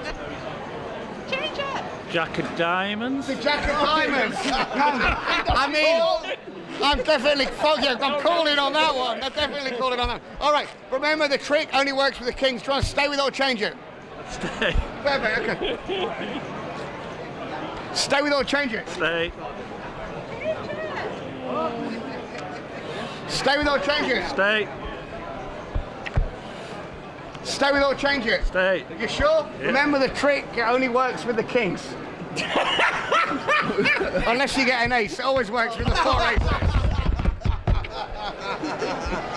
I don't know how it works, but it does. No. What I'm going to ask you to do, sir, take one card for me. Take it. Yeah, take it out of the pack, look at it, remember it, show the camera, show everybody else. Everybody knows what it is. And then pop it in the pack. Remember it, right? If at the end of the trick you forget what it is, just agree with me, okay? Perfect. Now, before we find your card, I'm going to show you something with the aces, specifically the red aces. Because we've got the ace of hearts. I'm going to try and make the ace of hearts and the ace of diamonds change places. Not with each other, though, with the black ones. I don't know how it happens, but it does. Now, I'll show you again, because it happens pretty quick. Slow motion review. Now, we've got the red ones. That's the ace of hearts and the ace of diamonds. And the black ones, which is clubs and spades. Name for me, red or black? Red. Which close? The red aces, watch.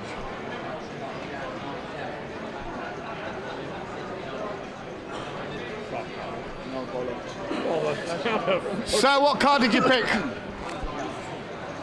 The 10 of diamonds. What a legend. I don't even know how it happens now. So you can check out, it really is the only 10 of diamonds here in the pack. Say stop for me anywhere. The 10 of diamonds goes in here, but watch, it really does go right in there. But if I snap,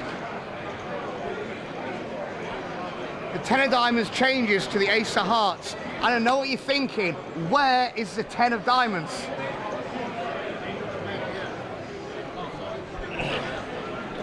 Have a look, sir. Turn it over. Show everybody. Now, like I said, it does happen pretty quick. In fact, watch. But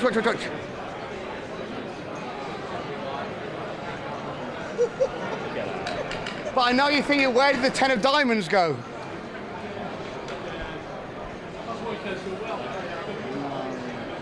Yeah, way. Now, some people think I cheat. They think that when you're not looking, I take the 10 of diamonds. They think I hide it in my hand, put it in the box. That's not how it's done, because it's not the 10. To change the ace back to the 10, you shake it like this, that's when it happens. Some people think maybe there's more than one 10 of diamonds. If it was true, it would look hopefully something just like this. Obviously, that's just a lie, because you see, all I've got is the 4 aces. And if you want to know where the 10 is, have a look just here underneath the box. Now, you're not watching any of this. Pay attention. Now, I'll show you again. The 10 of diamonds, so you can see, it really does go down here into the pack. So I don't cheat, sir. Please push it in the deck. And then have a look up here. In my mouth. You know, I don't even know how it gets up there. Now watch again the 10. It really does go in the middle. Now if I snap, instead of the 10 disappearing, look, the whole pack disappears. I know you're thinking, where did the deck go? Now, very finally, we'll bend it in two. The bent card, the 10 of diamonds, really does go down in here, so you can see, watch. 1, 2, 3.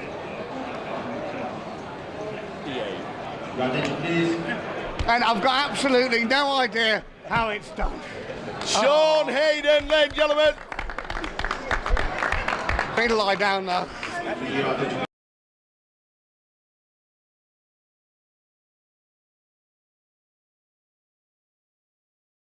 You can just tell he understands like how the ranges change and when we get to lead, when we don't get to lead, and I've been thoroughly impressed with Jean Juan. And not only does he have that tower, he has something that not a lot of people have, and that is the capability to run it when you're playing for tens of thousands of pounds. We saw the huge check raise, 140% all-in turn yesterday with 2 tables left. So he's got that move in the locker as well, so that is a dangerous opponent. Someone that has a great fundamental baseline, but can really put the pressure on as well.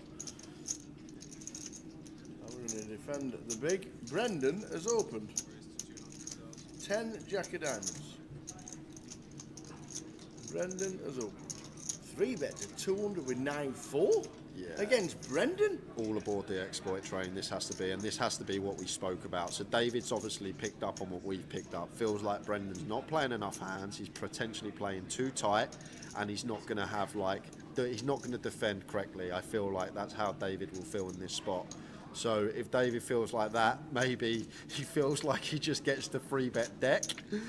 I'm not sure about 9-4 tower. To be fair, I'd never take it myself, but it has to come from that baseline. I feel like this is where David is coming from here. He feels like Brendan's not going to be defending correctly. He's going to be overfolding, so he's just decided to roll in the old 9-4 off. On the flop for Brendan, 8, 9, 10 flop, top pair wrapped around it. David scored a piece as well. Yeah, I think David though, just aware now, like once Brendan does defend, gonna trade carefully. Jack 10 of diamonds. Top pair up and down.